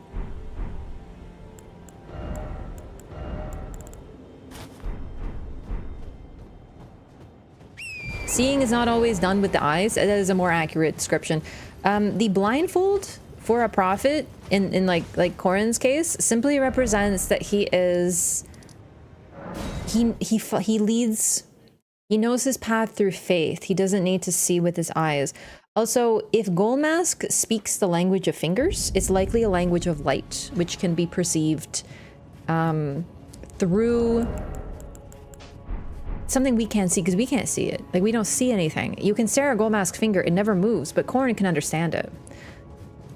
Wonder if he jumped? Do you think he took his clothes off and jumped? It's possible. Never able to follow Goldmask, but at least he found the clitoris before his passing. It's true. Congratulations. Hope this helps, Corhyn. Hope this helps. So either way, I think he ends up like around here. And then Goldmask is over there. Hyetta didn't need her eyes at all for her face, so they melted. Hyetta is interesting because Irina was born near blind, but Hyetta followed a light in the back of her eyes. Either way, still, the blindfold, like a blindfold in these games represents faith. That's just how it be.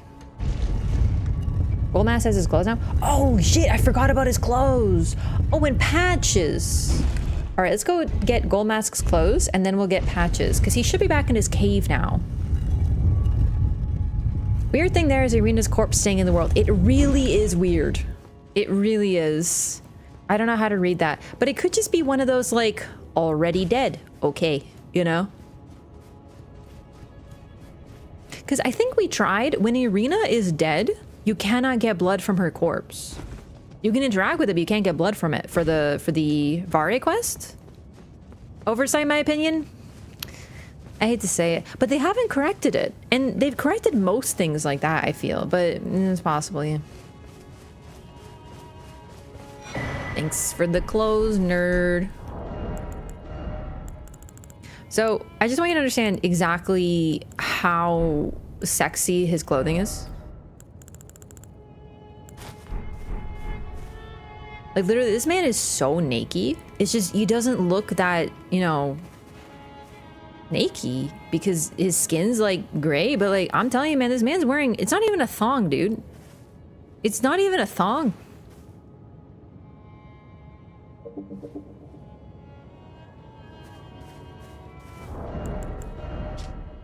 Worn rags that just barely covered the body. Lord Goldmask felt no draw to the vain excesses of clothing. What use is finery to one who seeks greater brilliance? This, you might notice I have two. I wanted this for my fashion, so I asked someone to drop it for me, so, you know, that's why I had it already. I'm sure you understand the fit has been an important part of the run. Bracelets made in the image of Erd Tree branches, minimal adornments made by Goldmask's disciples. Those disciples have long since left him. Oh, damn, sucks. Same lore. So basically, his clothing was made by others for him. except for this, which he made himself. And by the way, he leaves this, you can get this at the start of his quest line. It's just there. It makes Goldmask even more mysterious because he left his mask for someone else. To you who seek to shine as I do, wear it well. He's basically, he left an extra around for someone to follow him. That's the only dialogue we get from him, basically, is this. He never speaks otherwise, except for the ... Princess Leia bikini vibes? Even less clothing, deadass. See, developers, this is how you make sexy characters. I'm telling you, Goldmask is the sex symbol of the game. He's definitely the most naked. Most of his lore is centered around looking at his body. Watching, you know, his fingers is very lewd. I'm just saying, everyone's like, Fia. This is a sex symbol in the Lands Between. I'm sorry to tell you. That is peak male performance right there. And once again, yes, even in death, he's T-posing. The rigid T-pose, even in death, He's like a fucking scarecrow. Corhyn didn't wear the mask, that's why he couldn't understand Goldmask. To be fair, his goal was to write down what Goldmask was saying, so he had a slightly different goal. In a way, he kind of fulfilled it. Also, yeah, I don't know if that's a face on his wiener, or like Wienerino region, more accurately. It almost looks like a bug. Like a bug ass. But anyway, people made that for him. Zoom to his pee-pee. I hate that I did that already, though he's saying. Rykard is a true sex symbol. Rykard is also an extraordinary sex symbol and is canonically bisexual. Okay, technically it was cut content, so it's not canon. But canonically, he had the biggest riz of all time. He had the most riz. Is your riz big or do you have a lot of it? I guess both. He had both. You know, he both had a big riz and a lot of it. He looks like a raisin. Okay, well, when you look like a raisin, then you will be the ultimate sex symbol, okay? So work on that.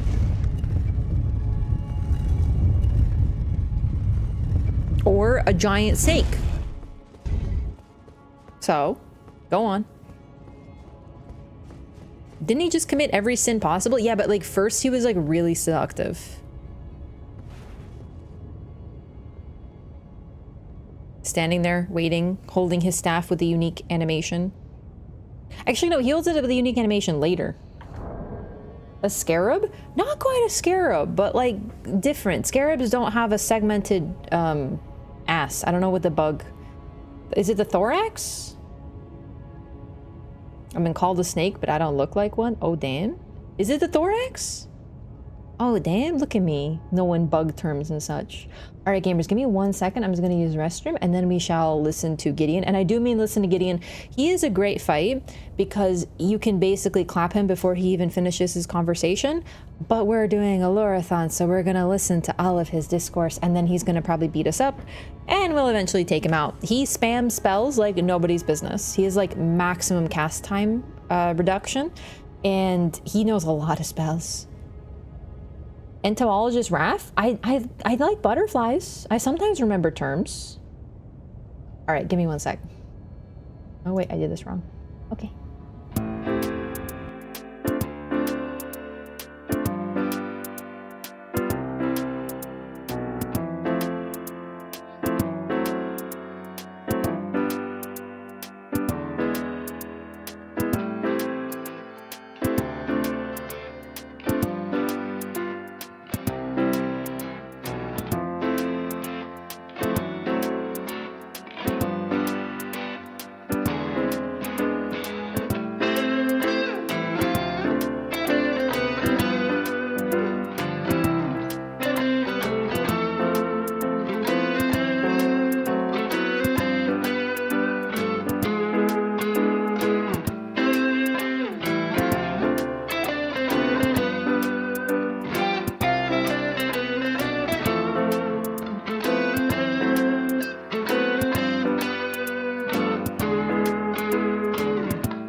How's it going, gamers? Did you miss me?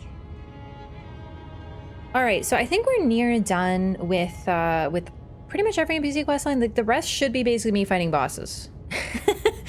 So we'll see how this goes. Although Gideon, I do want to check on patches. Oh, and we gotta go to the Roundtable Hold to get the remembrances and read the lore related to them. But we'll get to this. The all-knowing didn't know how to make more flasks. You know what? I'm actually wondering about that. You know, I know that it's a gameplay thing first, of course, because they don't want NPCs to be able to heal too much, so they all get one healing. But I can't help but find it really interesting that we are the only Tarnished who seems able to have more than one flask. Potentially they're very rare. Nephili's quest this run yet? Can't remember. Wait. I think so, but now I don't remember if that was the first playthrough. Oh man, let's check. The balance for them only having one flask is that they don't, ooh, how do I trigger this? It should be available now. Yep, I forgot about Nephili, sorry. I was editing the first playthrough while playing this, so it leads to me not remembering in which playthrough I did that, because editing feels like playing. Now I can I? Mm-hmm. Yep, you sure can. I think I gave Nephili the hawk. She's talking about the hawk.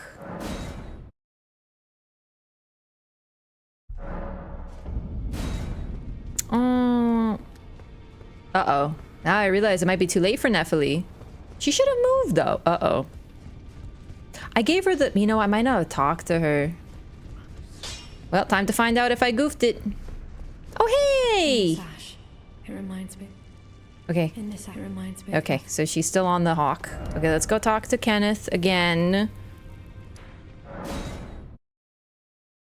I have talked to all of them, so I thought they moved on their own. Maybe I just need to exhaust their dialogue again. We'll see.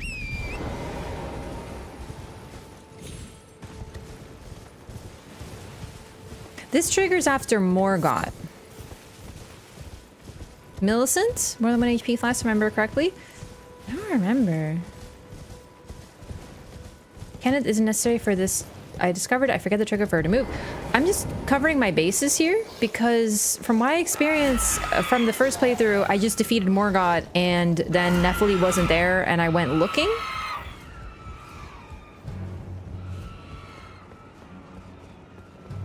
I must begin for a true. I must begin for a true and.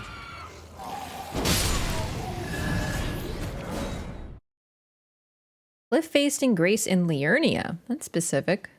Interesting. Well, we'll try resting where they spawn. For me, the tell was Gatekeeper Gostock moved. Something that just occurred to me, if a man cannot kill a god, why does he show up here to stop you? In the sense of... There we go. Okay, we just had to rest. But I did want to exhaust her dialogue just to make sure they were all good.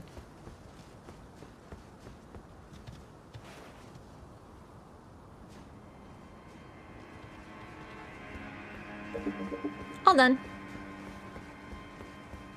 Cannot as in should not. Yeah, exactly. Yeah, I read it as like a don't do that. It's been some time. Hi, Nephili. I must thank you for your aid. I told Father I would be with him no longer. I remembered the vow I took when I first became a warrior, so many moons ago. This land is much like the one from which I hail. I will call upon the storm to drive away the foulness that has settled on the winds. You know, is there any other armor that involves these armbands? Because this is exactly like Marika's, except she has gold ones, and they're really important to her lore and identifying her. Again, I am Nephili Lu, warrior. Some call me by the title of Lady, but I remain the same woman underneath, though I She's have the now best. abandoned my former guidance. I cannot express how much you've helped me. Should you become Elden Lord, I would gladly lighten your burden. Farewell, fellow warrior.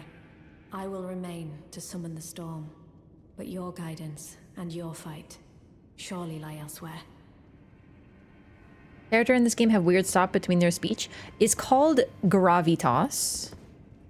Basically, if I talk like this, I'm having a normal conversation, and there's like natural pauses as I inhale, but it's a pretty normal conversation. But if I speak like this, lends weight to my words and dramatic tension to what I'm going to say next. You know?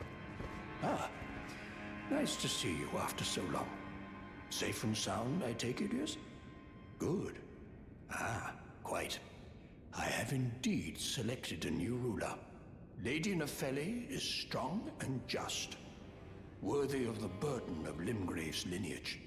Such is the sincere opinion of I, Kenneth Haight, no less. She's also a For the time tarnished. being, I share command of the castle with my lady, but I plan on returning to my fort afterwards, at which time I can fulfill my old promise by raising you to the glory of knighthood.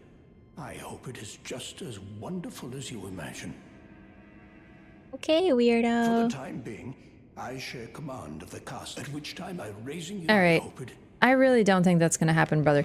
But you know what? What I will say about Kenneth Haight is he isn't power hungry. Like he wants power, but he really wants a proper lord to sit on the throne, which is why he selects Nephili. That's an unfortunate Freudian slip. Nephili is apparently of the proper lineage, meaning the golden lineage, which suggests a direct link to her and Godfrey. A lot of people think that she is his daughter. I think that's possible. He was no, nothing. This is Freud calling. Pick up on line 1. Basically, she is likely of the golden lineage. She could be directly related to Godfrey, but we don't really know. The Lu name could be the name that is sort of her clan. So they are of the Badlands. They're all warriors, but she doesn't really seem to know Godfrey directly. However, what I will say is she is summonable for his boss fight, which suggests a link. Also, he hates Tarnished. Like, he talks down to us quite a bit, but when push comes to shove, if a Tarnished is of the proper lineage, then she will do. And that says a lot. So I don't know how to read him. He's a weird one, because I do worry about him. Yeah, we're totally sharing power right now. Okay. Ah, you is it? Haven't seen your mug in quite some time. As you can see, I'm the new lady's attendant. Freedom was worth squat. Besides, I like it round here. Lady Nephili still fair of heart and countenance. That means her face is nice. Hair the same weight as color? No, it's dark. You can actually see it. She's got black hair. Or dark brown. Either way, it's dark. Did Gideon just lie about wanting to become Elden Lord himself then? He'd have to do the same thing if that was his wish. Yeah, I think he just sort of went like, yeah, all tarnished. We're here to do what Marika wants. So, you know, yep, we're totally becoming Elden Lord. You know, I think that was more him avoiding the truth. Kenneth the yapper but loyal in the end? I don't know. I'm still a little suspicious of Kenneth, but in the end everything seems to be good. I do feel that this questline's unfinished because, listen, not that I want it to be depressing, but this is a strange questline because it ends sort of hopefully. It is hopeful, and questlines don't normally do that, and it just gives me this weird bad feeling. Oh, also Godfrey statue back there. I don't know if I pointed that out before, but it's pretty cool. The throne, Godfrey statue, Nephili here. All right, patches. It wasn't finished on release. That's another thing. Yeah, I should mention that. So this is one of the quest lines that was patched into the game after release. It was pretty quick, like within the first 2 months, but it was patched in. As a result, we have to kind of question it a little bit because it wasn't finished on release, which suggests maybe they didn't finish it in the first place. Patches is the other quest line that was patched in. That sounds like a weird joke, but it's true. You hate good, hopeful end to quest line. The thing is, it doesn't feel done. It doesn't to me. There's something missing.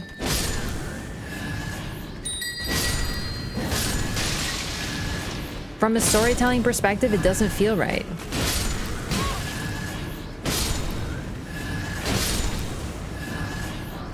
Highwayman cloth armor. I don't think I got that before, so that's neat. Hideously stained and ragged cloth armor worn by former foot soldiers who have turned to banditry. Jarberg, that's the other one. Thank you, I knew I was forgetting one. So Jarberg, Patches, and Nephili Lu. And Gostock, and Kenneth. I went in a big circle, my bad. Gostock have a new item for purchase? Oh, right, he does. Also, the funny thing about Gostock, you couldn't get the buckler until they patched that quest, because Gostock didn't operate as a merchant until Nephili showed up in that patch. So they had to patch that in too. Oh. Oh my god, Patches is back. Alright. Gotta be real careful with this guy. Well, well, well. Thought you'd just help yourself to a man's personal belongings? You scheming little thief. This is the end of Patches' quest line. Cough up your coin. All of it. You might be like, you just skip Patches till now? Nope. Do not kill him this time, you're really strong. I literally took off my weapon. What are you talking about? Is that you? Oh, Christ. Please, wait. I surrender. I surrender. I swear. I punched him a little bit just to put the fear of God in him.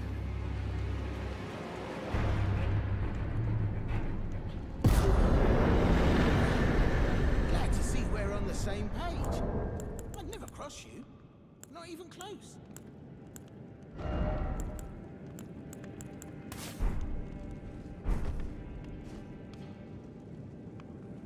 Aye. Now we're on the same level.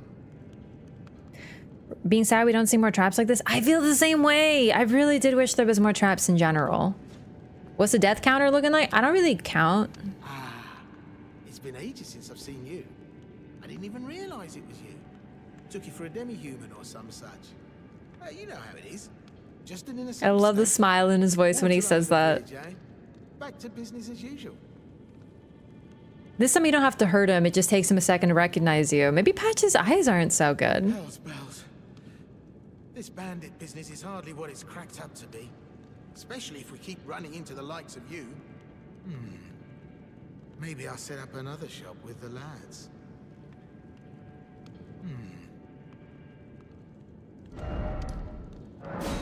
He has a very interestingly circuitous questline.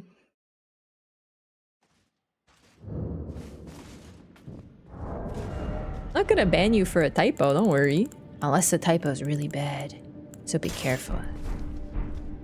Also, it's a pet peeve when people do, you know, when they say, I should have done this, and they type should of with an OF, that drives me fucking insane, so don't do that. And now in before, a lot of people saying, you should not have told us that, ha ha ha ha, you know, for the bit.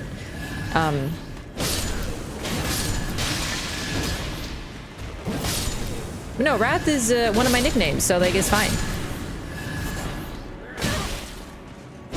Addicting instead of addictive is one of mine, but it's so addicting to say. Just kidding, just kidding. That's a bad one. It's a bad one. It's a bad one. I feel the same way. Should've is a big one because people type like they speak. I should have typed should have. Wrath smug. Also, here's the thing. Listen, I'm nerding out. I'm nerding out. I'm nerding out. The reason that people say should of is because they're saying should've, like should've, right? Like that's why it's should've. It's the sound. It's should've. It's a contraction. You know. Hey, how's it going? I'm telling chat my deepest pet peeves, and they're using them against me for amusement. In other words, it's a very good time. Bullpen, thanks for the 100 bits. Looks like you're about to sumo wrestling with that gesture. Someone doesn't understand what it's like to... Listen, chat, am I weird? I actually find this very comfortable. Like, this position is very comfortable.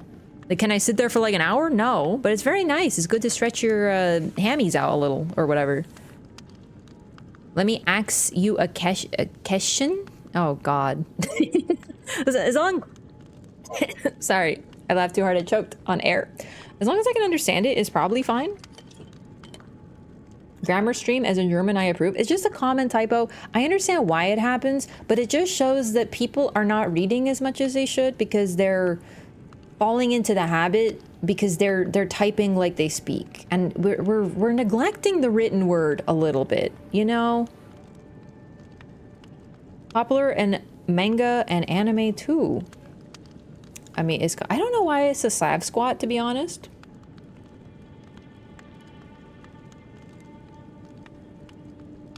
Do people really type that? It's ubiquitous. It is so deeply ubiquitous. I see it all over the place. It's always should of, should of, should of, should of, should of. Would of, would of, would of. It drives me up the wall. I haven't heard it used with that term. I've heard it used, hang on, it's a yoga move. What do we call it? It's a really good stretch. You use your elbows to push your legs out. It's my favorite stretch in yoga. Written communication is getting to the point where everyone sounds stupid. Like, I am all for colloquialisms. I use like LOL. I type like a complete dingus. I don't use proper grammar. Like, I'm not sitting here like on a soapbox saying that back in my day we type a proper. It's not like that. Like, I love casual speech and like the Cobra. Wait, no, isn't Cobra the up? No, that's Upward Dog. Isn't Cobra the one where you're on your stomach and you kind of lift up or something with your elbows out? I thought that was Cobra.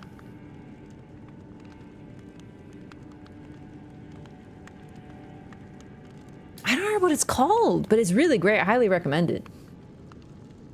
Asian squat? They don't call it the Asian squat in yoga. It's often called the slab squat. That was just called up dog? What's up dog? Not much. What's up with you? I did the whole joke myself. Yay! LMAO got him? Sure did. Anyway, what's up, baby? Well, finally made it, eh? And just in time for the grand reopening of Patch's Emporium, where you won't need a refund because everything is top notch. Is that your way of implying that there is no refund? Difference between casual speech slang and just spelling things wrong, flat out using the wrong word because you're ignorant. Yeah, I agree. Here's the thing. I think, in my personal opinion, that using slang and speaking colloquially and writing colloquially is actually good because it's a flexible way of using speech, but it comes with understanding how to actually spell words appropriately, right? So if you're like, yo, LOL, that's so funny, I should have done that, then I'm like, no, you know. But if you're like LOL, but you type it correctly, then it's fine. Like, who cares, right? There's different ways of communicating, right? When you're talking to your friends casually, whatever. I think when people take it too seriously with like spelling everything correctly all the time, you know. But it's the grammar mistakes that really do my head in, because it shows that people don't read enough. Like, people need to read more, you know. Like, they need to get the words in, and then the process, and then the, you know. Talk about irregardless for a bit though. Irregardless, it's regardless. It's regardless. It is without regard. It's regardless. There's no ear. There's no ear. Take the ear away. Get rid of it. Who needs it?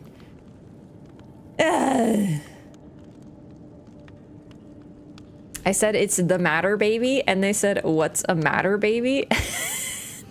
What's the matter with you? That's a good one. Shit. Misunderestimated? Whom's the heck says misunderestimated? Your English major is showing? Is true. I have an English major, is true. Infrared regardless. It's doggy, the doggy dog world, or bone apple tea. Yeah. But are you a major nerd? Basically. Listen, chat, I want you to understand. You've seen a fraction of my nerdiness in terms of video game knowledge, and sometimes I bring out, hey, I know classical myths. I am so fucking nerdy, you have no idea. I have depths of nerdiness that I've never even shown on stream. It's so deep. Bushisms? Oh my goodness. Bone for tuna? Bone... Oh, bone for tuna.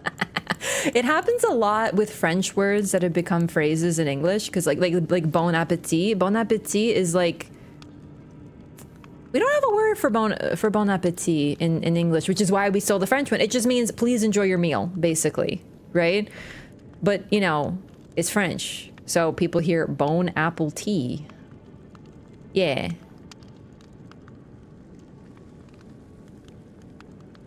Euthanasia? Oh, Jesus.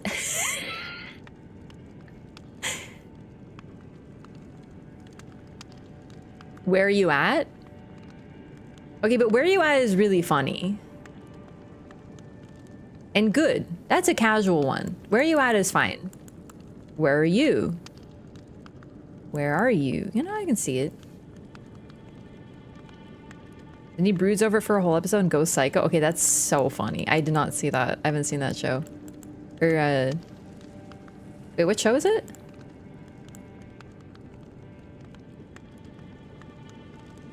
Double negative comes directly from Shakespeare's English. The one thing I'll say about Shakespeare's English is while it should be used as an example of certain things, saying that Shakespeare said something doesn't necessarily make it proper. The man was playing, he was creating free, what is his writing style called? I forget now. Oh my God, I've been too long out of English class. But like, he's trying to write things with a certain number of syllables that also rhyme very often. So he kind of has to be a little flexible with the English language. Fun fact though, the reason we have the word eyeball in English is because of Shakespeare. He came up with the term Shakespeare. He came up with the term eyeball, not Shakespeare. Shakespeare came up with eyeball.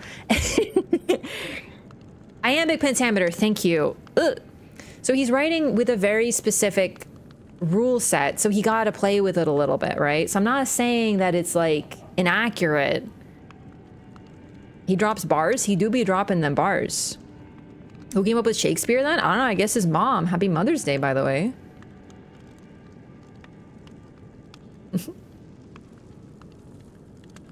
Overwhelm is probably the most common redundant word. Whelm already means the same thing. Yeah, like what if you're just whelmed?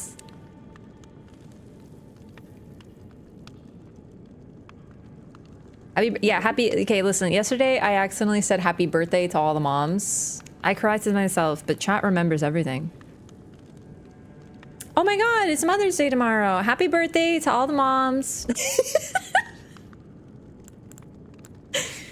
Shakespeare invented a bunch of words because he couldn't find words to describe what he wanted to, so man was literally making up words. Maybe you should take what he said with a pinch of salt. Listen, I'm just saying that like people like to use Shakespeare as this example of like, oh, he wrote the most proper English of all time. Dude, the man put like penis jokes into his plays. The man was not some like hoity-toity little, you know, he put freaking like everything is like penis, sex. It's for funnies, right? I'm just saying though.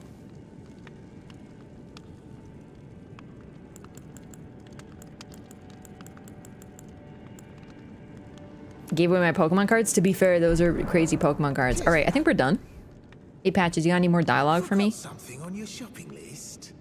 No trouble to me. Cheers for that. Forgot some. No trouble to. Cheers for that. So now, even if you don't buy anything from him, he just says thanks. But in British, he says cheers for that.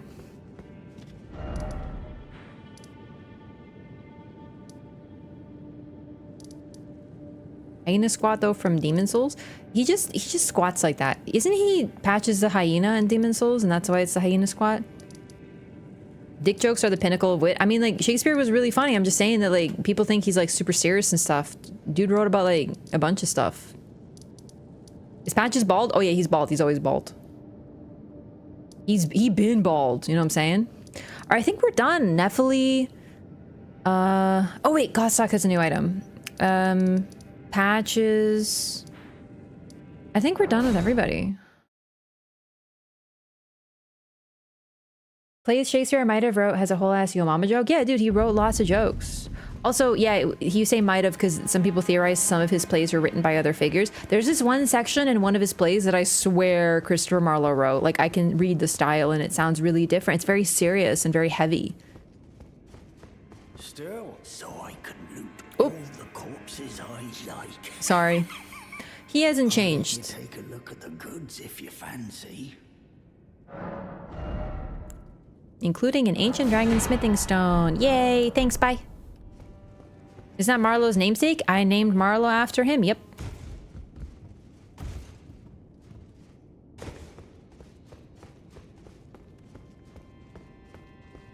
Wouldn't Marlowe be the namesake? I actually don't know how that word works because I don't have like a lineage. All right, we're gonna go fight Gideon and beat his ass a little bit.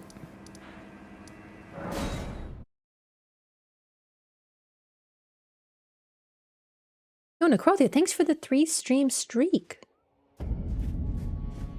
Fake English degree? Listen, I know a lot about a lot of things, but I also don't know anything about a lot of things, so have you consider that? They don't call me Raph the Dictionary. Or Raph the Thesaurus. They just call me Raph. Okay?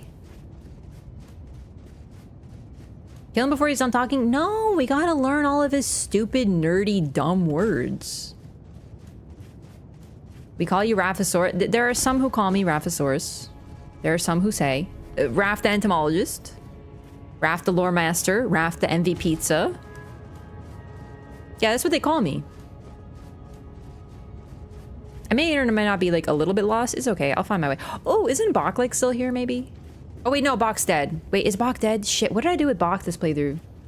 No, he's alive. No, he's alive. He's fine. He's good. He's fine. Is he though? Some theories that Shakespeare is a shared name created by an organized group of pranksters. Yeah, but have you seen the movie Shakespeare in Love? The documentary. I'm kidding. I don't remember that movie myself. But no, some people think that like, based on like analysis of his work, there's some evidence that it was written by multiple people. But art was often collaborative in that time. And like it could be just like the name. Yeah.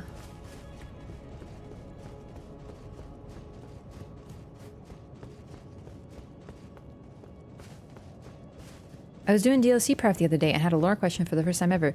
Do you know why Bofa is in Limgrave? What's Bofa? Bofa these nuts in your mouth. Did I get it for you? Did I get the lore for you? Hey, what up, bud? Bok the seamster at your service, my lord. See, he lived, Ready to bitch. make adjustments to your garments. Going already, my lord. Please do be safe on your journeys. He's the best. No, I meant Beastman of Farum Azula or Bofa. That's a good one, actually. Wow, that one had a twist. Holy shit. That joke had like lore in it. So yeah, Bach is fine. So this is obviously a happy ending for everybody. Whee! Did I get that bonfire? I did, right? Did I not? Oh my god. Oh yeah, I did. Okay, we're good.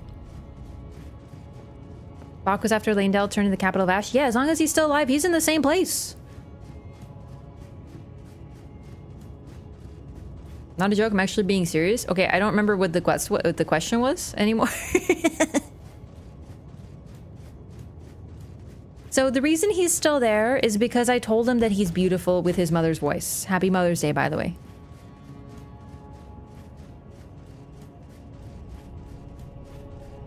Oh, he's fine. We're gonna take him with us on Ronnie's ending. Abysm and Farazula is in Limgrave? They probably fell like complete dingbats.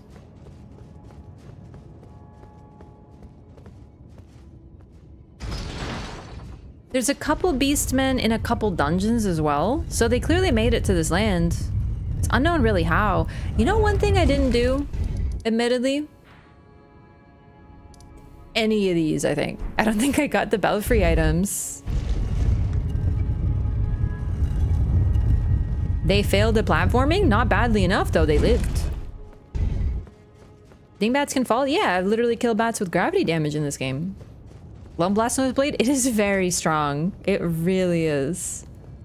Alright. So, Gideon is about to tell us the truth.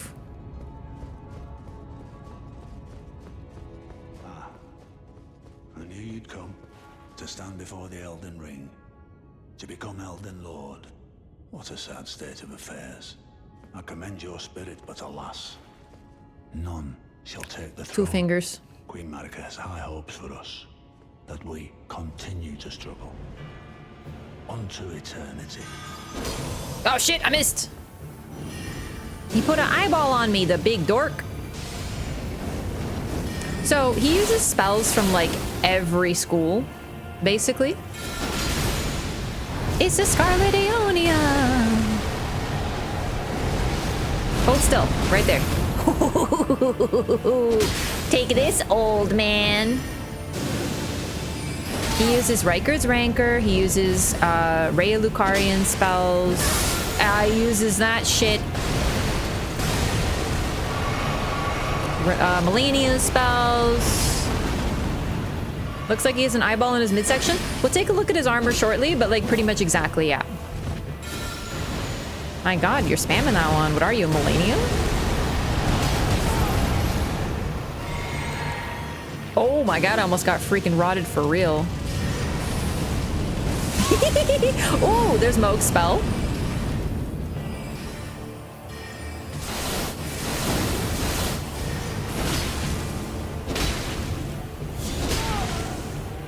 Malikeths.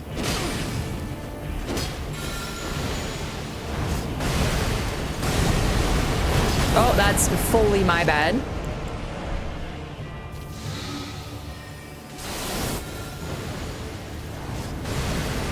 Do you know who I am?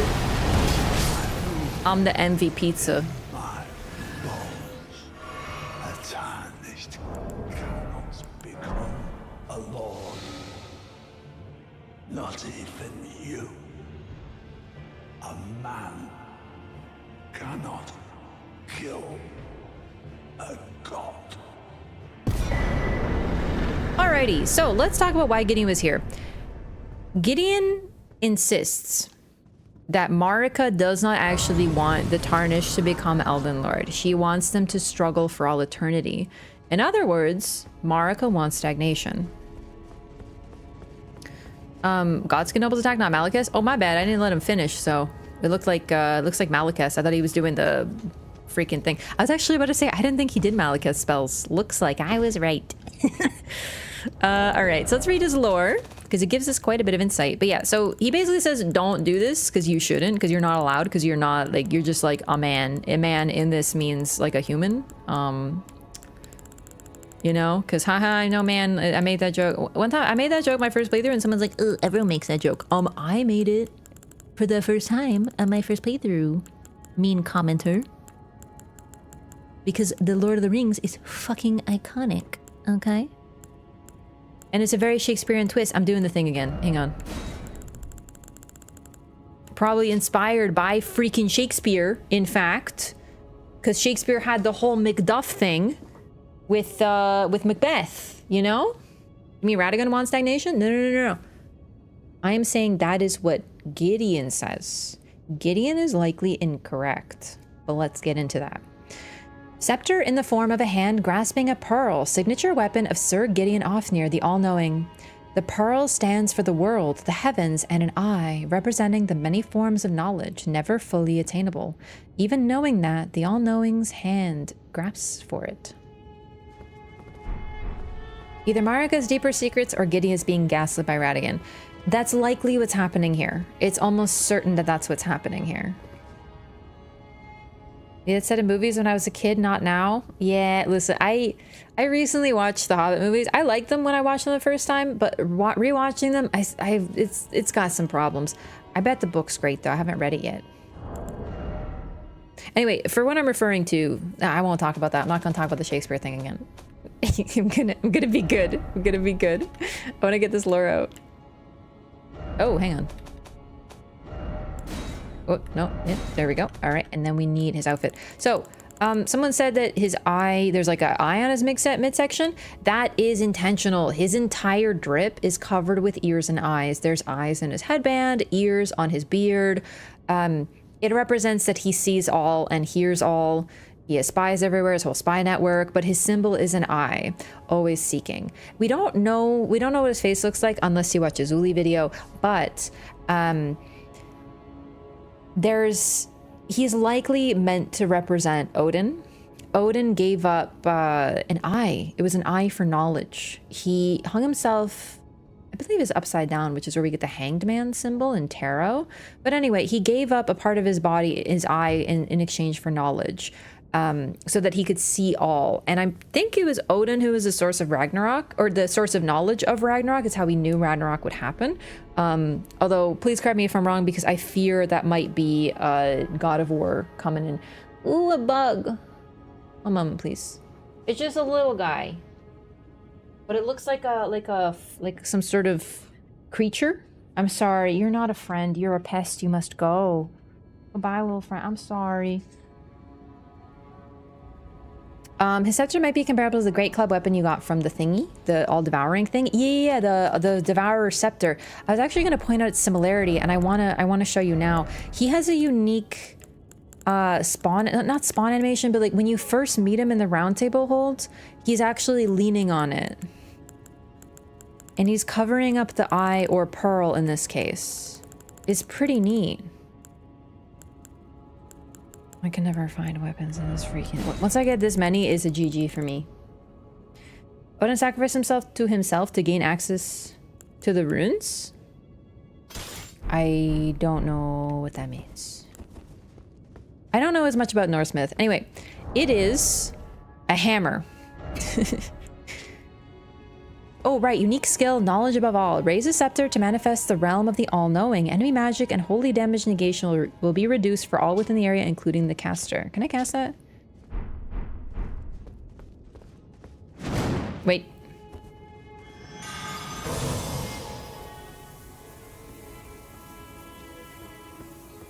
Cool. Found it noisy. Manifest the realm of the all-knowing.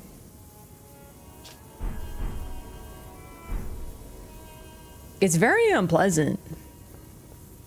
Symbol from the scarabs. It's not quite the same symbol. The eye is depicted separately. I know some people think there's a link between the scarabs and Gideon because it's they both have eyes on them, but the thing about the scarab eyes, if they have it, is it's like often asymmetrical. It's got a little bit of like eyeliner going on. His eyes are always a singular, symmetrical, centered, unblinking eye. We see the same thing on his rune. We see the same thing on the garb he gives to his spy. Where is it? Here we go. Same symbol. Always the same symbol. This is basically like his rune, his symbol, whatever. So I don't think that the scarab is necessarily linked, but someone pointed out, this was like one of the first LOREATHON streams, that the owls have glowing eyes and will stare at you. People think that the owl might be his spy. It's possible. I think it's an interesting theory, so I thought I'd bring it up. So you can see the pearl. It looks very much like the eye of an Estelle. Not quite. You can see something almost golden in it. What owl? Any owl. All the owls.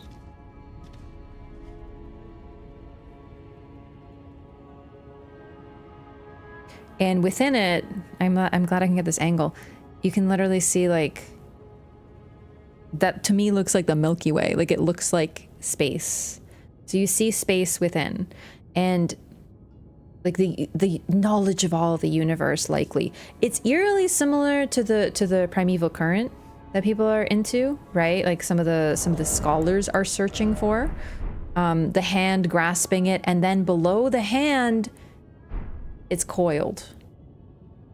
It's very similar, Panos pointed out, and I was actually going to show off myself. Very similar to the Devourer Scepter.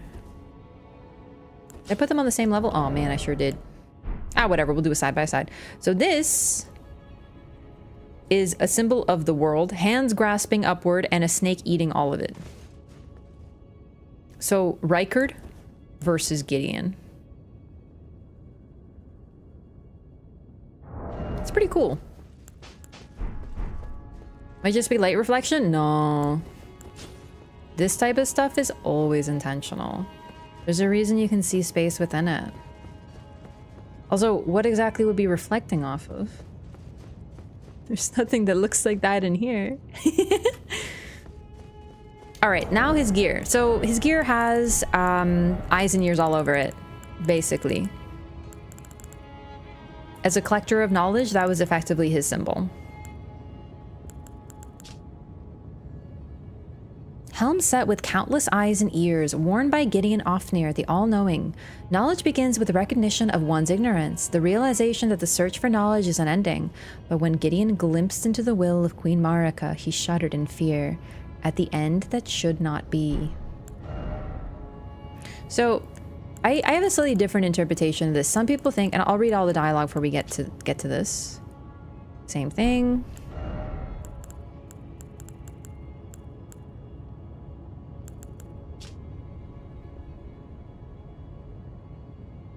Same thing.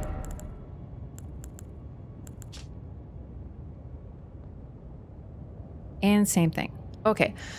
So Gideon basically had like a Lovecraft moment where he saw something that he couldn't understand and it drove him mad, effectively. That's like my personal interpretation. He says as his dialogue that a man cannot fight a god, and Marika's will is that the Tarnished should struggle eternally. And that's all he says. But in this item description, we get that he saw the will and he was scared of it. In other words, what she wanted was so terrifying to him that I think he sort of is lying to us. Maybe he's genuinely convinced himself that that's what Marika wants and he's still fulfilling his goal as a Tarnished. But I think that he was just so scared of it because he was born in the Golden Order. He fought for the Golden Order as a Tarnished, likely. It's all he knows. And what Marika wants is a complete upending of this.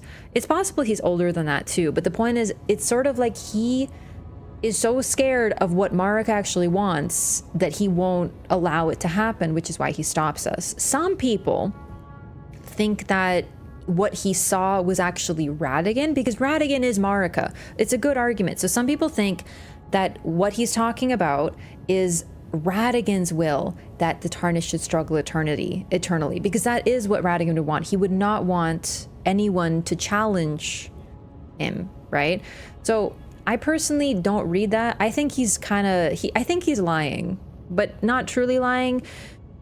He's so terrified by Marika's will that he says it cannot be. Elden Beast, what he may be talking about?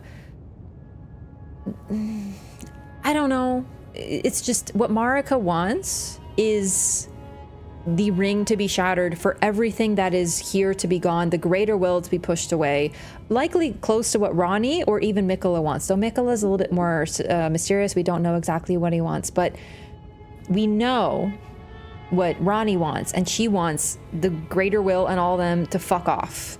That's likely what Marika wants, but Gideon only knows subservience to either the Golden Order or the greater will, so the idea of not having it scares him. He was basically born with a boot on his neck, and he's terrified at the boot being removed. That's effectively what's going on here, at least by my interpretation.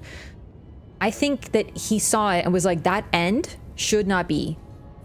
Marika should not end. Therefore, I'm going to convince myself that this is actually what she wanted. I don't think he's being honest, but I think it's sort of like in Lovecraft, and this is a common thing in Bloodborne too, seeing things, certain things can be so terrifying that it drives you mad. It's a common thing in Lovecraft, which FromSoft is clearly inspired by with Bloodborne and some of their other bosses and characters and stuff.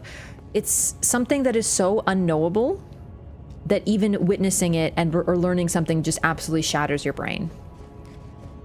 So I really think that in a way his brain was shattered. So I don't even know that I don't even think he's intentionally lying, because that's one thing I'll say about Gideon is he doesn't seem to directly lie to you. Doesn't understand that Radagon is Marika. He misunderstood his or her will.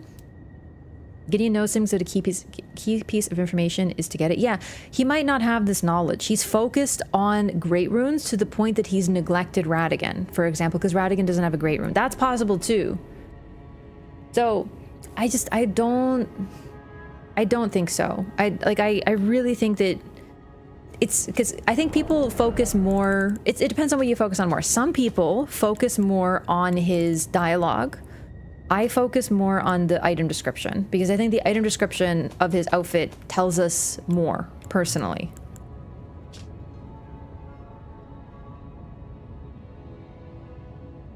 Because this scared him. So why would struggling forever scare him? That, to me, that doesn't track. Do you know what I mean? The end that should not be. Struggling eternally is not an end, which means he doesn't tell you what he's truly scared of, genuinely. Hi. He has returned. The Lord has returned at long last. Our very first lord to brandish the Elden Ring once more. Godfrey's here.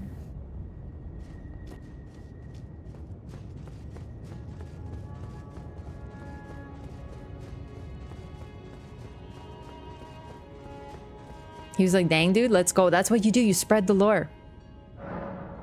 Because the world's going to be like that forever, never changing. Ah, that the end that should not... Okay, but the thing is, when I read the end that should not be, that suggests that Marika's will is the end that should not be. He glimpsed... Okay. Gideon glimpsed into the will of Queen Marika.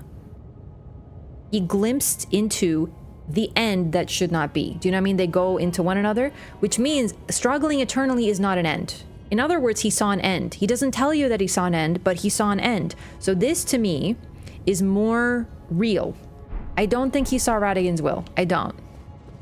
Because, yes, there's a misunderstanding of Radagon is Marika and people don't know that, but Radagon still seems to be a separate entity with his own appearance, his own mind, right? So I don't think so.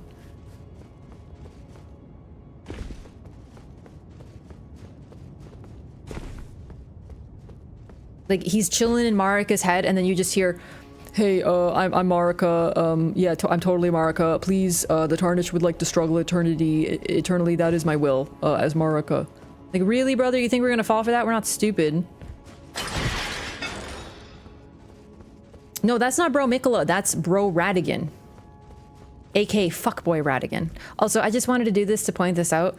Everything in Leyndell, Ashen Leyndell resets. I think it's because Leyndell is technically like a separate area or something, but it does tickle me a little bit that the reset extends to putting the ladder back up. So someone went through Ashen Leyndell and was like, well, better put this ladder back up, better reset this grace.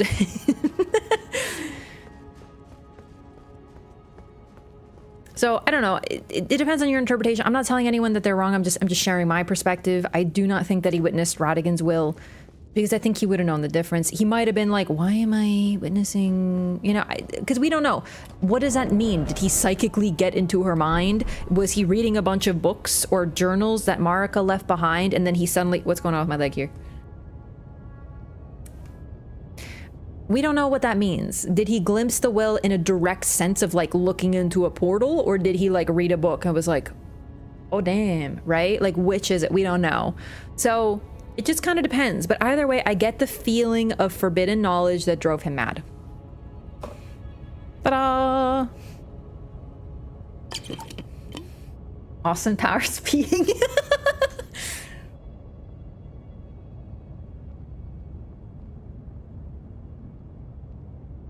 This is a good one I got.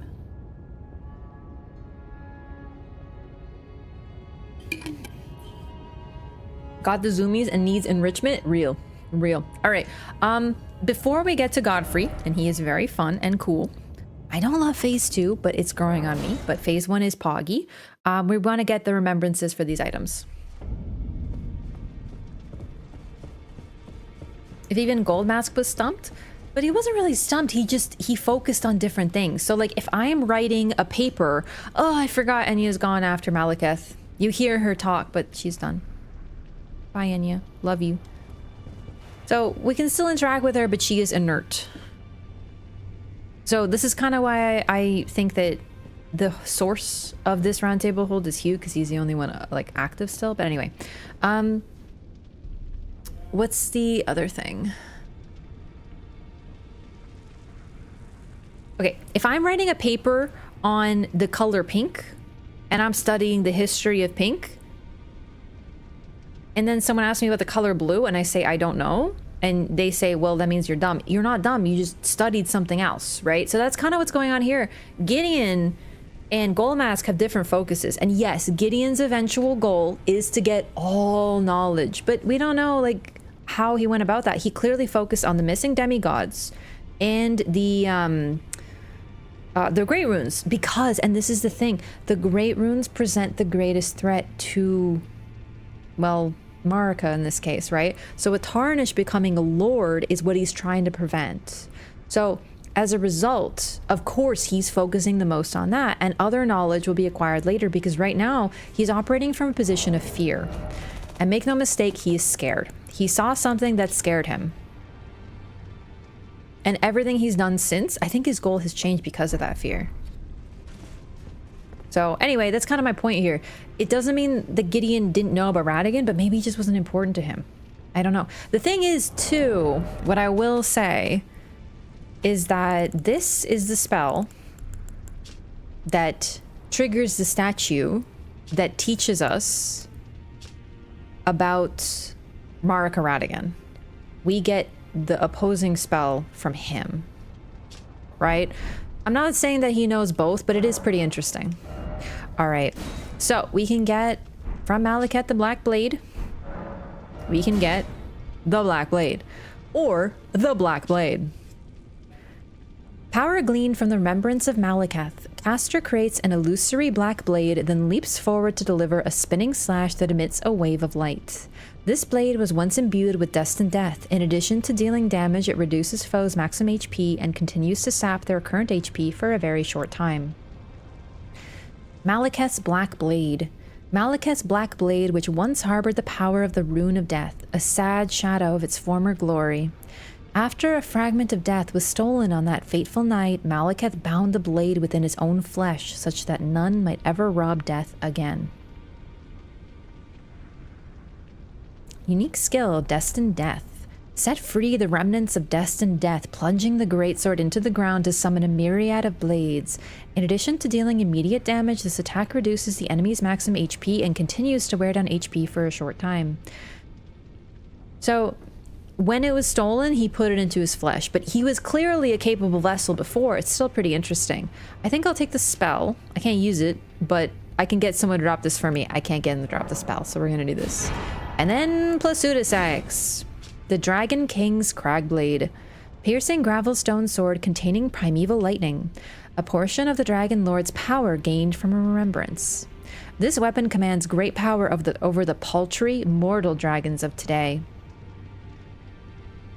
Unique skill, Thundercloud Form. Temporarily transform into a red thundercloud and fly through the air, then plunge down with a lightning-infused blade. Is pretty neat. Gideon and Goldmask are on opposite sides of the spectrum. Oh, that's the other thing. Law of Regression requires intelligence. Goldmask doesn't cast it, but Goldmask is not pure faith. He has intelligence as well.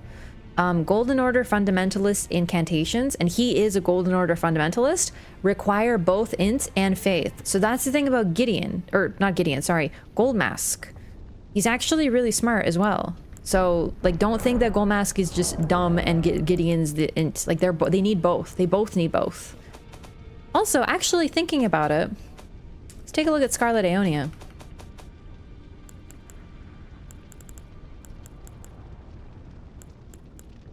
Where is Scarlet Aeonia? Did I pick it up? Oh, I did.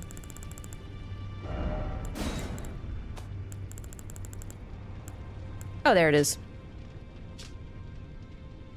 So, Gideon uses the spell which requires 35 int.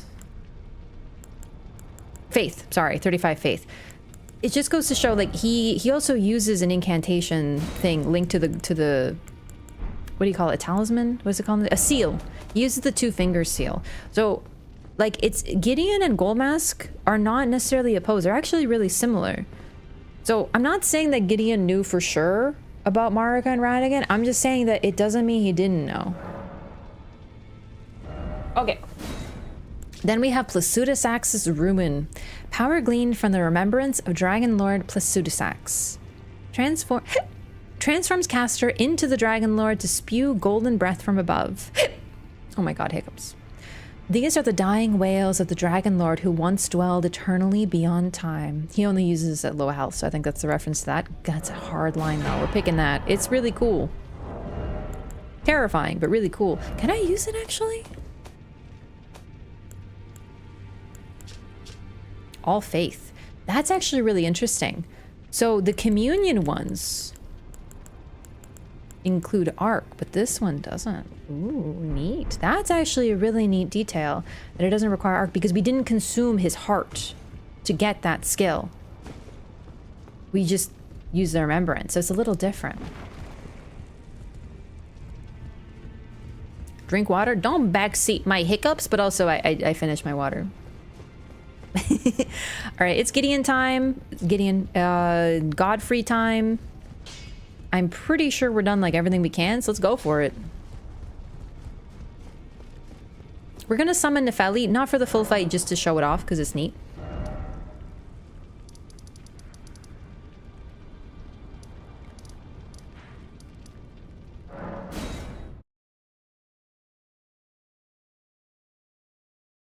So yeah, Godfrey is back. How do you get the dragon eyes? You have to eat, you know what, Lyko might be able to tell you more. I think a certain number of dragon hearts, I think like 12 or 13 or something. But the most important thing for the dragon eyes is you cannot pick, you can't do Vare's quest and get the red eyes, and you can't get the frenzied eyes, because both of those overwrite dragon communion eyes. So the key is get the dragon communion things without, you know, overwriting it with one of the others. Fave cutscene, even if his lion roars like a fake MGM one? Yeah, it's a bad lion roar. Alright, so we are now following Godfrey. So it is likely Godfrey that left this here. I don't know who else could have. Could have been Gideon, but this is the bedchamber of his wife. Or, you know, he was the consort or whatever. You know what I mean. They're just like real cute. Oh shit, I didn't read what it was. I just saw like Erdtree. Good thing we have this. Erdtree Heal. One of the ancient Erdtree incantations. Heals a vast amount of HP for the caster and nearby allies. The Erdtree once flourished with abundance, yet it was only for a fleeting moment. Such is the course of all life. So this was likely one of Marika's spells. It's linked to the Erdtree healing. That kind of fits with her. We find a similar one here. Buying 4 dragon spells gives you the eyes. Ah, that's what it is. You gotta buy the dragon spells. Is that really what it is? That's neat. Frenzy eyes are cooler anyway. I like frenzy eyes. I've never actually had the dragon eyes. I meant to do them this run. I got too distracted with all other stuff we were doing. Hoping for a dragon transformation in the DLC. I mean, we do have some sort of bear transformation. Think we'll see new dragons in the DLC? It's possible. Oh, I did want to talk about her with the storm. So Godfrey, he uses more like earth shaking, like earth-based skills, right? If he uses them, he like breaks the earth with his sheer strength. He doesn't use any spells in a traditional sense, but he deals with the earth. I don't think he does anything with the storm, but I should talk a little bit about the storm. I find it a little bit mysterious. We have a lot of things linked to the storm in this game. We have Placidusax at the center of the storm. We have the Stormhawks. We have Stormveil. We have the Lord of Storm, which might be Placidusax, might be someone else. We have the Stormhawk axes, which Nephili uses. She is, of course, someone linked to the storm. We have the Banished Knights, who use the same storm magic, just for, you know, quick shorthand term. We have the Banished Knights. Not the Banished Knights, the veterans like Anil and O'Neill. They use the same stuff. It's a little hard to tell with them though, because they also infuse it with ice and Scarlet Rot, but it's the same thing. Storm shockwaves could be storm related. He hits the ground and it causes an earthquake. I think for him it's more earth stuff, but it's interesting that it looks like down the line, perhaps his same tribe and his people, the same clan, the Lu clan, and someone who's descended directly from him, according to the lore, uses storm stuff and had a hawk when she was young. So it could be something to do with the Badlands. I mean, they're called the Badlands. That suggests to me it's probably pretty stormy there. But there's a lot to it. The hawks seek the storm that they were born in, right? Or just steam coming off his body. It doesn't look like the storm stuff that the others do. But it's still interesting to note. All right, it's time. Also, fun additional mention in case you forgot, Godfrey is Morgoth's father.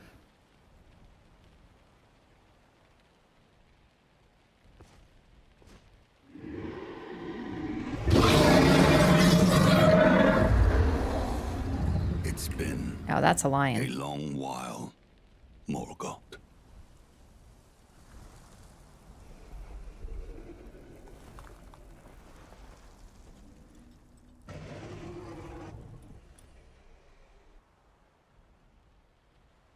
Long and hard didst thou fight. His grace is Tarnished leading warrior. us, leading him to us. Do you see it? Spurned by the grace of gold.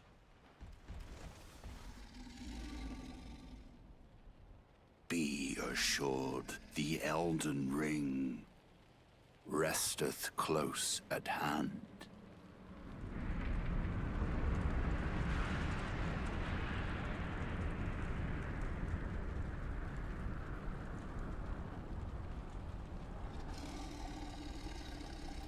Alas, I am returned.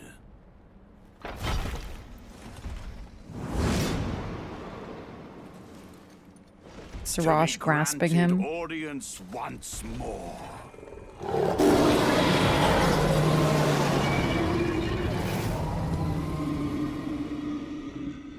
Roar that sounds like a dragon roar also. Upon my name as Godfrey, the first Elden Lord. Also a catboy, by the way.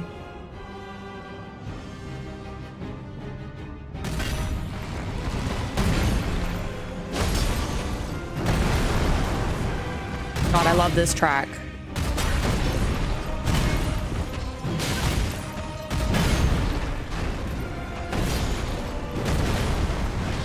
So, while Nephili's doing the fight, we're going to show off a little bit.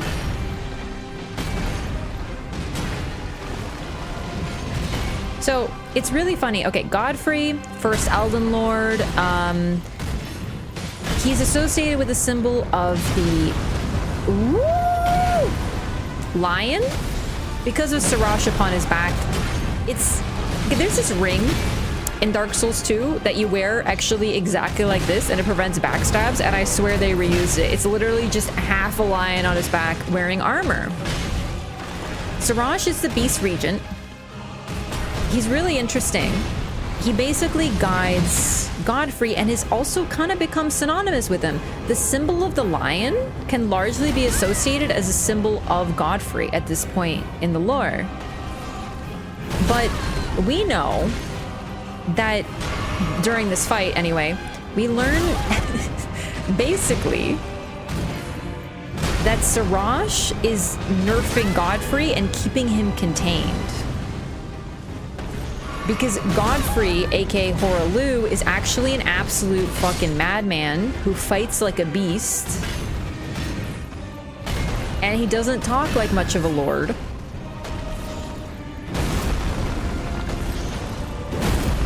So when the symbol of Godfrey became the lion, it makes sense because Godfrey basically is the lion, right? If he didn't have the lion, he'd become Horalu again.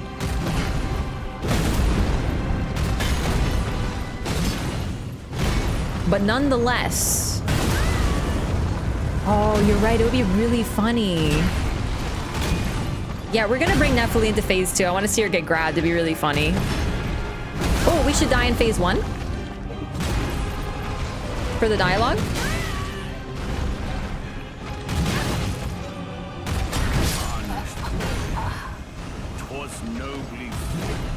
Was nobly fought. You know, he's all like chill about it. He's like, well done, you did good. Anyway, go home, fuck off, you know?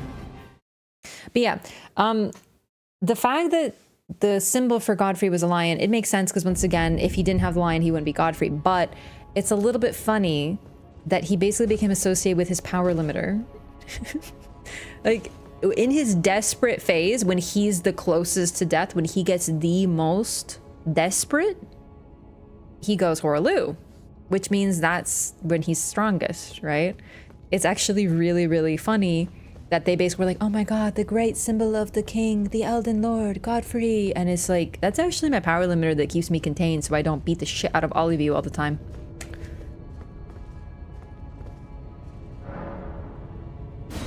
It's like posting pictures of Xanax everywhere and being like, yes, this is our lord.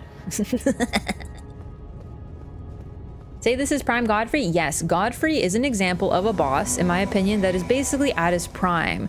But he's just a guy. He's sort of, like, yes, he's the Elden Lord, and, like, he's the first of the Tarnished, and, like, blah, blah, blah. He's the mightiest warrior, of course. But he's just a guy. He's not a demigod. He doesn't come from any fancy lineage. He's just a dude who trained himself to peak. Siraj seems to be in spirit form here when he's physical in the paintings. To be fair, he really does look kind of spirity, even in the paintings. All right, we gotta get you to phase 2, buddy. Oh, good start.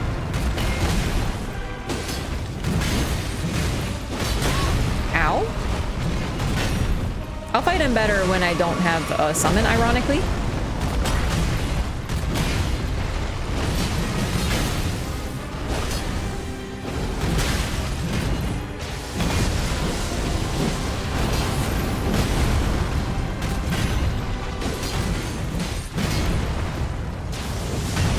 Oh boy. Oh boy. Normal guys can train to cause earthquakes without magic in this world? Yeah, he doesn't use anything to cast spells. That's his own brute strength. He's not casting any spells.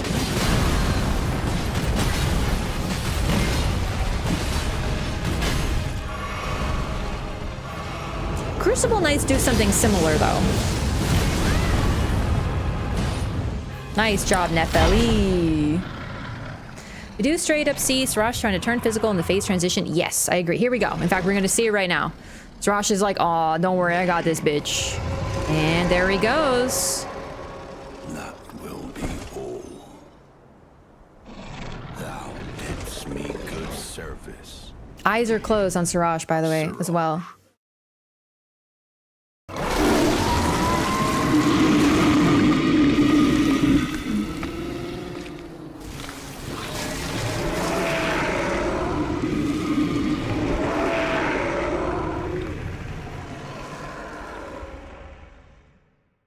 Only in half that are turning physical, we never see. Evokes Godric's boss fight with the hand, with the claw. But it vanishes. Unlike Godric, who took on the beast part to gain strength. I've given thee he doesn't need it. Courtesy enough. Godric can never be him.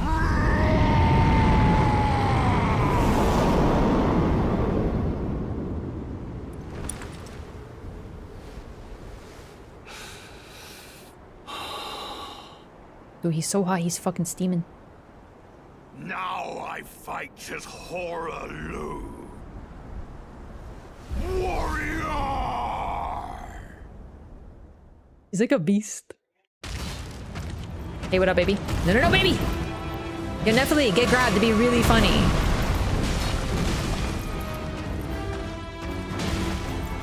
Oh boy. Oh boy. Oh boy, she's getting cat scratched. Nephili, no. So this is Horaloo. So when Marika met him, this is him. And can you blame her for falling in love with this gorgeous piece of man meat?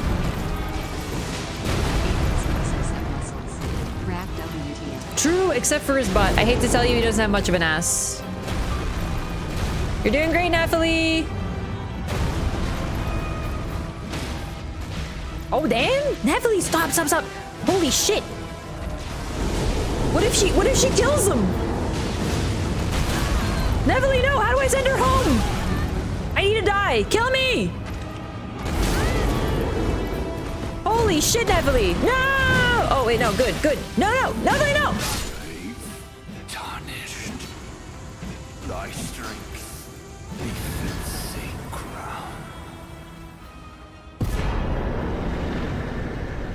You didn't let me get the dialogue, Nephili. You ruined the LOREATHON. You have ruined the LOREATHON. I just wanted to see you get knocked around a little bit because I thought it'd be really funny. She ruined... Hora ruined it. You know? I can't believe it. Alright, well anyway, Nephili, have fun becoming the Elden Lord. We didn't get the phase 2 death dialogue. We didn't get to... I'm actually really bummed, chat. I love fighting Godfrey, and I didn't get a chance. I was just memeing. Man, they fucking overtuned summons in this game. You literally can get carried. Unreal. Well, alright. Well, she beat up Daddy or, like, someone else potentially related to her. Alright. I'm actually really bummed. I was really looking forward to that. Oh, well. Nephili is legitimately too strong. Never seen someone beat an Elden Ring boss by accident? It happened with Symbolism too. I clapped his cheeks way too hard. Whoopsie. Remembrance of the warrior Horalu hewn into the Erd Tree. The power of its namesake. Okay, that's the easy part. When Godfrey, first Elden Lord, was robbed of his grace, becoming tarnished, he took with him his Hey, kinfolk. Nephili, what time is it? Nephili, killed at o'clock. Raff knife. Yeah, it ain't Father's Day today. Bummer. Helena is a weirdly unique entity, though, floating around. Sorry, what about Melina? Malika is a glass cannon, though, which is why he never spends any time on the ground. How's that my problem? How's that my problem? Oh my god, Malika should have more health. Okay, you people have clearly never played this game with only whips. Go play this game with only whips and then talk to me about how he doesn't have any HP. Do you know how many times you have to hit him to kill him with whips? Just one R1 at a time while dodging his 15 hit combos and he's in the sky all time.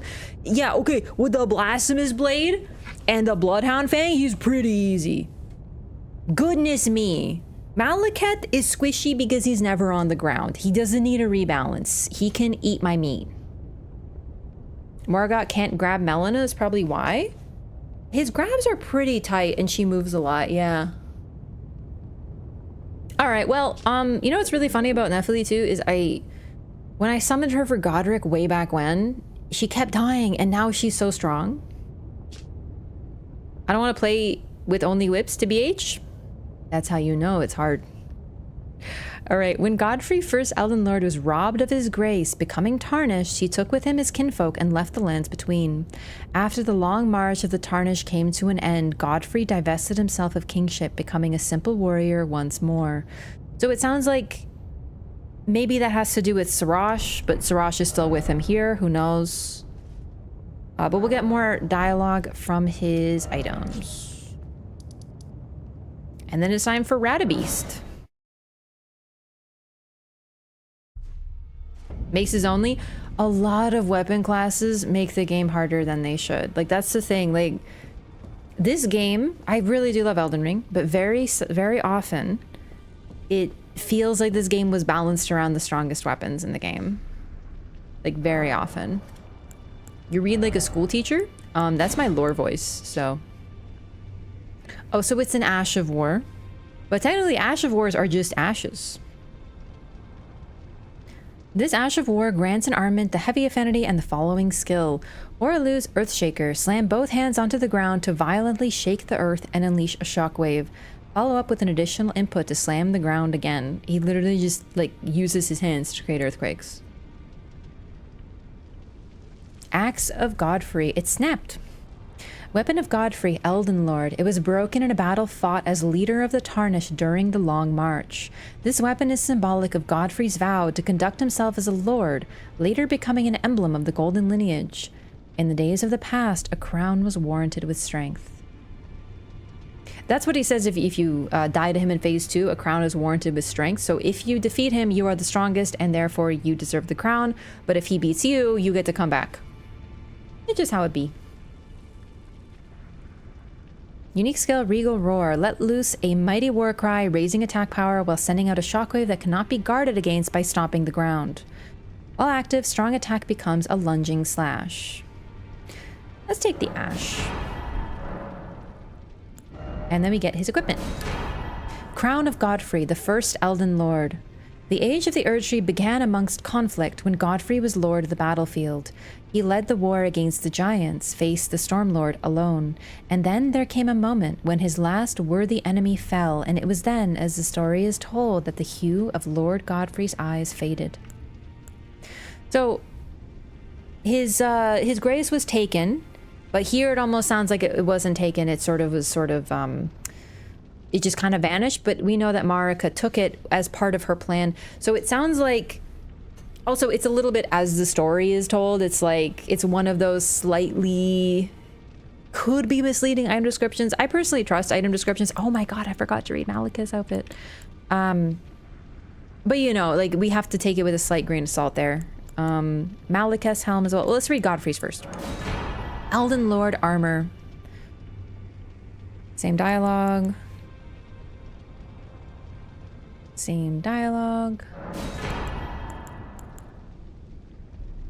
That's it. And now Maliketh's. Beast's helm made of black iron and decorated with gold, worn by Symbolism the Black Blade. Symbolism, Queen Marika's loyal half-brother, bore a blade imbued with destined death, and there was not one demigod who did not fear him. Champions knew what was at stake. Indeed, that is what made them champions.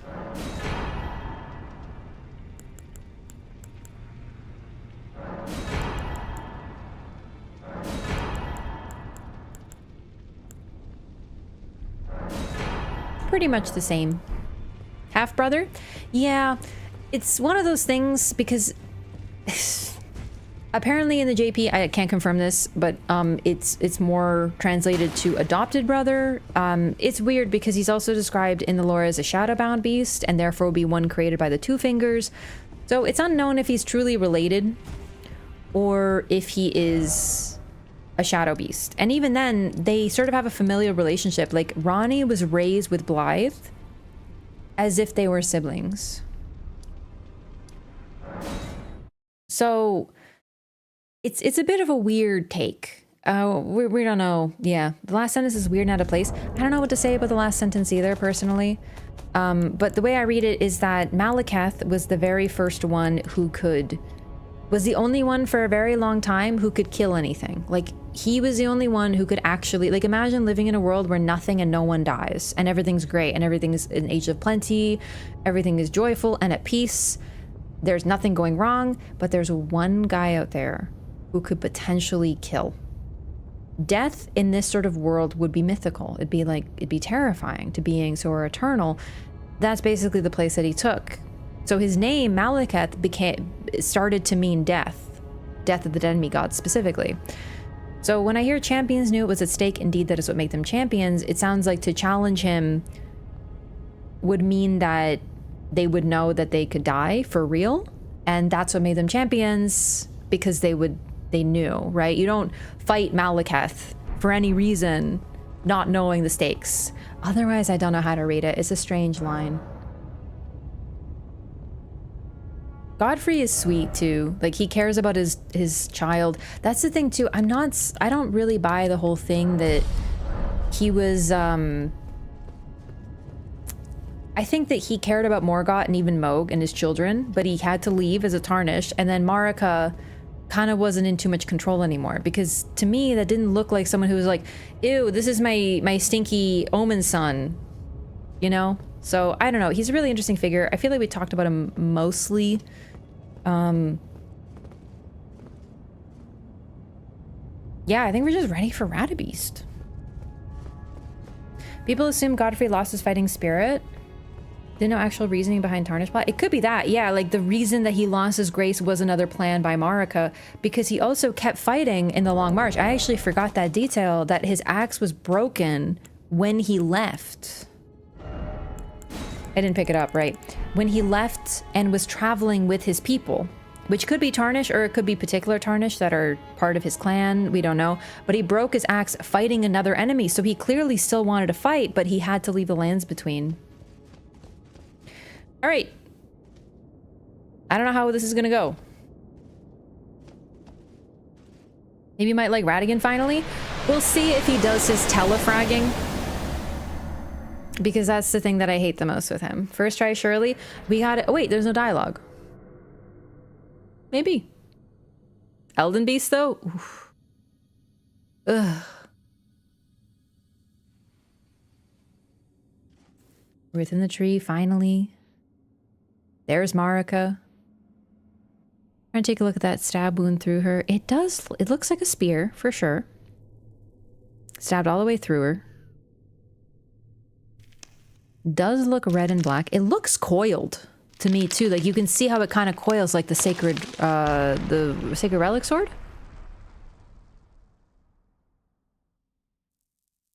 She's hanging on a rune arc.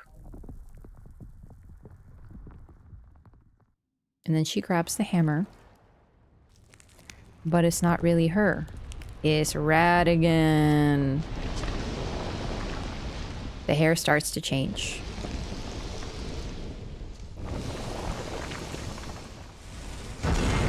Marika doesn't want to fight you. Radagon does.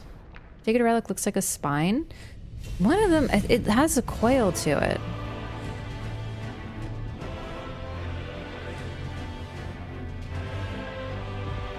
Bits of his runes sticking out of the hammer.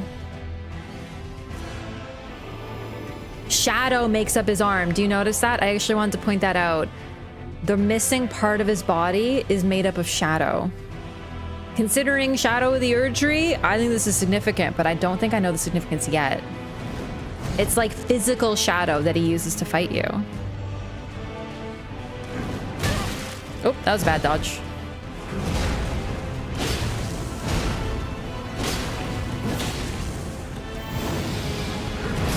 Bad dodge. That explodes.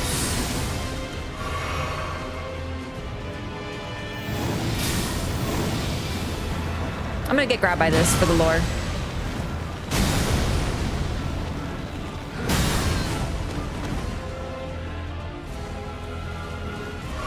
Oh my god! I feel like a club baby seal.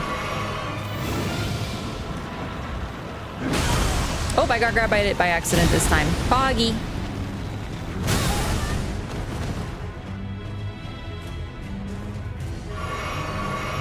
You're not as cool as your daughter, I'll tell you that. Oh god, I hate that move. I hate it. I'm so bummed about Godfrey, man. I was really looking forward to fighting him. And then I gotta fight this stupid nerd. Oh my god, I'm devastated, man. I historically hate Radagon. We'll see if it changes. I don't care, he's got a nice ass, it can't save him. He's an insufferable little bastard. Oh, he's coming. Oh boy, it's happening. The ring.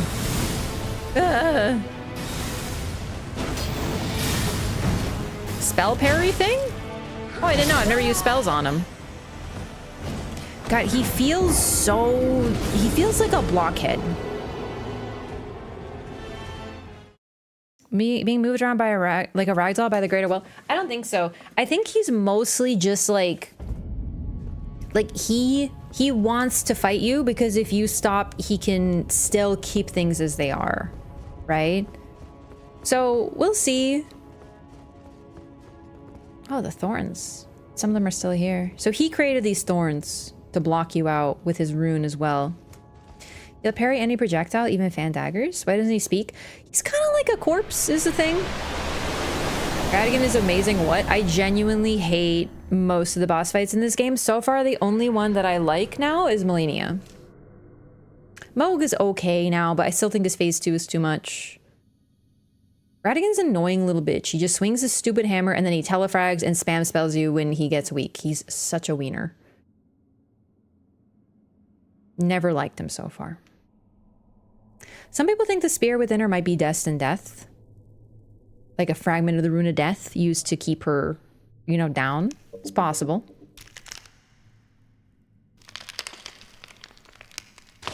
Notice how her hair is pin straight. As is Radagon's for that matter. Oh my god. I don't have his timing very well down, but to me his timing feels weird. Like there's something just weird about him. I don't care if you can see your ass crack. Don't try to seduce me, you big fuck boy.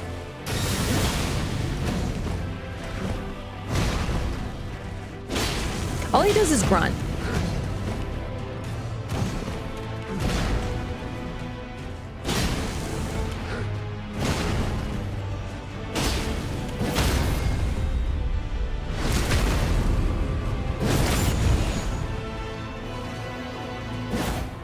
Oh.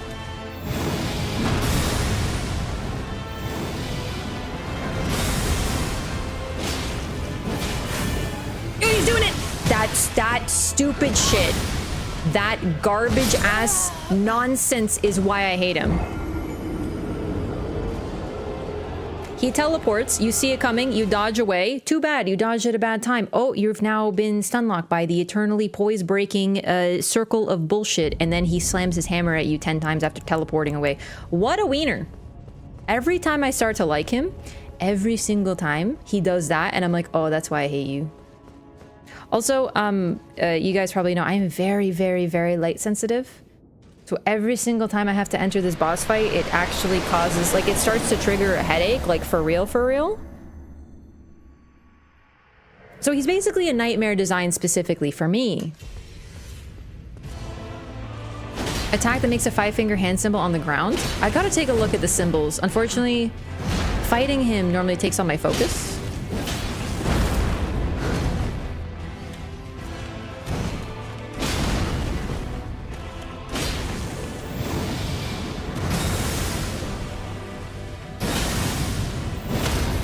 Oh boy. I know why they did a flashbang, because it's like, it's dramatic and cool. Like, I get why, and it's like you're entering the light. Like, that's really cool, but functionally, it hurts real bad. All right, it's time for teleporting bullshit. Here we go. You actual bitch.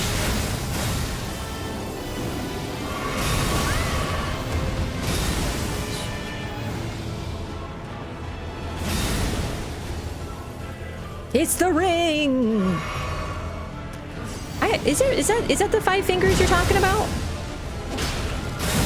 I didn't really see 5 fingers, but maybe.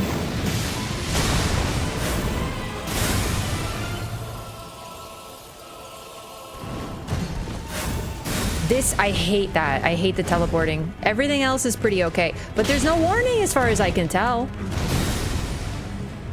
Drives me up the wall. If he does it in front of you and it catches you, it's insufferable. But so far, he's actually been pretty okay. Oops. I forgot what that is. It looks really cool, but I hate it. You know what I mean? Also, isn't it cool how the shadow arm, which doesn't have a hand either, it's literally like a tendril of shadow. Oh, here comes the spamming. Yeah, okay. Okay, that's my bad. I thought it was the other move. Hey, stop.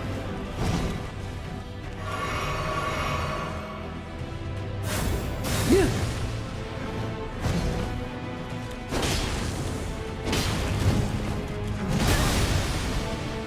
What?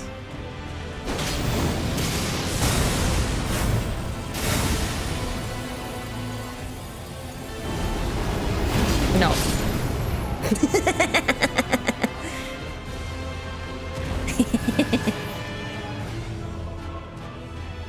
So he uses Marika's hammer to fight you. It's actually pretty cool.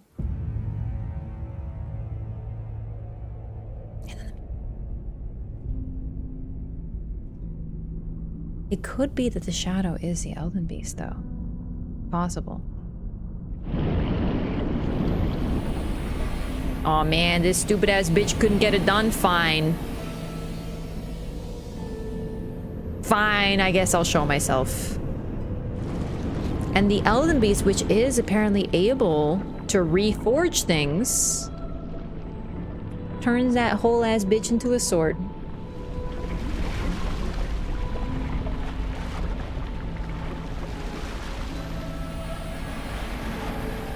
It's coiled just like the thing stabbing through Marika. Now, I think whatever stabbed Marika, it's probably from the Elden Beast. Almost no doubt. You can see the similar coiling pattern there. I personally believe that the Elden Beast like stabbed Marika to keep her freaking chill. Silent scream. The cosmos emerges. Also, the light in its eyes looks like a targeting circle. So cool. Gorgeous underwater space creature, beautiful wings, and then suddenly we're in a realm of Erd trees. And every single one is probably an Erd tree somewhere else. And we finally understand what we're dealing with all this time.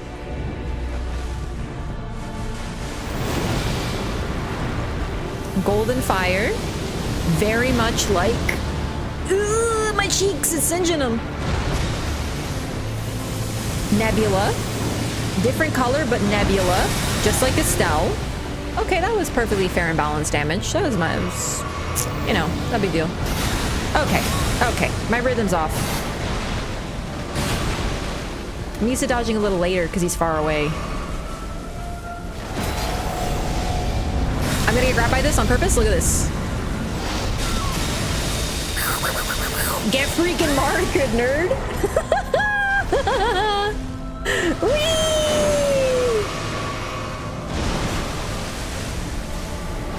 Oh boy. Okay, I'm missing every roll, but it's okay. We're gonna die anyway. That's the plan for today. It goes, oh, the view, the space, the sky and the cosmos are one. This is straight out of Divine Dragon from Sekiro, by the way.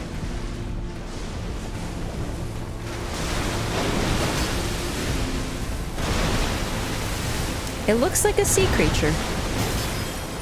That grab is likely how Marika got crucified. And that's why I think the thing impaling her is from the Elden base, just taken on a different form.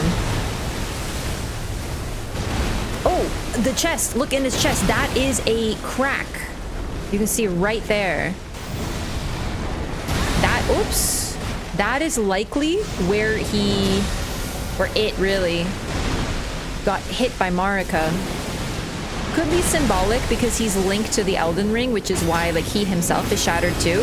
But to me, hitting him sounds like glass. What the fuck is this? All right, that one was new to me. I don't even know what the heck that was. I was just suddenly in the mist. So when you hit him, it sounds like glass. It sounds like glass breaking. And I think that the reason we're even able to take him out in the first place is because that crack already exists, creating a vulnerability. It's Marika uses a hammer. I think Marika made that crack. It's the crack of the shattering that allows us to get here in the first place. Literally have never seen that move before ever. I genuinely don't think I have either, actually.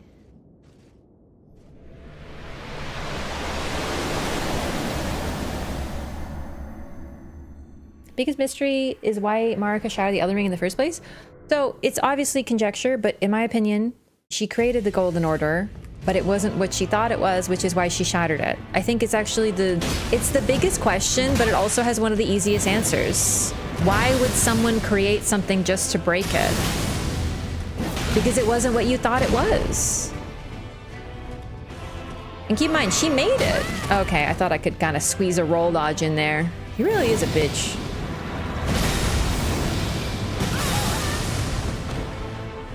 This one isn't going so good.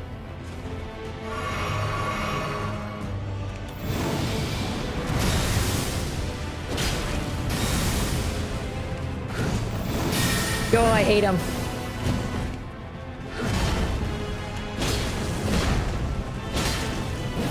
Elden Ring existed before Marika? But the Elden Ring was currently taking on the form of the Golden Order. She created the Golden Order. She is the vessel for the Elden Ring. This shit! I can't believe I dodged it. I'm the ultimate gamer. Oh.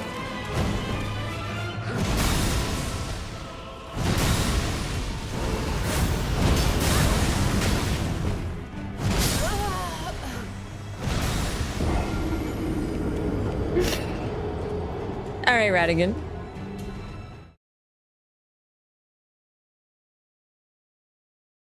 Double teleport is some bullshit. This, like, literally, if you like Radagon, please explain. Like, what just happened there? Please explain how you can like him when he literally teleports, and not just teleports, but it does fucking damage. Please explain. Because that is the reason I don't like him. Everything else, like the quick casting bullshit, the flying up into the air to spam spells that you, okay, I can dig it. But a teleport that stun locks you, basically eternally breaking your poise no matter what, and he can do it away from you and then back into you into the same place specifically to dodge your attacks. Like, what is the justification? You can just delay roll and avoid it? Okay, so you just have to predict that it's coming, or what? You just have to be a fucking mind reader? You have to be a psychic in order to play this video game? Because literally, what was the tell for it in that? Okay, that's just, all right. I'm getting caught in his, wow. Nah, his time is just wonky, dude. I will never like this man, ever. I will be cold in my grave and I'll be, oops, I accidentally shook the whole desk, and will be telling you that I still hate this bitch. From the start to the finish, if Radagon has one hater, it's me. You know what I mean? I fucking hate him. I hate his lore. Well, his lore is really good. I hate him. He's a villain. He's evil. He's stinky. I don't care how hot he is. He's a dysfunctional walking red flag. He got the red hair. I'm just saying. You know, he's got the red hair. He's a red flag. I'm not saying that everyone with red hair is a red flag. I'm not. Of course not, because I love Mesmer and I love Melania. But they're different. Radagon is a nightmare. Hate for him is hilarious. No, he's just a bitch. He a big old bitch, I tell you. Yeah, if Radagon is 1,000 haters, Raph is one of them. If Radagon is one hater, Raph is the hater. If Radagon is no haters, Raph is dead. Yes, thank you. I hate him so much. You want to know why? And I'm not kidding. Fighting him feels like playing Dark Souls 3, and the timing is just so weird, and everything feels weird, and you're like, what is even going on? I swear I dodged that and you didn't. It's your fault, but the game still punishes you, and you feel like crying.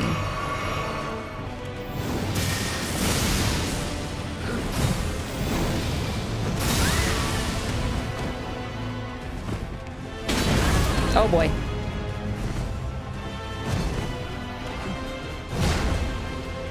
Phase 2 of Radagon instead of Elden Beasts?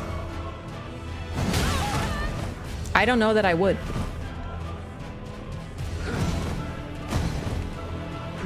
So I feel playing DS2, but DS2 is genuinely so consistent. Dark Souls 3 is the problem. I'm telling you, it's Dark Souls 3's fault. Everything is Dark Souls 3's fault, or Radagon's fault. Yeah, okay, what's the tell for that one? Are you just supposed to dodge in advance because you predict him being a fucking prick? Or like, what's up? Okay, that was a cute input. That wasn't me. That was a cute input, I promise. The rest of it was me.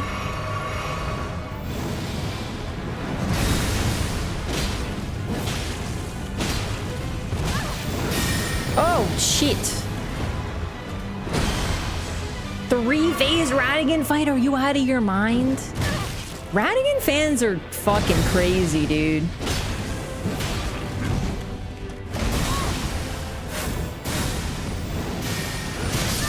Okay, no, that was my bad. But some of those you gotta delay and some you gotta dodge instantly. It's just a matter of learning what flavor of bullshit he's serving us today. Radagon, Melania, and Mohg, best bosses in this game. We will just fundamentally disagree because Mohg is a dingus. His phase 1, I guess, is okay.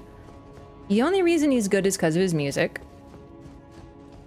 Phase 2 being Marika controlled against her will by Elden Beast would be cool. Conceptually, I think it could be cool, but the problem is that Marika, like, very intentionally, from what we can tell, does not fight. Like, she is not a fighter, she is a creator. Just like Marika, or Miquella, sorry. They're very similar in that they seem to have no combat ability. Miquella, in part because he's a child, but I feel like that obfuscates the truth, which is that he does not fight. He does not have the skill. All of that went to his sister. Like Radagon. Because Radagon and Marika are the creator and the destroyer. Radagon cannot create anything. Which is why, try as he might, he cannot repair the Elden Ring that has been shattered. Also, I like Melania now, like, quite a bit, except for Waterfowl. But my god, she's just so clean from start to finish.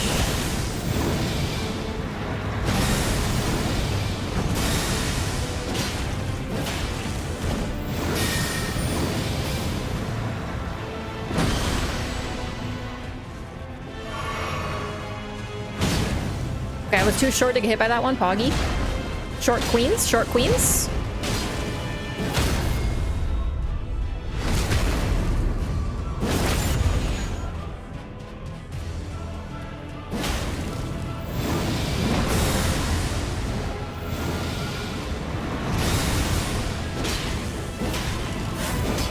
It's starting! Oh boy.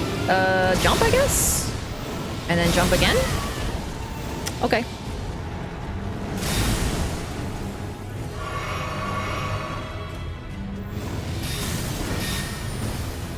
They explode, be careful.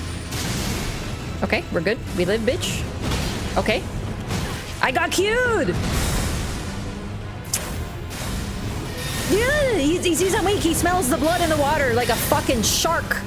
Like a red-headed himbo-ass shark. Fuck off, you bitch. This is another reason I don't like Radagon. Like, yeah, just don't get hit. I get it. But do you know how much I PvP'd? Do you know how much the sound of spellcasting in my ear over and fucking over again drives me insane? Have you done PvP, you gamers who are like, Radagon is cool? When you get low, he spams spells and he teleports away from you. It's nonsensical. He is a truly satanic individual. Truly, I tell you. He sucks forever. I hate him. I hate him. He's such a bitch because only bitches start spamming spells when they're weak. I'm telling you. When do we get the Holy Lightning spell? When do we get the spell that telefrags? I really would love to know. And you're starting to enjoy him? Yeah, for sure. It sounds like that's what it sounds like when I start to love someone, when I fall in love. I'm truly like a enemies to lovers protagonist, and you're currently witnessing me falling in love with Radagon. It's true. What can I say? Fuck you, you red-haired dingus. Now I feel called out. It's true. Okay, listen, that was my fault. I healed in front of him. You're not allowed to heal in this game. I know, it's fine. Just don't get hit. Be a hitless gamer, and then everything's fine. I know. That's me. That's me. It's my bad. It's my bad. Like, fuck me for healing. Whatever, dude. Whatever. You teleport away anytime you want. Start spamming spells. But like, I'm the problem. I'm the problem. Between the two of us in this relationship, Radagon, it is me who's the problem for sure. Don't worry about it. I know. May you like fighting Radagon and you won't tell anyone? Never. Okay, I think I need some water. Because Radagon's making me so thirsty, is what it is. That's the truth. How did you know? This is great. Sorry, Raph. Listen, I'm mostly putting it on for content, chat. I don't love him, but like I don't. Like, I do hate his guts, but I'm not gonna like sit there writing in my diary tonight about how much I hate him. I don't hate him enough to not. You know what I mean? I'm kind of like, you know.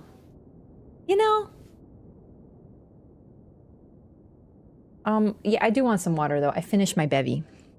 Raph and Radagon sitting in a tree. I think I told you about this, but I tweeted, you know the meme that's like, with Leo DiCaprio that's like, no, don't turn 25, you're so sexy, aha. You know that meme?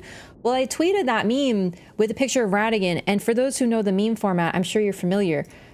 It's Leo DiCaprio saying the words. In other words, the individual pictured is the one saying the words. So I posted, no, don't shatter the Elden Ring, you're so sexy, aha, implying that with Radagon's picture, implying that he is the fuckboy telling Marika not to shatter the Elden Ring. Right? People didn't get it. They assumed that I loved Radagon, and I was saying that he's sexy. And they fundamentally misunderstood lore. He didn't shatter the Elden Ring. He tried to fix it. The fact that people thought that I liked Radagon and was attracted to him made me personally offended. Because I'm attracted to his children.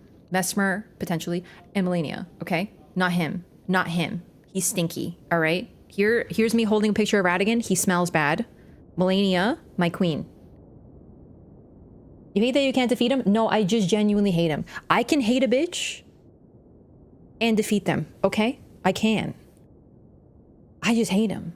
They're separate things.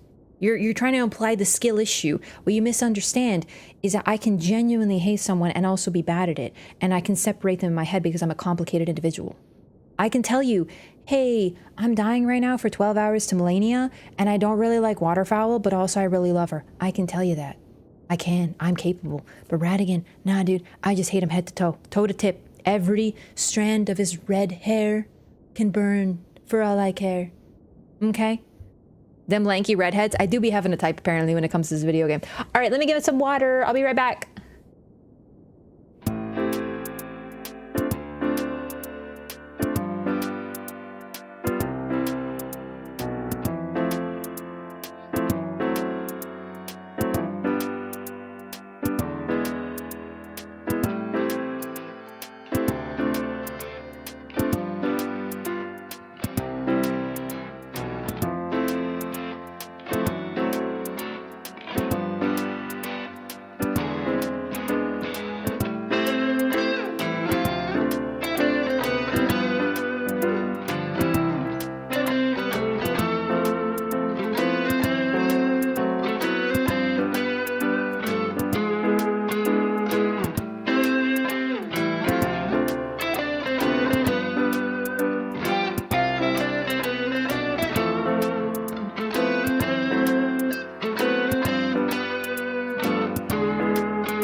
Okay, hello. Poor redheads like me getting hated on. I literally just said how like Melania and Mesmer are like my loves. So don't worry. It's not the red head on your head. It's the red head within your soul. So if you're like a dingus like Radagon, then I hate you. But you're not. You're based. You don't have to worry about it.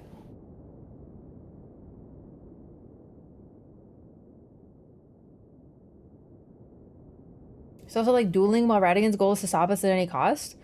No, Melania, well, yeah, Melania fights you with all of her strength, but then when she is defeated and she dies, like she literally falls over and becomes unconscious into the water, and then she becomes the Scarlet Rot goddess, right? So the thing about it is that we do defeat the Melania that we know, right? Melania should have been last boss instead of optional. No, last bosses have to be a little bit more doable. If you ask people what their hardest fight in a game is, a lot of the time they will tell you an optional fight for a reason. There's some exceptions, like DLC might push it a little bit, but even then, a lot of people, they say Orphan of Kos is hardest in Bloodborne, but a lot of people will say Lawrence. Nameless King, the hardest fight in Dark Souls 3, arguably very common one. Making like an optional boss harder is way more clever because you can really push the limits. You know what I mean? Ow. Punch my desk. It is from Persona. I love Persona. I found Lawrence harder than Orphan. A lot of... Man, I really do hate how loud that is too. I feel like he's intentionally trying to hurt me with this one. DLC bosses, but not even DLC bosses. Nameless King isn't DLC. It's optional because they can push it. Hardest in DS1? Probably DLC bosses, probably Manus. So DLC is like, yeah, your DLC is always going to be tougher for sure. But I'm talking optional versus non-optional. My face is itchy. Fuck off for a second, you bitch. Ah, fuck.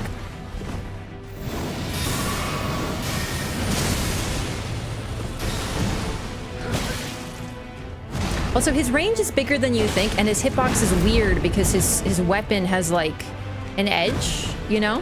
Not an edge literally, but if the little bit of light there hits you, that counts. Ah, don't roll back! That's my bad. Garamond, Soul of Cinder, Gwyn, Aldia, and Nashandra are never considered hardest bosses. Exactly. Moog, similarly, But yeah, no, I think the Melania that we face in phase 1 and 2 are different Melanias. This is like not a hot take at all, but we literally deplete her health bar and then effectively someone else shows up, right? Think of the other bosses. Which bosses have 2 health bars? Radagon and Elden Beast, and they're 2 separate individuals. Other than that, chat, now that I'm thinking about it, is there any boss that has 2 separate health bars like Melania? Because the others, phase transition. Oh wait, no, Maliketh has 1. Godric has 1. Rykard. But Rykard, you're fighting. I think we may have uncovered something. We're fighting the serpent and then we're fighting Rykard. Isn't that interesting, actually? So we're kind of fighting with Melania 2 separate entities. They have different logic, different thoughts, different words. Oh, Jesus.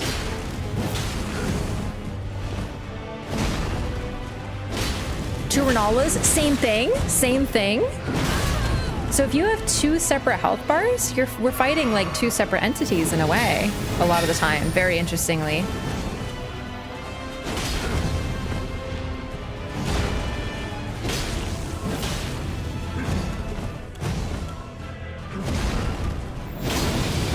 Oh, I meant to jump, but I got too excited. Like, not literally 2 separate entities, but arguably for Melania. I think there's something to be said about that, no? In a way, it's still her, but in a way, it's not. Oh, that's right, biatch. Exoit, what's up? Nigel, also hello. Oh boy, I live, bitch. Jump, but be careful because the things in the air can still hit you. And I don't know, maybe like here, I guess? Fuck. He baited me! The music in this fight is great. It's the main menu theme. I love when they do that. It's genuinely so exciting.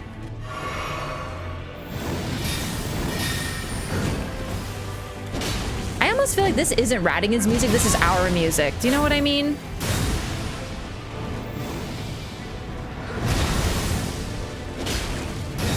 I got too close. I forgot the blasphemous blade means you move forward a little with your footsteps and such.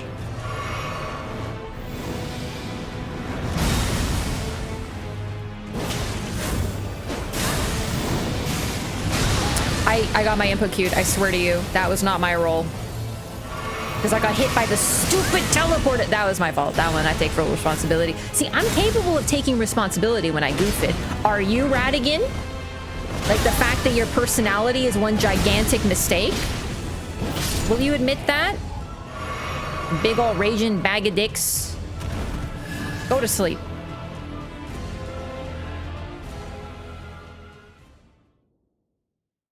Very cool take this ROSD instead as Tarnish. Yeah, right? Like, we hear it at the main menu. It's what pumps us up when we start up the game. And hearing it as the final boss track. Yeah, but what if it's our music?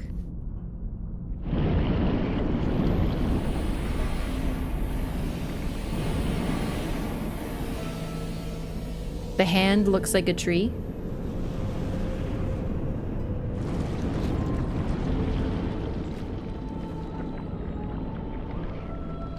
I love when they sing.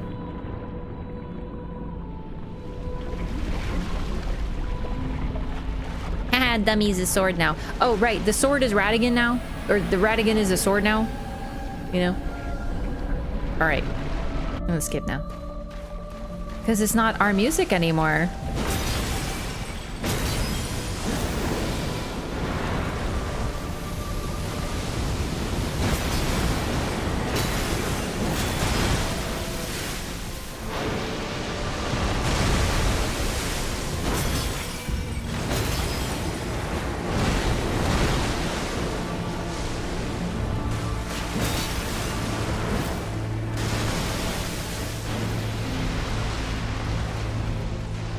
The fact that it swims while we walk is the Elden Ring.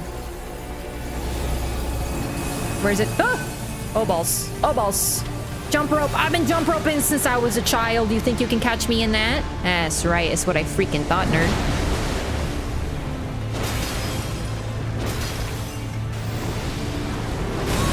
Okay, that did hit me. That's my fault. Oh boy. Oh boy. Oh boy. Oh boy. Okay, I've never seen that. Now I've seen it twice. That is so cool. I love that.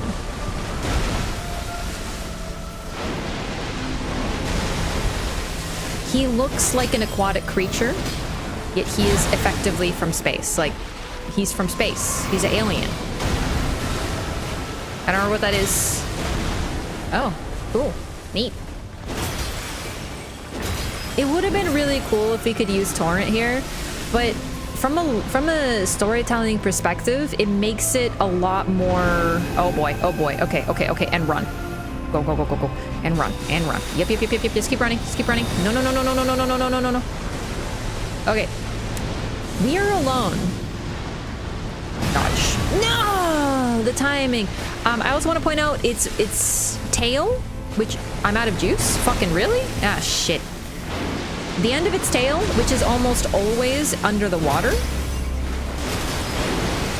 looks like tree roots. It even has that, like, freshly plucked out of the water tree roots. You guys ever take a seedling and put it into water?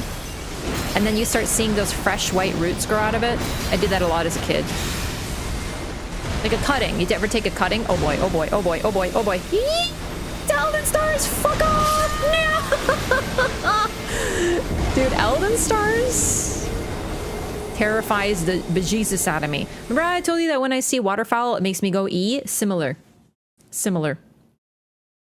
Anyway, shit, what was I talking about? What become at the end of Bloodborne? I'm gonna be fucking witches, okay? So, all right, the reason we don't have Torrent, I think, is... At least this is what I would do. We are alone in this. We can't take anyone with us. Okay, you can summon help or you can use the spirit summon. I know, but in terms of a story perspective, we can only bring ourselves. That's it. And what we have with us. Torrent can't come with us here. This is somewhere that only we can go. And that I find way more evocative. And sure, if you want to summon friends, like no shame. But the point is that Torrent can't come with you here. This is a realm that he cannot traverse. Admittedly, I think it might make the fight a little bit better. I don't know. I don't know that I would even use Torrent. I don't even use Torrent for Fire Giant because I often like summoning Alexander because I like him. Hee. How about white roots? Ah, yeah. The roots of the Elden Beast seem to never leave the water, and they look very much like the fresh roots that you get out of a plant that hasn't been planted in dirt yet.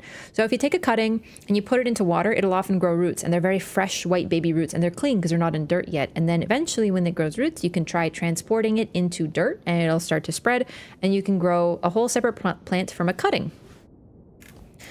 Elden Beast flies during his giant ring attack. No, I'm saying almost always, not always.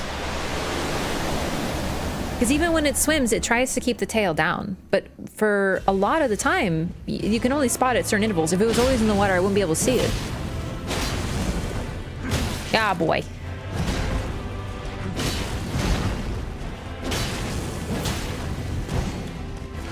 Alright, he's having his little shit fit with his hammer, acting like a big old Karen, eh?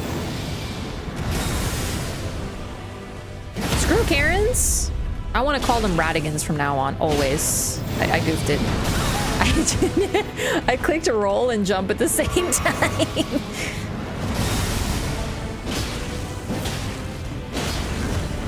I gotta say, I think he's weak to fire. Correct me if I'm wrong. I'm really bad at remembering weaknesses and stuff.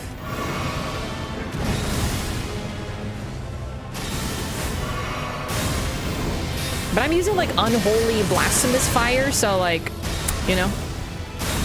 Not sure he's weak to anything. Elden Beast, no. But Radagon, I think, is weak to fire. Oh, fuck off, you absolute prickhole.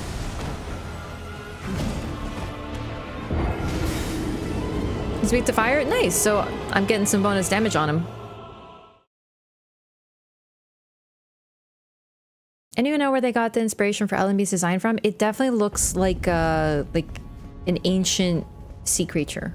I don't know specifically what, but it's definitely... Okay, slight spoilers for Attack on Titan here, just so stop listening, you haven't finished.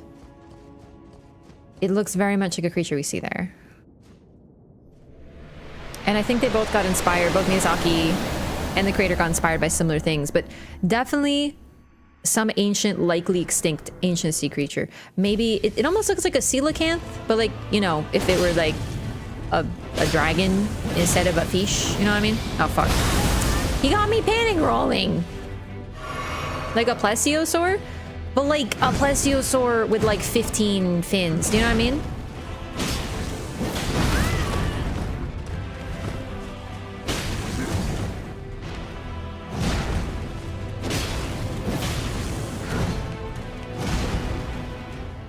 Either way, it's a primordial, very ancient thing. It's meant to evoke that image anyway. Also, if you look at some things, like really ancient animals on Earth, they look alien. If you look at anything that lives under the sea, like deep under the sea, aliens. You know what I'm talking about? What tolerayasna? I thought I did that perfectly. Coelacanth is a fish that still exists, but it's so ancient. It's considered a living fossil. That's kind of what I'm talking about with the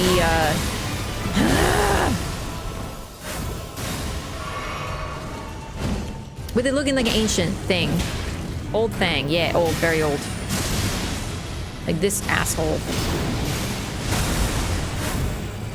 Okay, we're good. We're good. We're chilling. I should switch my flasks, by the way. I actually forgot about that.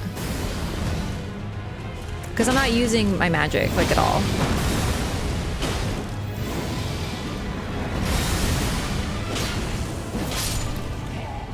This is a much better run. It's not great, but it's better.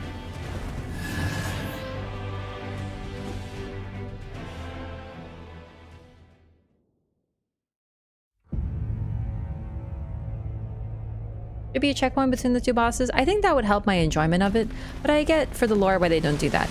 They did do that in Bloodborne, which is another reason I like it so much and think they should have gone with that. You're stuck! Oh god. Okay, we're good, we're good.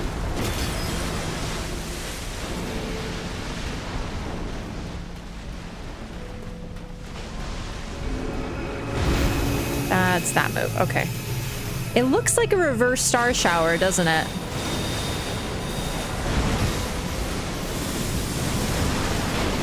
He whittles you down a lot, is what he does.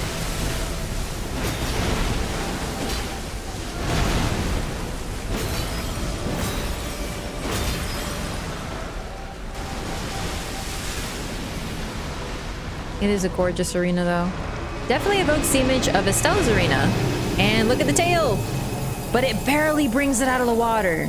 And it's flashing and pretty. Okay, it's time. Jump. And we're good.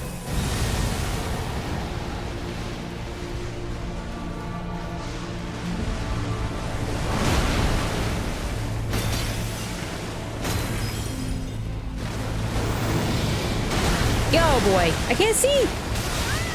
You flash banging son of a bitch. That was genuinely stupid. And I don't like you. I still think I like Radagon worse. The tankiness is a bit tough. But this fight is such a spectacle. You know what I mean? It forces you to be really patient. Okay, this is just bullshit now.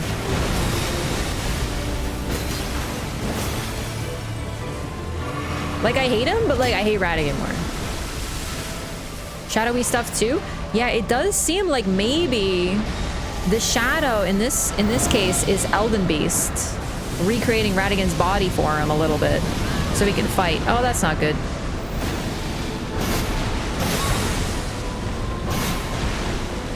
I panicked. I did. I knew I had no HP left. Don't love that. I still had 5 healing left too, which is kind of a bummer. You do got them little legs though? I don't see little legs. I see arms. I'm too busy staring at his face. Interesting how the tail looks like roots. Yeah, it's definitely supposed to. Masks. Allocate. We're not using any magic. Like, let's just freaking head down and give her. And if I really get sort of not even annoyed, just like bored, we'll summon Tish. Tish is great for Elden Beast because she takes the health chunk. These small human legs. I don't see the human legs. Where are they? I gotta look for them. I really don't think Radagon and Elden Beast are that hard. I think they're just like a battle of attrition. And they force you to do both. Elden Beast especially forces you to take your time. But individually, neither of them is that difficult. So I don't know. I just don't want to compare them to like Ashen, which is such a great experience.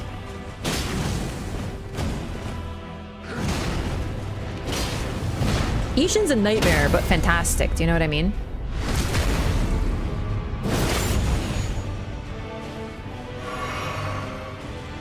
They did balance them though. Like as a result, they are not that bad individually.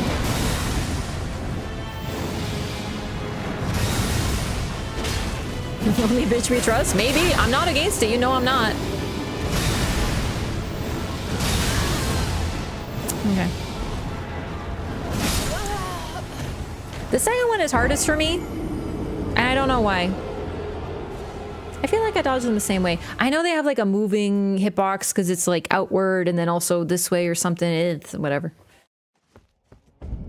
The flashbang. If I didn't have to deal with the flashbang too, I think I might be a little bit more patient with these two wieners, both of them.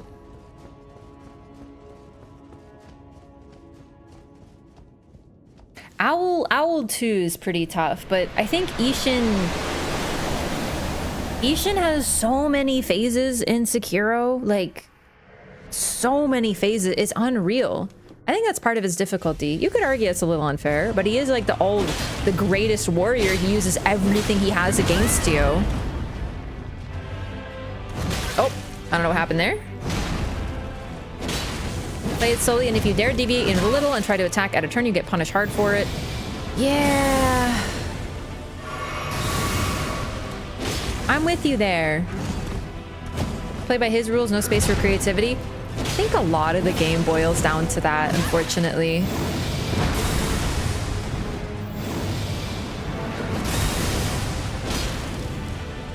This is my soundtrack, bitch.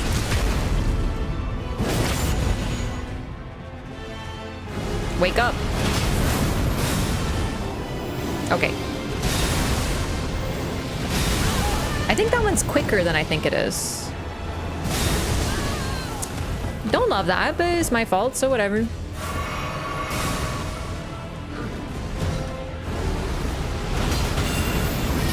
Oh, what the fuck was that? Oh, did he do the spell parry thing that you guys were talking about?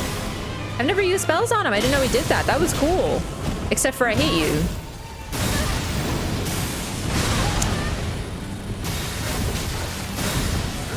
No. No. Stay away.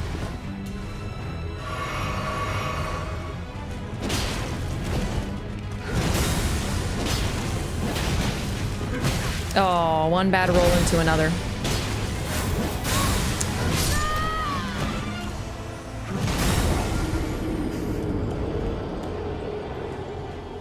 Guess I should have just read his mind. Oh, but we're not the ones who can input read. Miyazaki.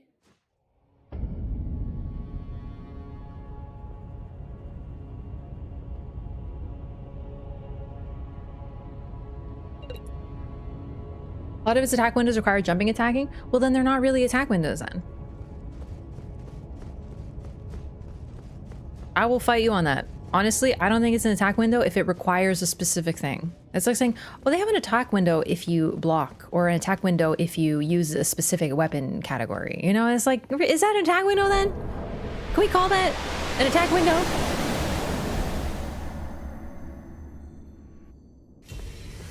Grabs him and hold him close to his chest. Sorry, what are we talking about?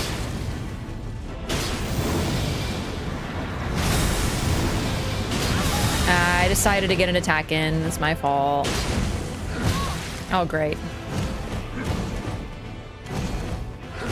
Stop spamming the same 1-2 hit combo. Thank you. And pull up your pants.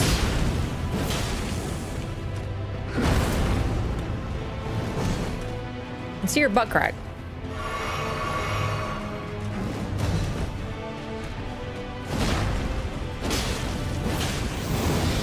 Oh boy. Each exact same in that regard. Sekiro is a different game. The shit that flies in Sekiro is very different. You might as well say you can Mikiri counter in this game. If you could Mikiri counter Malenia, then it'd be fine, but you can't Mikiri counter in this game. They're different games.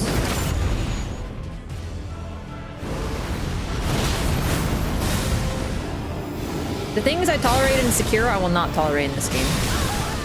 Fun. I don't know what I'm doing differently. I feel like I'm doing it the same way every time.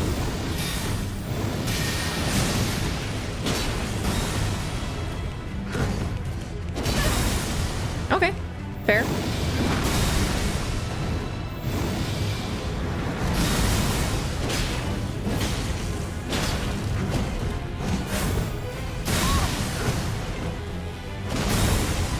Die. Die. Die.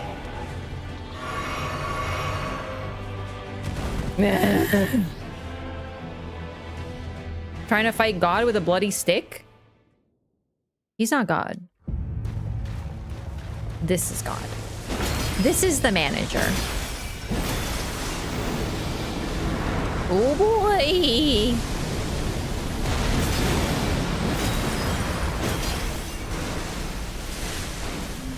Also, did you just call the Blasphemous Blade a bloody stick? You're not wrong. Okay, dodge. And dodge again. Oh wait, that was that move. Okay, okay, okay.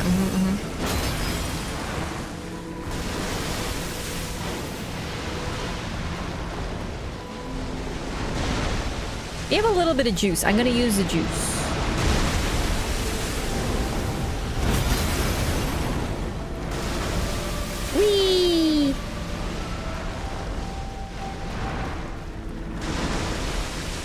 Just kidding, just kidding, just kidding.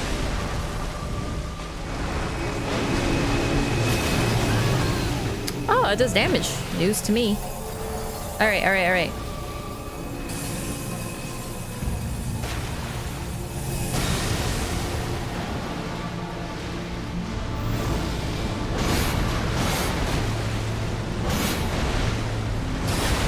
Easy.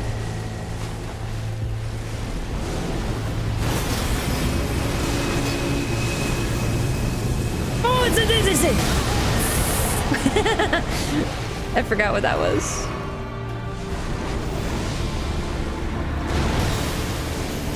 Oh boy.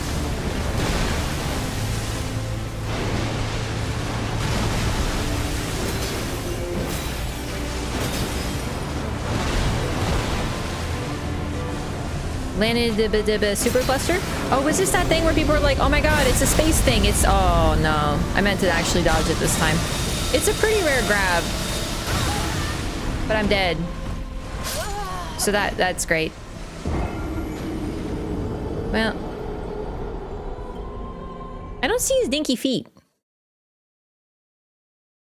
Yeah, I might try the Bloodhound Fang. Honestly, I'm not really getting much from the fire damage. Although on Radagon, it's pretty effective.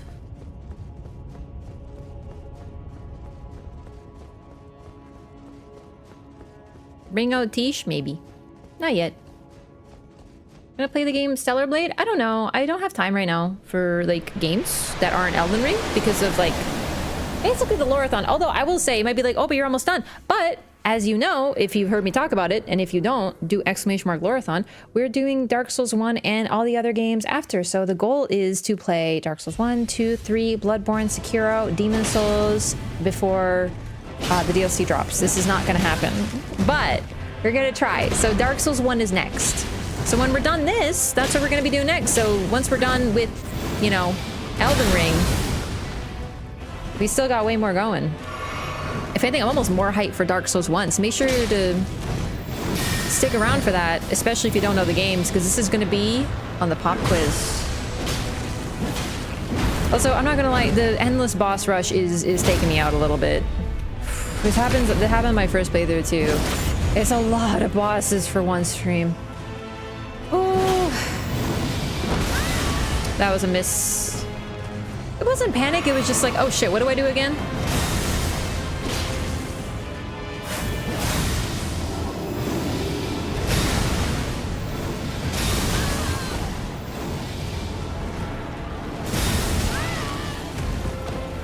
Yeah, I don't know. I know I'm doing it wrong. I don't really know what I'm doing wrong, so whatever, dude.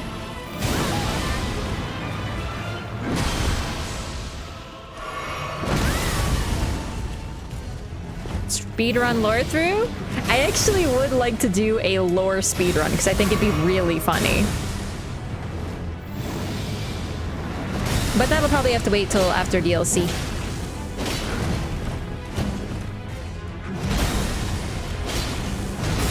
Almost there. We're gonna make it. I think it's just, you know, it's a lot of bosses all back to back, and I don't really enjoy many of them. Although, I know we, like, annihilated Godfrey and Malekith. Like, it didn't take very long, but it's just a lot, you know? Would that go to lore speedrun B? Oh, did you miss that? It's when I do a speedrun, but I'm talking lore the whole time, so we have to, like, go really fast, and it's really scuffed and hilarious.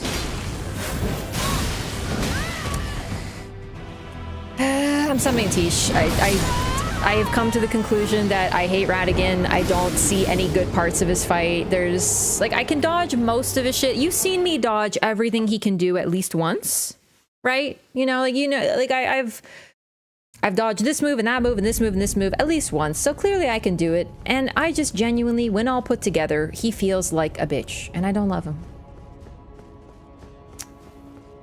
Just don't love it. It's just he feels annoying. I don't get any satisfaction from dodging his move. I'm like, okay. Nephili annihilated Godfrey, and to be fair, she did that without my permission. So honestly, that's her fault. We'll save it for Elden Beast. But that means I have to get good here. Oh, good. Good start. We'll bring her out for the end of Radagon because I genuinely hate Radagon so much. Minority over here. Radagon is my favorite fight. I'd love to do a poll. Actually, is a mod here who can do a poll? I really want to know like how people feel about Radagon, because I do feel like I'm in the minority here, but I genuinely think everyone who loves Radagon is actually clinically insane. Like, I'm not a doctor, and good, because I would diagnose every single one of you as bonkerinos and prescribe to you some, I don't know, chill pills? It's okay, Radagon doesn't seem to like you either. Yeah, but he has a sneaky personality, so it's fine. I wouldn't want him to like me. Like, if I met Radagon in real life, I feel like he'd be like that really tall guy from Euphoria, the character who's like really psychotic and evil. Like, I'd be like, good, do not pay attention to me. You know?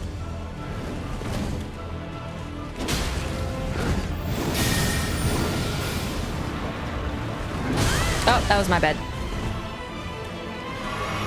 His approval would fill me with shame. It's a great way of putting it.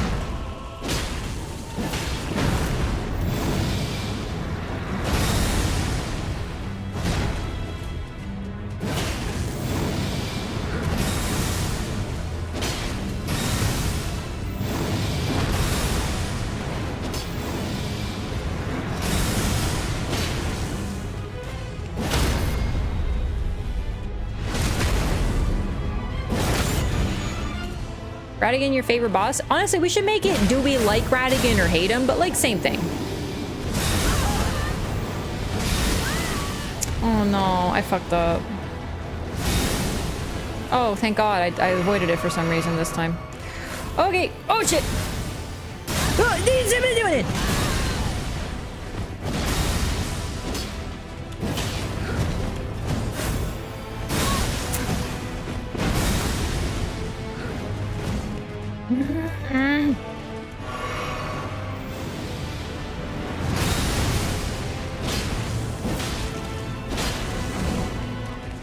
Honestly, I don't want to know if he's your favorite. I want to know if you like him or you hate him.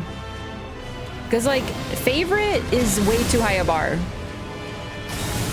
I think there's only two options, like or hate. Sanity and insanity. You know what I mean?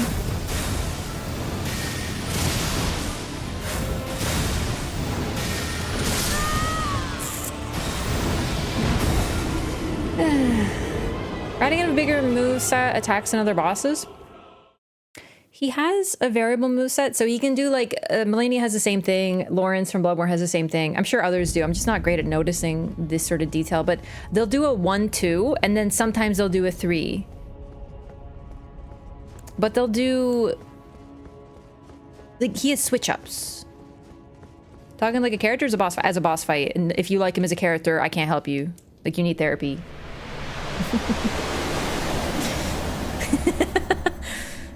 If you like him as a character, Jesus Christ. Let me guess, Breaking Bad is your is the way that you think you should live your life? Fight Club is the most iconic movie of all time. Crypto's pretty cool. I'm just listing all my red flags at this point.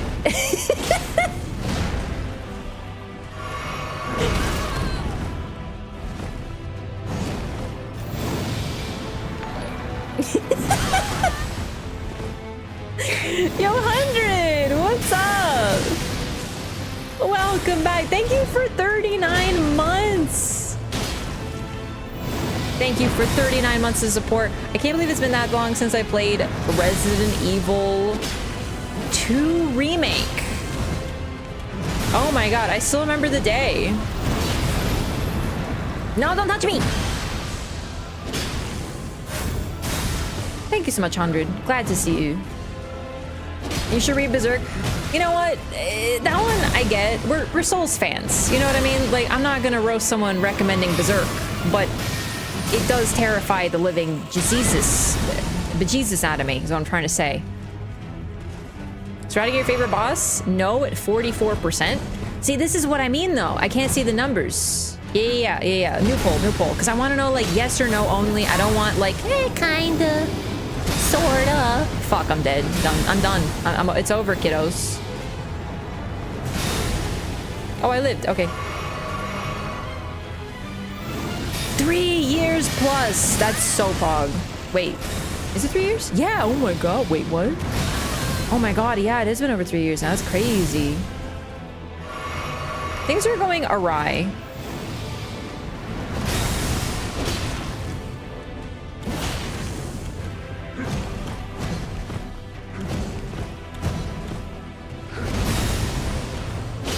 Also, his moves in a certain phase will have like the stupid gold on them, and some in an earlier phase they won't. So it makes him like have a lot of switch ups, but his moveset isn't huge, which is part of like the interest. It's what FromSoft does, you know what I mean? Like, not all complexity comes from various movesets, it comes from switch ups. They're really good at that. Variability of movesets. I fucked it. Oh my god, I lived.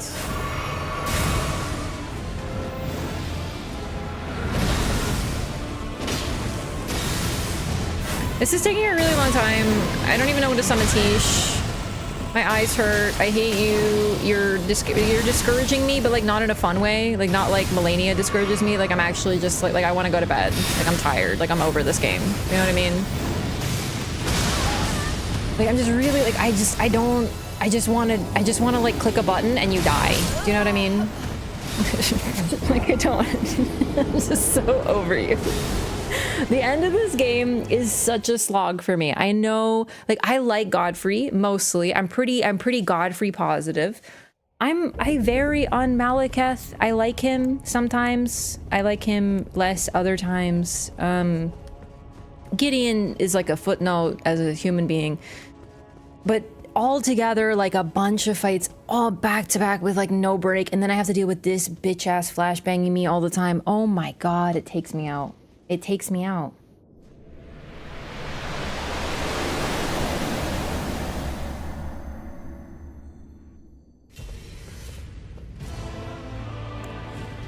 Stay over there.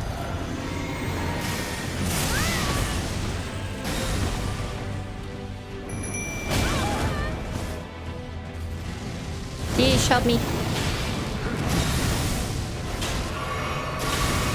You switch your flask? I sure did. 65% of people. How many votes did we get? So 65% said yes. That's pretty even. That's about as even as I expected. So it's not a minority to hate him. It's actually pretty even. Close. 65? You know, 65 to 35?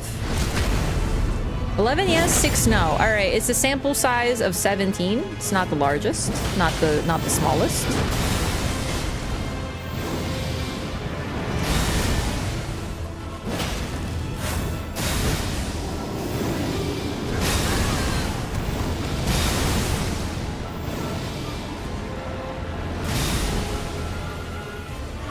Okay, so that only covers half the arena, as you'll probably notice, because like Tish didn't get hit by it.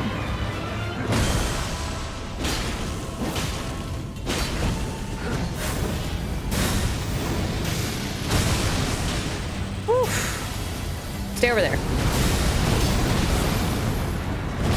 Woo. Gosh, she helped a lot though, eh?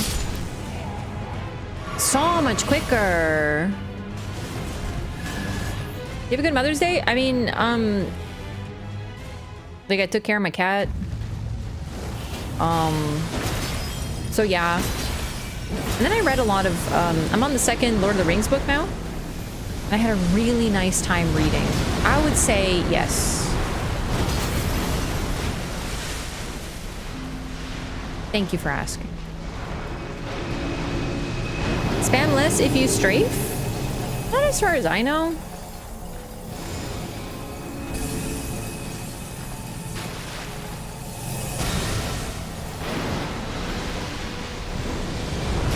Think of like Stellar Blade? Yeah, it's sort of loose on the list. I just have too much to play right now is the thing.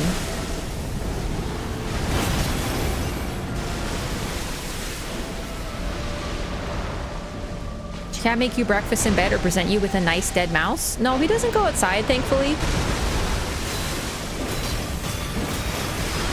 But all cats are cute. And that's the only gift that I require. Look at that glorious dot damage.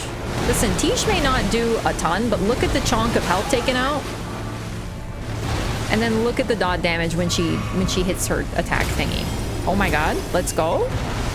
And then the visceral point is right in the crack.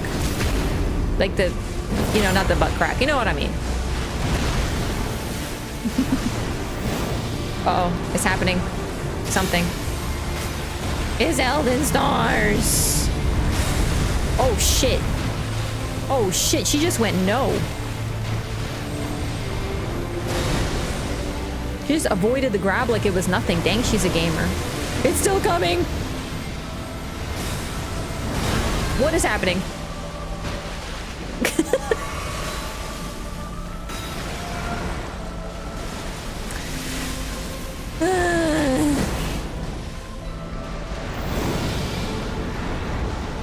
You know how I said I really do want to learn Malenia and get good at Malenia? Like, I genuinely want to learn waterfowl. I don't have that instinct with this. I just want it to be done.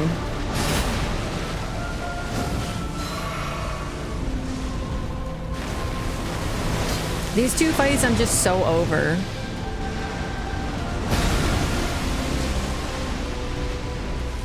I wonder if I ever just fight Radagon and Elden Beast in a playthrough, like I stop at Godfrey and then I take a break and I come back later, if I would still have that feeling. But I think part of it is just like boss fatigue. It's like so much all at once. I love bosses in most games. I'm still looking for the feat, by the way. But this game I have a problem with them, but I think like too many of them back to back just really takes me out. Like I think I'm just plain tired, you know?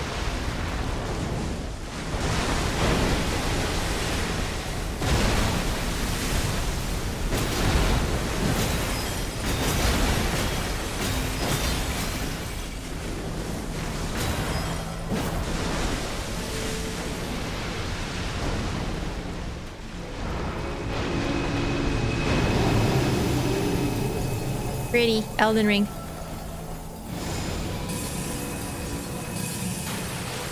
Oh, there's two now. I forgot. What? Oh my god!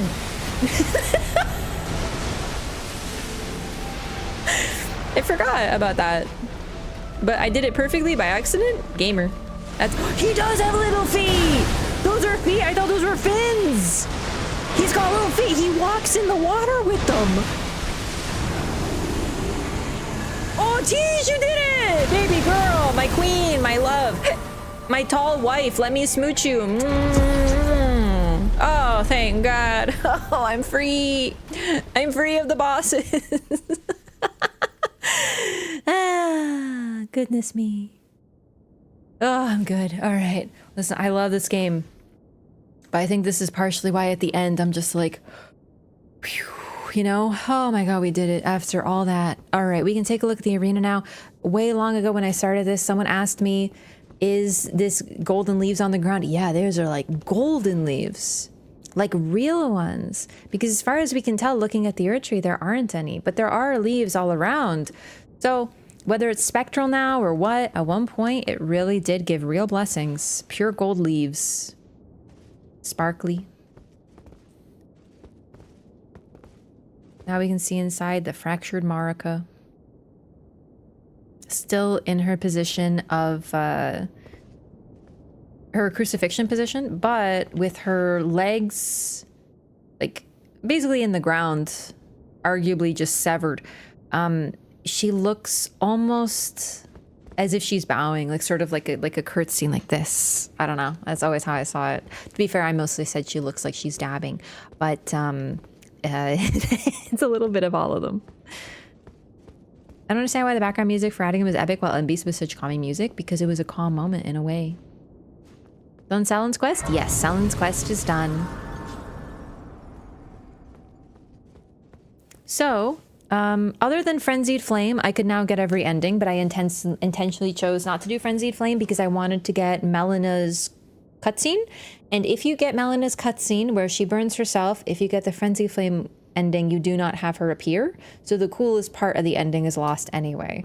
So we have all mending runes. Whoops.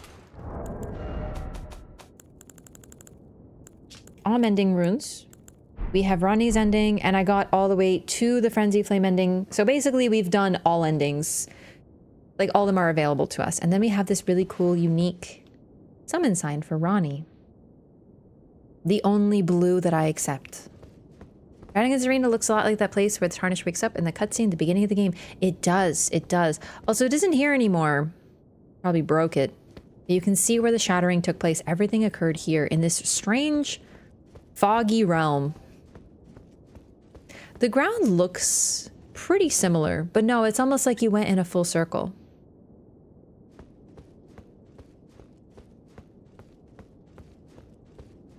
And now it's silent. Elden remembrance. Remembrance of the Elden beast hewn into the Erd tree.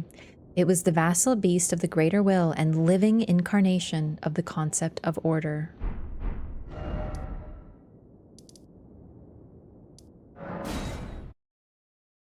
Like a sea of fog, it does. We are in the Erd tree for sure.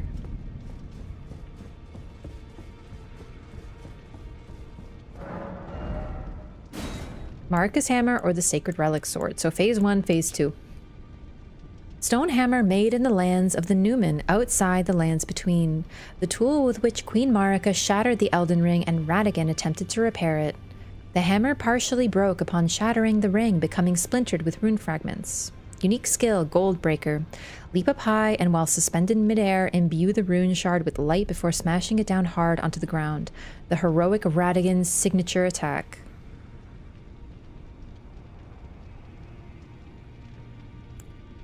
Sacred relic sword.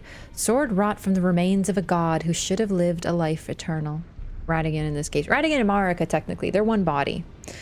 Thoughts on what the weapon portends are many and varied. Some consider it the mark of a great sin or a sign of great devastation. Some think it as the end of an age, while others the beginning. Wave of gold. Imbue the sword with bygone golden glory, then fire it at foes. A wide golden wave fans out forward, sweeping through all enemies caught in its path. I get Marika's hammer. We'll get both eventually if you want to. Would you recommend Sekiro? I would recommend Sekiro to pretty much anybody. I'm not the most unbiased person though. It's tough. It can be a tough game and it really, you need to adjust. It's very different from the others, but it's such a well-designed, tight adventure. I think it's worth trying for anybody. You might not vibe with it, but really give it a shot. Let it teach you what it's trying to teach you, and it's an unforgettable experience. It's very unique. I don't think there's anything like Sekiro out there. Everything that has tried to be like Sekiro isn't quite right, because Sekiro is so focused. Who are you? Oh, now. Could you tell me what happened? About Why yourself. is the round table burning? In ruins. Why does that girl weep for me? Oh. Have I forgotten something of dire importance? He remembers nothing now that the Erd tree is properly burning. Looks like looks like the Elden Beast pulled it out of Radagon's spine. He made Radagon into the sword. You're here for some spirit tuning. What's happened to Hugh? Oh, so it wasn't just me this happened to. To think he'd forget who you were as well. I knew he'd burn himself out. Old Hugh. I think we could talk him into leaving the Roundtable hold now. But maybe it's better that we don't. It's only proper that we respect his choice to stay. I'll remain with Hugh. He made me who I am today. I'd like to return the kindness in whatever small way I can.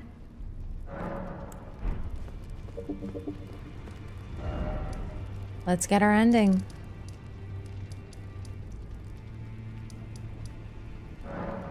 Fractured Marika. Ghost of Tsushima?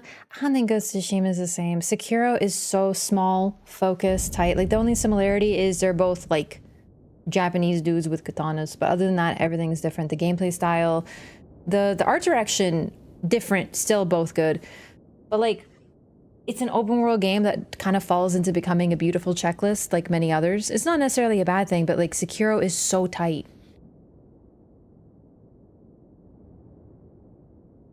Ghost of Tsushima is still good, but I did find myself, unfortunately, getting a little bored with it. All right, anything else to talk about? Like, honestly, my brain is mush. All I know is that we must summon Ronnie.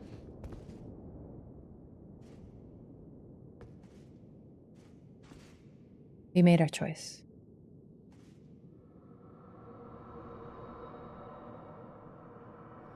We bow, of course.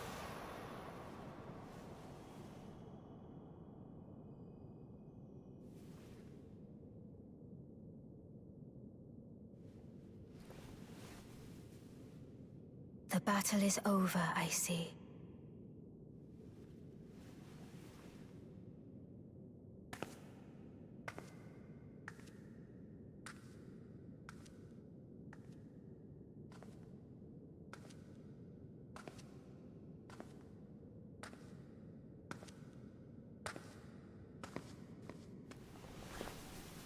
We never get to see her eyes.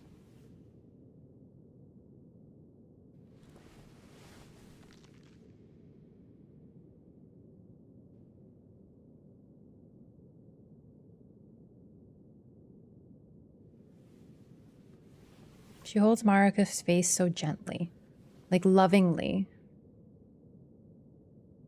I do solemnly swear to every living being and every living soul.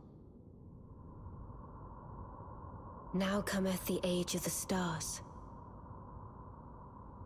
1,000-year voyage under the wisdom of the moon. Here beginneth the chill night that encompasses all, reaching the great beyond. Yeah, it looks like a black hole. A little troubling. Like deeply troubling. Like very troubling. Into fear, doubt, and loneliness, as the path stretcheth into darkness.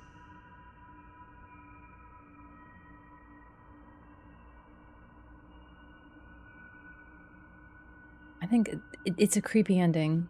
Even while her words are somewhat good, she scares me a lot. And what she wants scares me.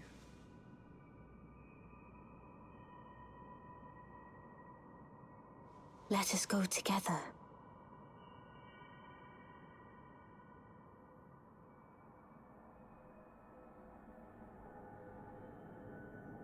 My dear consort eternal.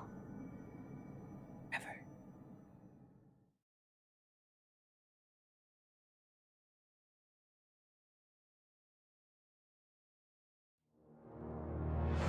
We did it! LOREATHON over! Yay! It's right eye purple as if she was literally beaten by Radagon. I don't... Their physical... There couldn't have been quite anything like that because they share a body, but definitely she was a prisoner in her own body. I think it's also just to hide her eyes and to show how empty she's just a fractured vessel, and now they need a new vessel, and that's Ronnie. Ronnie has become the vessel for the Elden Ring now. Got a wife? No longer maidenless! Woo! LOREATHON! LOREATHON. Oh my god, dude. 2 months later, nearly, I think. We're finally done our first game of the LOREATHON Elden Ring. We started with the biggest one. We wanted to get refreshed on everything to do with this game. We got a lot of new theories.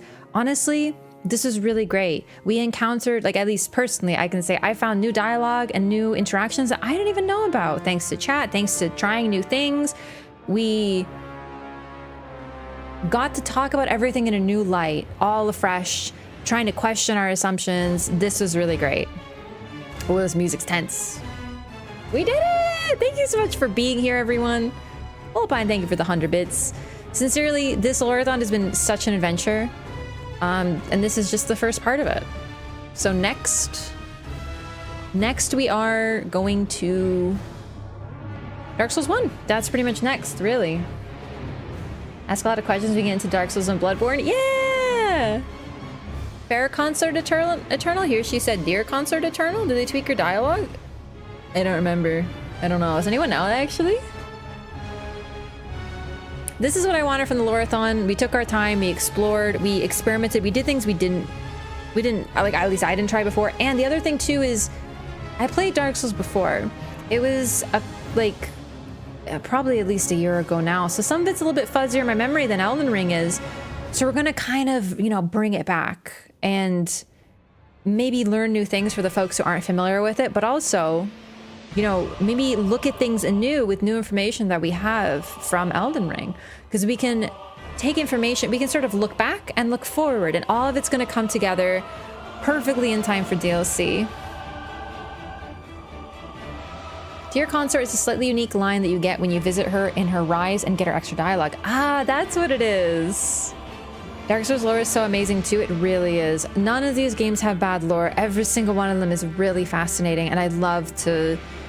I really wanted this Loreathon. It's going to be a blast. And it's going to continue whether it's before or after DLC. We're going to play the DLC, we're going to exhaust it, we're going to have a total blast with it, get every bit of lore out of it that we can, and then we're going to continue the Loreathon. And maybe find some time for new games. I'm very excited about Hades 2, for example. Still haven't finished Dragon's Dogma 2. Lots of sequels going on. I love sequels. That's my lore. That's my deep, dark, secret lore. I love sequels. Dark Souls 2 is my favorite. Bloodborne 2 is my favorite. Just kidding. I really do love sequels, though.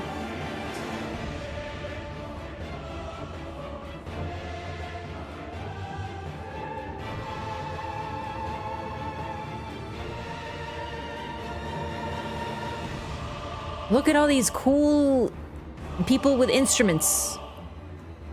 Terminator 2? I don't think I've seen that one actually.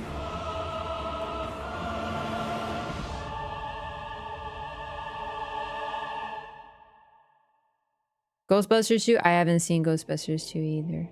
I'm more talking for video games. More things that I've seen. Looking at names, that they're scrolling so fast.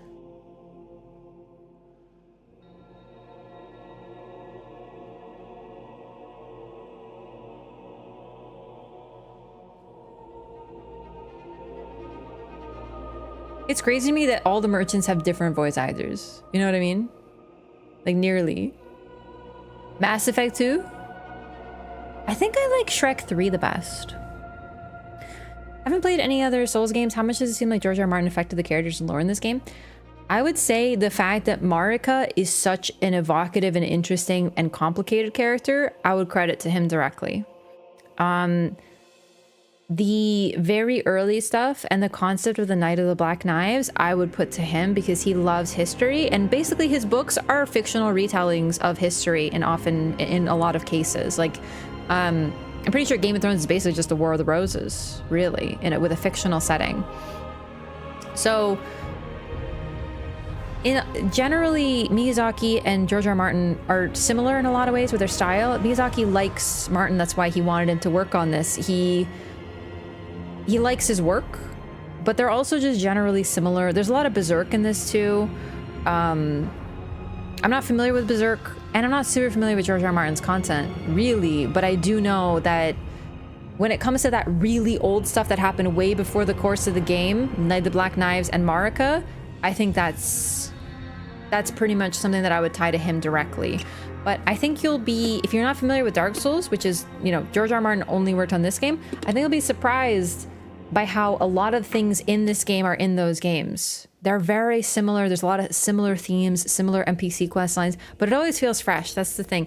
FromSoft recycles their own concepts in such a clever, creative way that it never feels recycled. Like, you can tie links together and put things together and relate characters to one another, but it always feels different, at least to me. They can also reuse animations really cleverly too.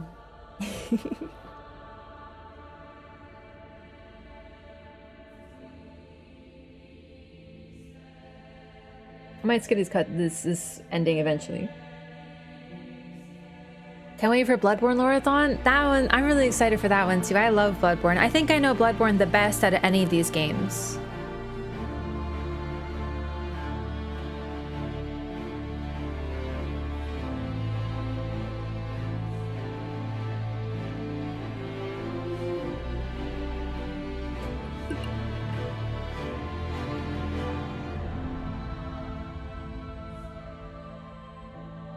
I love this song.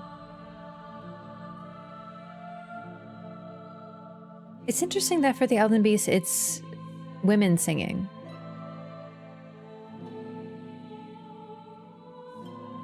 So mystical. Uncharted 2? I haven't played Uncharted 2 either.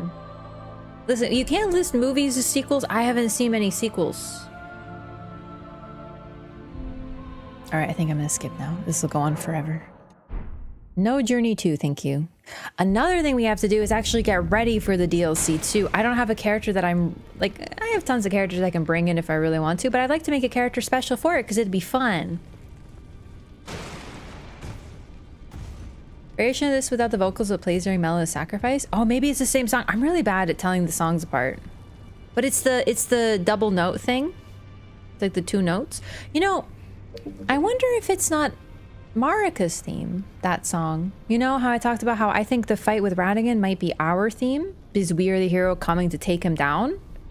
Because really, in many ways, Radagon is the real villain of the Lands Between. If there has to be a bad guy, I think it's him. The Elden Beast is kind of the power behind it all, sure, but I think Radagon's the one who really kept you away. If it weren't for Radagon, we could have fought the Elden Beast after Morgott.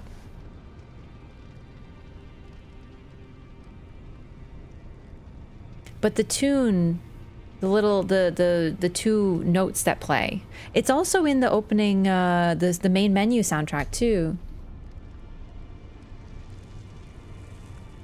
Well, gamers, I'm really happy with this. This was really fun. I hope you enjoyed the LOREATHON for Elden Ring. We'll be back on Tuesday, starting Dark Souls 1. We've done pretty much everything. I actually am really happy with how thorough we were here.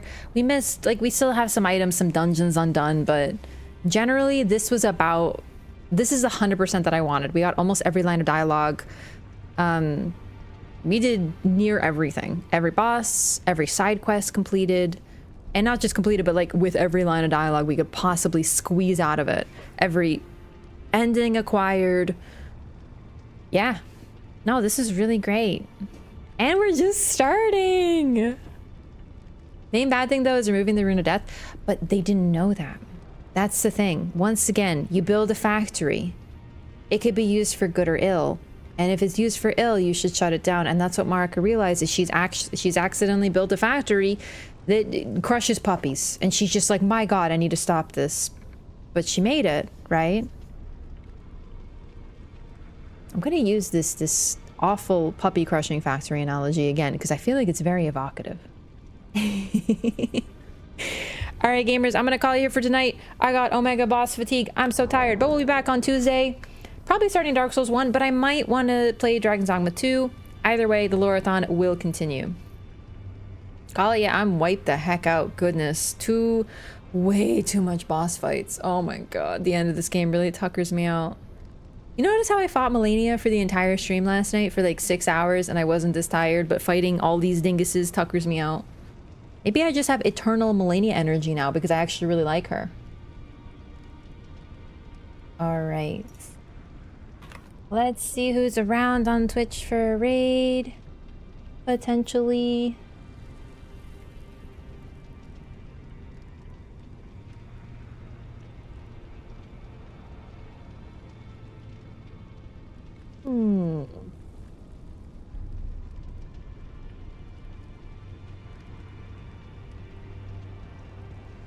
There's a lot of folks playing Hades too, which is nice, but I don't want to see it. Hey, thanks for hanging out for the stream. Either way, nah, I'm just gonna call it for tonight. We'll see you on Tuesday. I was so glad we beat this game. It's a little sad, to be honest. Like, I'm a little bummed. Like, there's always that I just beat a game sadness. I really love Elden Ring, and it's so long it can feel like it'll go on forever.